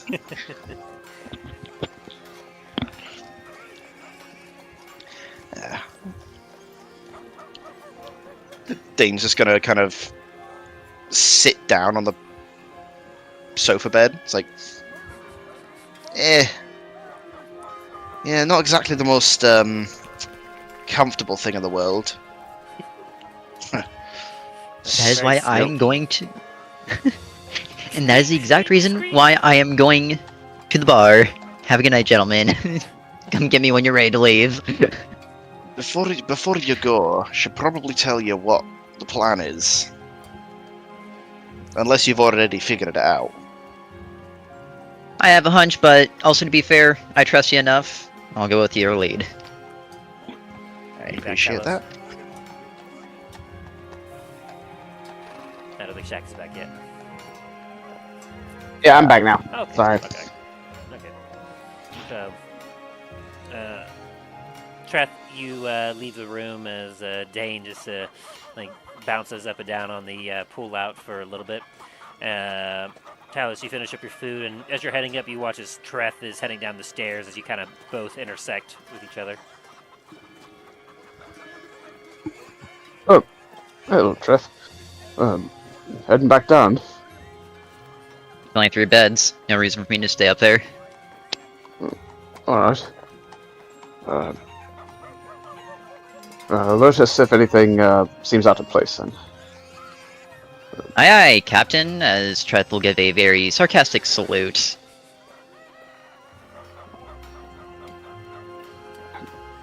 Again, I apologize. You apologize, but yet you can't just stop and actually have the conversation with me.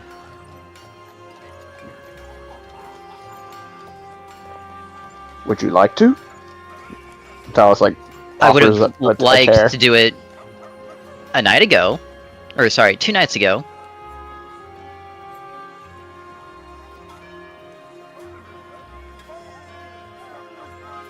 Would you like to insight check him, Talos?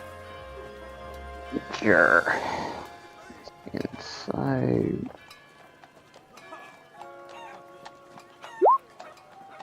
Alright, 17. You get a fairly decent read. So, Treth, like, what kind of emotions are you exuding out here? Oh, Treth is pissed.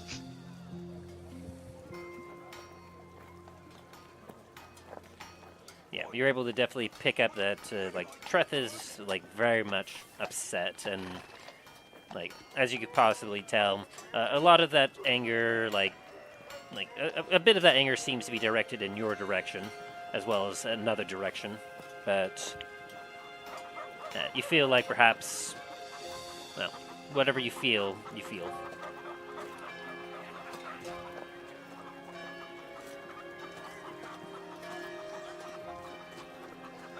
Look, I admit that I failed. There's no reason for me to even attempt to be even to claim that I'm a leader for me failing you, and I admit that. And I truly am sorry.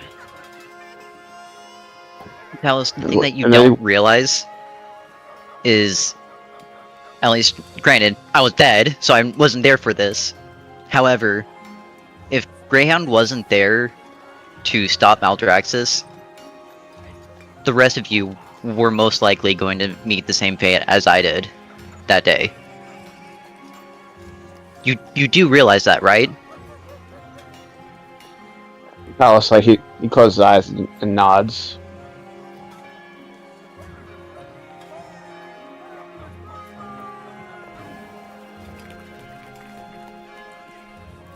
I'm grateful for you bringing me back. Granted, I didn't want to, but nevertheless, I am grateful to still be here. But this does not take away from the fact that you still put all of our lives in jeopardy.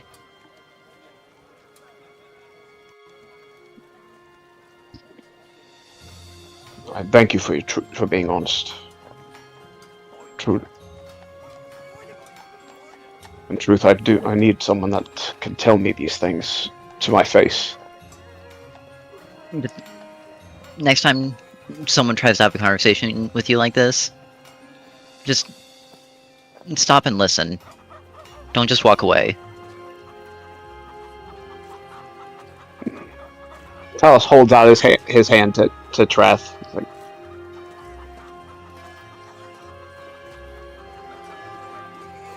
I swear.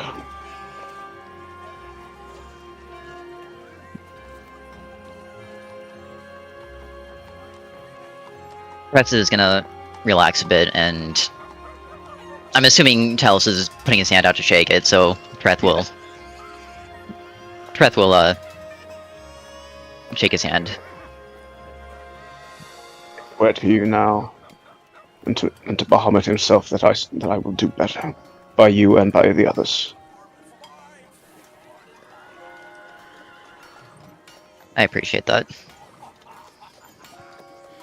Also, just fair warning, I did tell Milo about everything, so I don't know quite how he's gonna react. A slight pain look's gonna go over his face.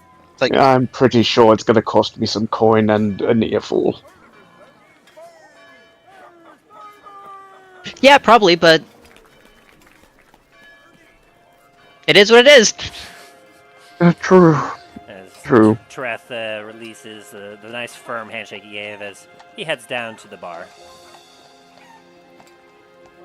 And Talos is gonna head back up upstairs and And, try to rest for at least a little bit, but he's gonna be very ready to go.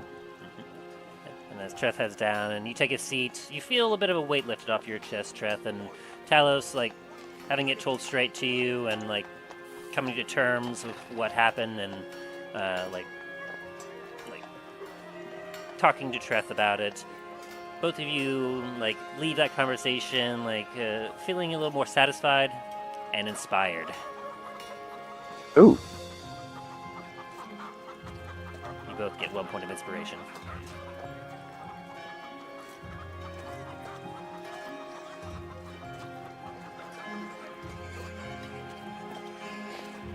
As Talos, you enter the room and you can see Greyhound on the floor taking a nap, and Dain poking a spring that's popped out of this weird bed that seems to be coming out of a sofa. What's that? Because I don't think Talos has ever seen anything like this.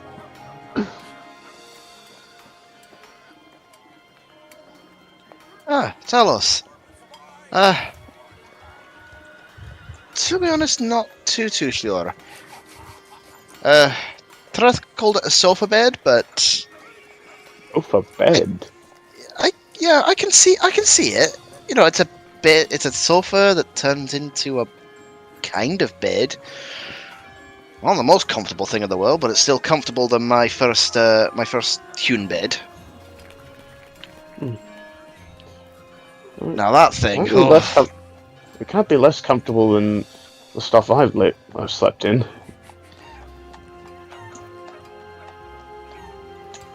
A hewn bed. Wait, you've slept in a bed made of stone. Aye. Kind of just blinks for a few minutes, a moment, and then just like it makes like a gesture, like, well, that kind of does make sense. Well, we're not animals. We're not just gonna lie on a slab of rock. I mean, we kind of do, but you know, we have covers that go on it as well to make it nice and soft. I mean, as soft as a slab of stone can get. I miss my bed. It's like I was like thinking of back at the bed at his house. It's like his own back home. Like, I miss my bed.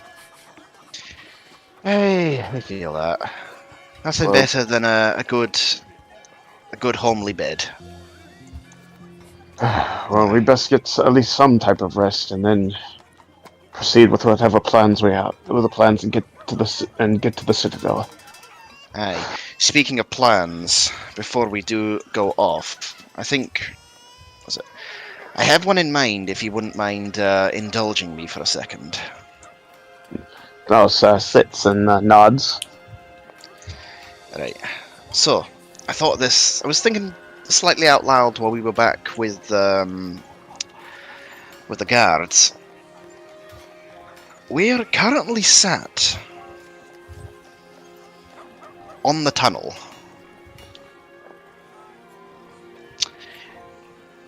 There is no train there. Me and Greyhound have already been down there. It's currently over back in Antiva with Milo. He recalled it over there for, I'm guessing, asset protection, essentially. But that does mean the tracks are empty right now. We could very easily just walk there without having to engage in any of the nasties above ground. That's quite ingenious. Would also mean as well that we wouldn't have to fight our way back into the citadel. We could already be in there when we start facing them. Also, from the note, which I was looking at again, there's another dragonborn out there. And there's Well, like, what? One of three possibilities right now.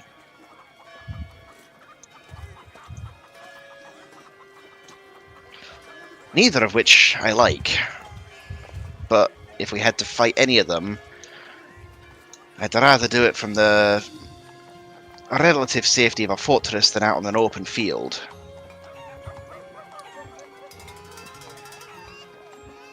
Does sound acceptable than fighting through. How many undead?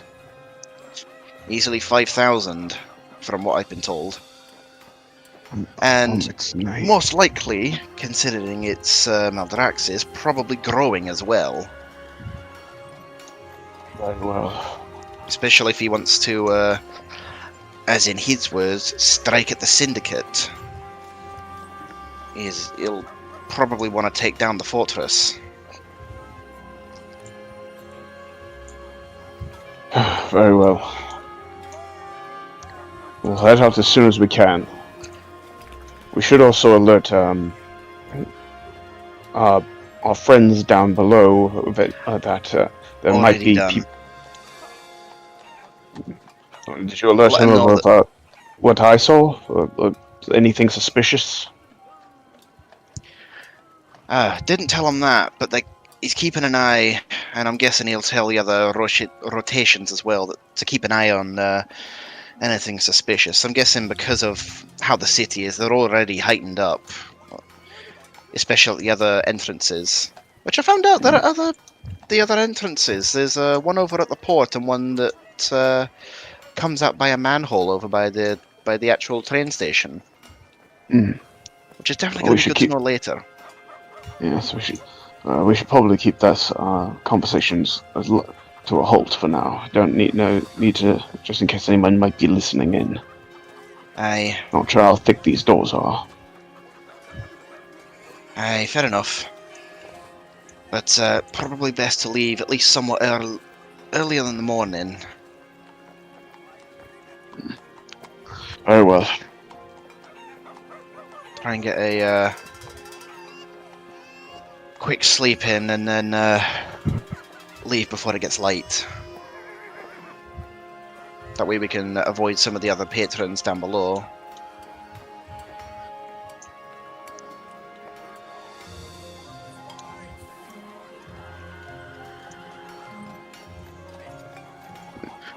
Sounds like a plan. Aye. Talos heads over to one of the beds and kind of settles himself in. One of the normal beds or the pull-out? Probably the normal one. He's looking at it. He kind of doesn't trust it with his weight. Doing. It's like he's like like if someone that's way too big to sit on a bed with those kind of springs. Dain's just looking. Seeing as Dain's already sat down on the pull-out, he's like, might as well. Can't be that uncomfortable.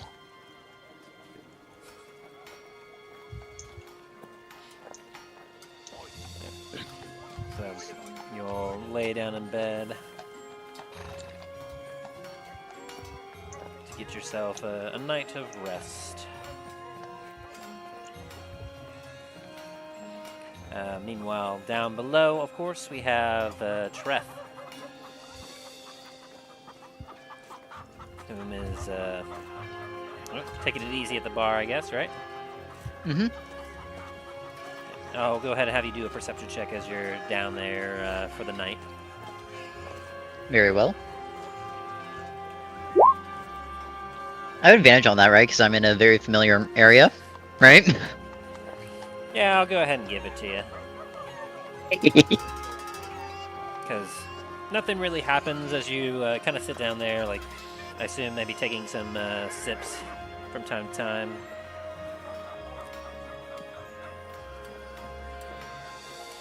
You Yeah. watch as, like, the tavern keeper, Tanilia. I'm already just forgetting her name. Hang on. Sounds about right. That's good Yes, enough. Tanilia. As it gets to be real late, she does a last call for any of the patrons still around before eventually she most of the patrons have either gone to bed. It gets very much like empty in the main tavern area. And she kind of yawns and, anything else I could do for you, Master Treth?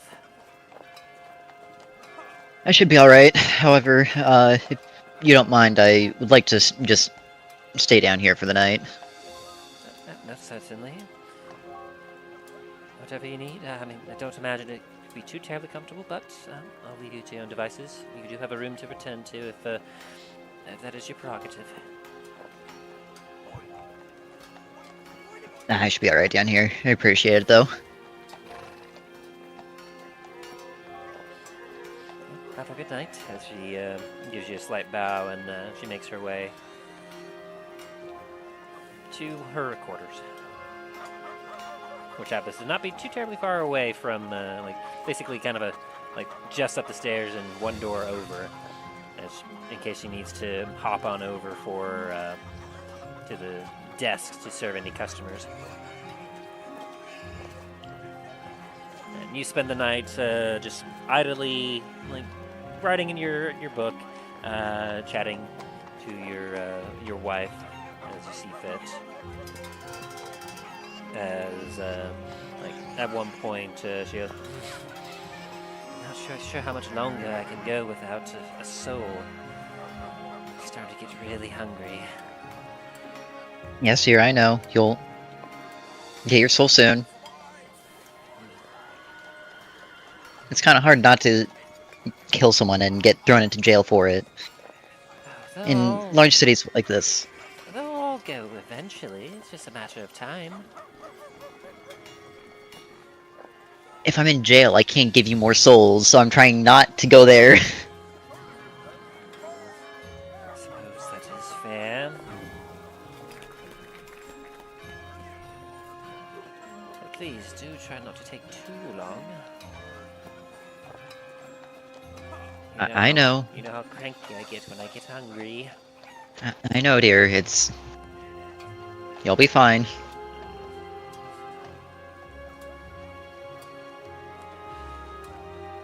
And as you keep an eye out for the rest of the evening, you don't notice anything out of the ordinary. Everything seems to be going uneventfully. And since the rest of you all went to bed a little early, you all do get your full rest as you wake up before the sun rises.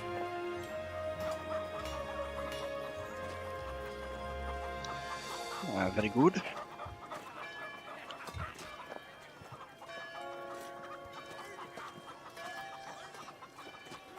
And so, as Talos, Dain, and Greyhound, you'll wake up.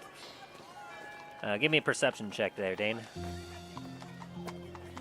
With advantage. Oh dear. A 17. As you get up, you feel a little tension at first, and then you hear a pop as you stand up. You look down at your beard, and there's a spring in it.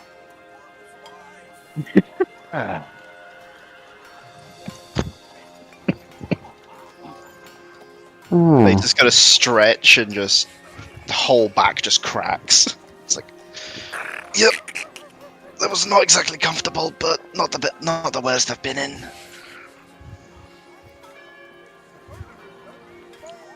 You have something in your beard, Dain. I know. Dain's just gonna kind of try and slowly untangle this this spring from the beard. It's like bloody get out. Finally have enough and just pull it for the last little bit, and just a little bit of beard comes with it. Ah, so painful. Yeah. Oh, you have something. let me double check what that says. Ah. You have a nice fancy belt that might help with that. Or did it hinder? That's the question. Cause more beard to come out, get stuck in the spring.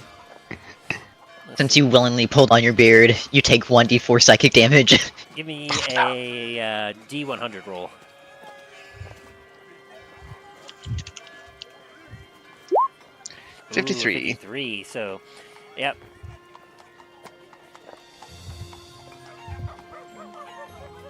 As it is just like you woke up just before dawn, as you finish getting ready and dawn breaks, you actively feel your beard get much visibly thicker and fuller as whatever beard you lost from the spring has magically regrown itself. Ah, well, that's nice.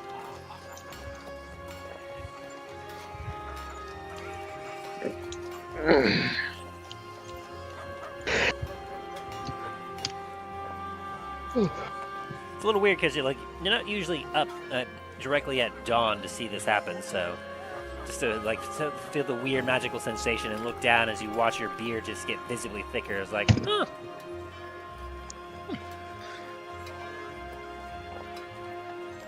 Well, that's different. Right. And you gather up all your stuff. Yeah.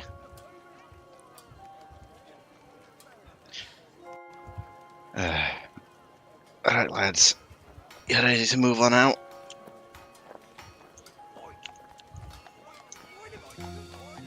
Very well. Take a stretch. Let's head on down. Hey, be quiet. We don't want to wake up half the tavern. Right. You make your way down to the main tavern area where Treth is sitting there, awaiting. As Treth, you hear the clanking, light clanking of armor as your two heavily armed and armored paladins make their way down the stairs.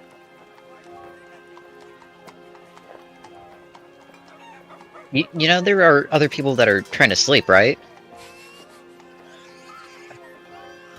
Yes, Treth, I know.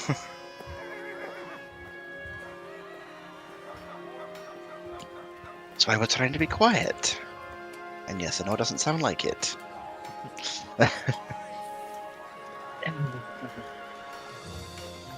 Milo clearly hasn't shown you guys how to be quiet. Got it. It's kind of hard to be quiet when you're wearing this. As I'm just gonna put my hands up and down this full set of ornate plate mail. Ornate full plate. You didn't think of just coming down maybe 10 minutes earlier and just doing that wherever else? No, we didn't think about that. The Talos are like, no, it's like a little bit of shame. It's like we should have thought about that. We should have thought about that. Disgrace the ancestors by not being ready for battle at a moment's notice.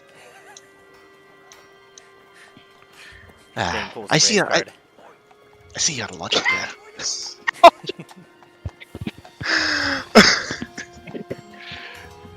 Oh, fantastic. Jeez.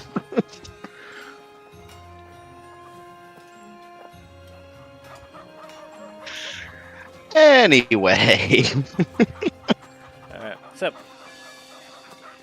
as you are all there, the tavern ready to go, where exactly are you all going? What exactly are you doing?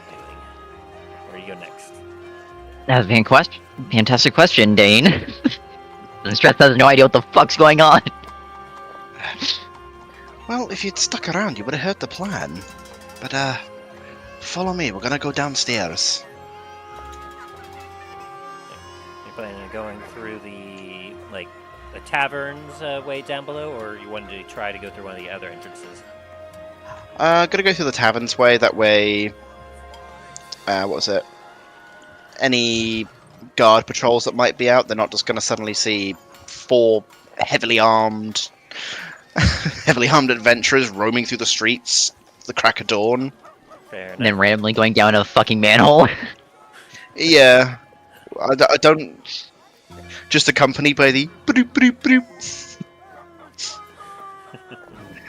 Fair enough. So you make your way back to the kitchen. It is incredibly dark in the kitchen as none of the fires are lit, and it's it's clear. I mean, no one's cooking at this hour. But you do hear as you enter the kitchen, like some heavy footsteps from the corner. As you could probably infer that, like being at dawn, people are going to start getting up to get ready for work, and so you feel the cook is probably about to make his way into the kitchen to start like getting some meals and some food prep done in preparation for the coming day's business. Yeah. Right. Everyone in the corner, quickly! The barrel! Greyhound dolphin dives into it. Greyhound, don't you think you should remove the lid first? Cartoonish, Tom and Jerry, like Greyhound looks up with a completely flat face.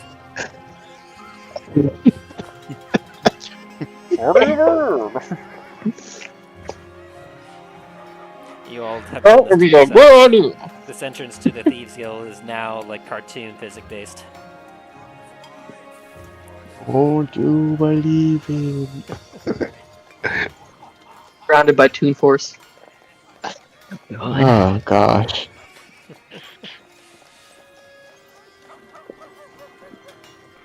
Alright, so as you open the lid and make your way down below,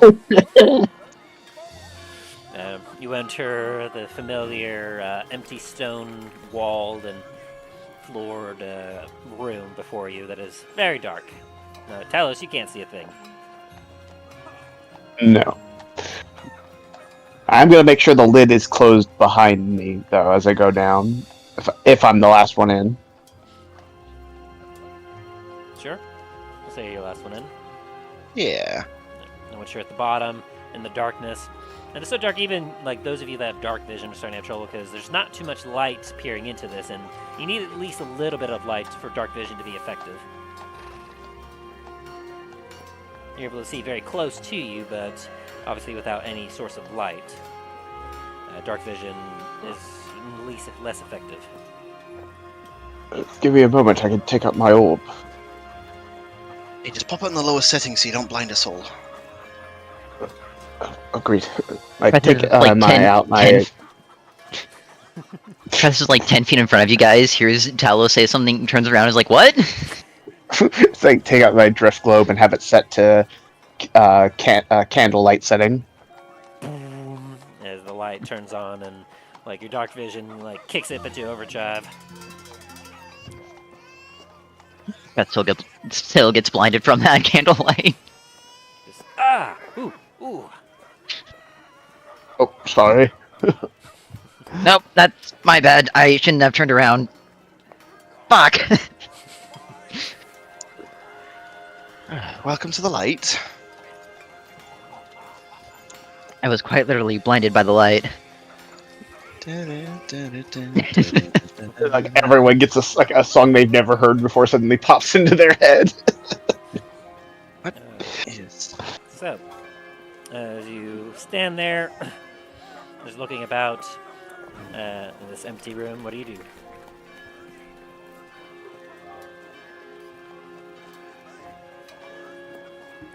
No. Did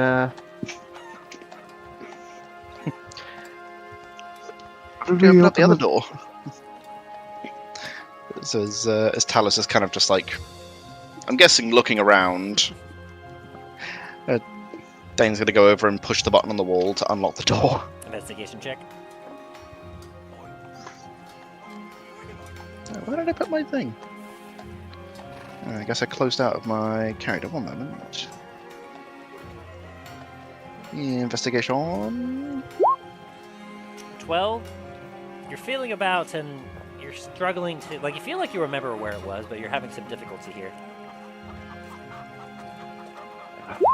Oh, let me give you a hand, Dain. Dang, the 26. As you're like filling up the wall, you're like, oh, where is it? Where is it? You watch as the Treth kind of comes up with a good memory as to where it was located, and he pushes it onto a stone as you hear a click as the door opens up. Thank you, Treth.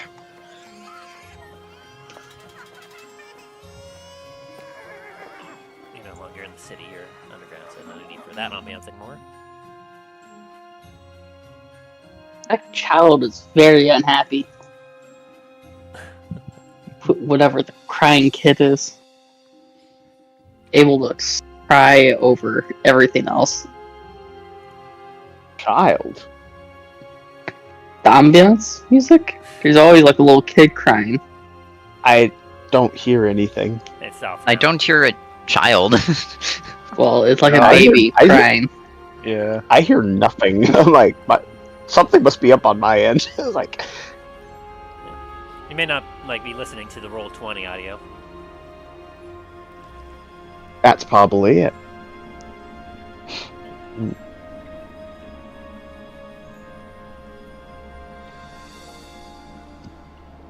It's not even playing for me.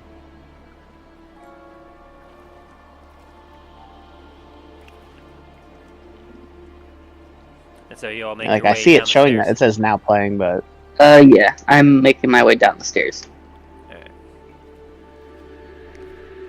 As you all make your way down the stairs, it's a semi-long like path. You took it before through this way when you made your way up through here before. But as you make your way down, you can see like a soft glow of light up ahead into a main room as you all leave the stairwell and enter the main station area.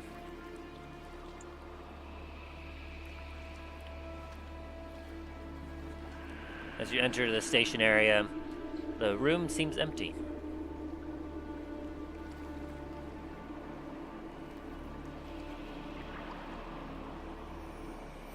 this is gonna look around, like take just like a sweeping look around. The perception. Yep. Ooh, 17. As you take a look around, you can see like the elegant station that has been well crafted and made to look very beautiful stands empty. You can see where there is a rail system, a little divot towards the ground where you can imagine the train would be rolling in on a rail system, and the tunnel that leads to somewhere to the north, a pathway that you know you need to take in order to get to Starfall Citadel.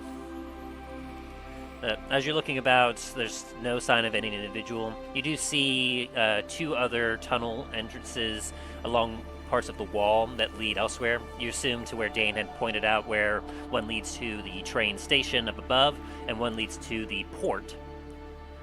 But something that does seem out of place with your 17, you see what almost looks to be something on the ground. Oh no. I'm gonna turn the light up a bit to more of a torch light instead of being a candlelight, make it a little brighter. You see ahead of you what looks to be some dark liquid, like pulled up on the ground. Possibly oil, possibly something else. You're not quite sure yet. Alice is gonna walk toward it and bend down and kind of like inspect it. Give me a medicine check.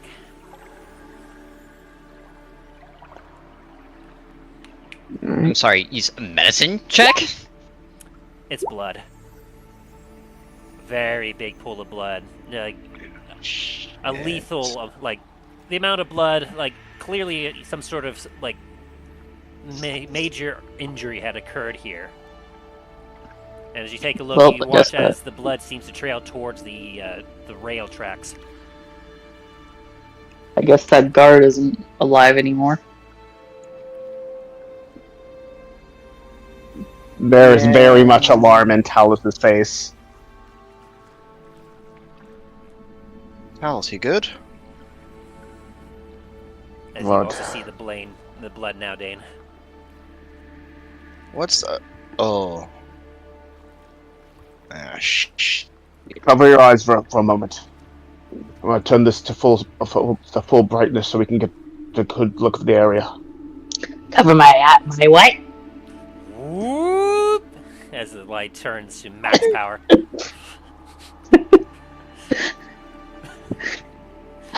And I'm having it float a good distance above us so we can have a full field of view of the whole area.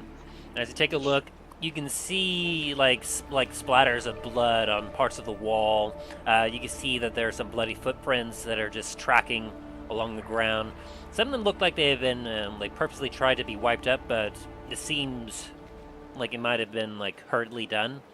And you see a couple of what looks to be like blood trails that seem to almost look like a drag heading towards the rail tracks.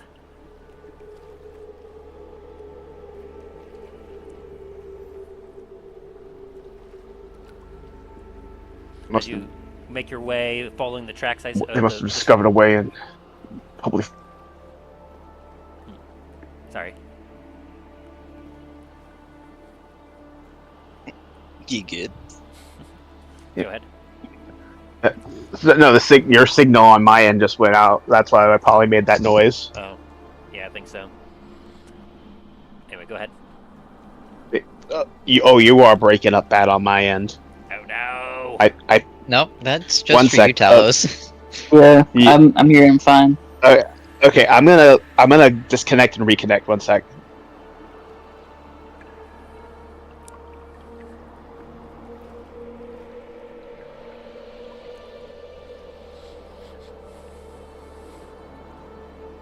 Okay, I switched to my phone's data rather than the Wi-Fi. Something's going on with the Wi-Fi. Yeah, its signal strength dropped severely for Spectrum. Oof.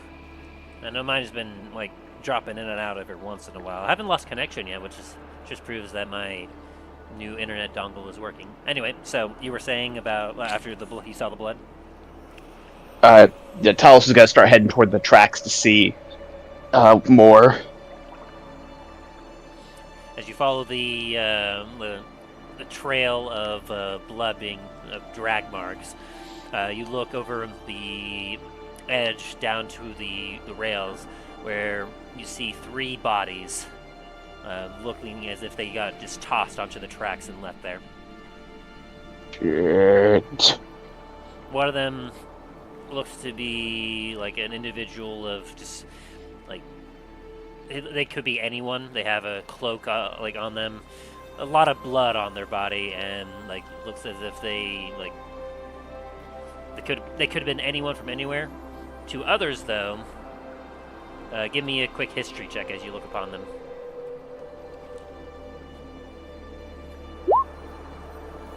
With an 18, because you have advantage on this, you recognize some insignia of the cult of Maldraxxus on 2 of the bodies. By the ancestors, that's not good. What do you see there, Dain? The cults found this. Wonderful. We have to alert the guild if they don't already know already. Yeah, I'll let him know. As Treth is just gonna pull out his book, pull out a quill, and start writing to Namfiddle.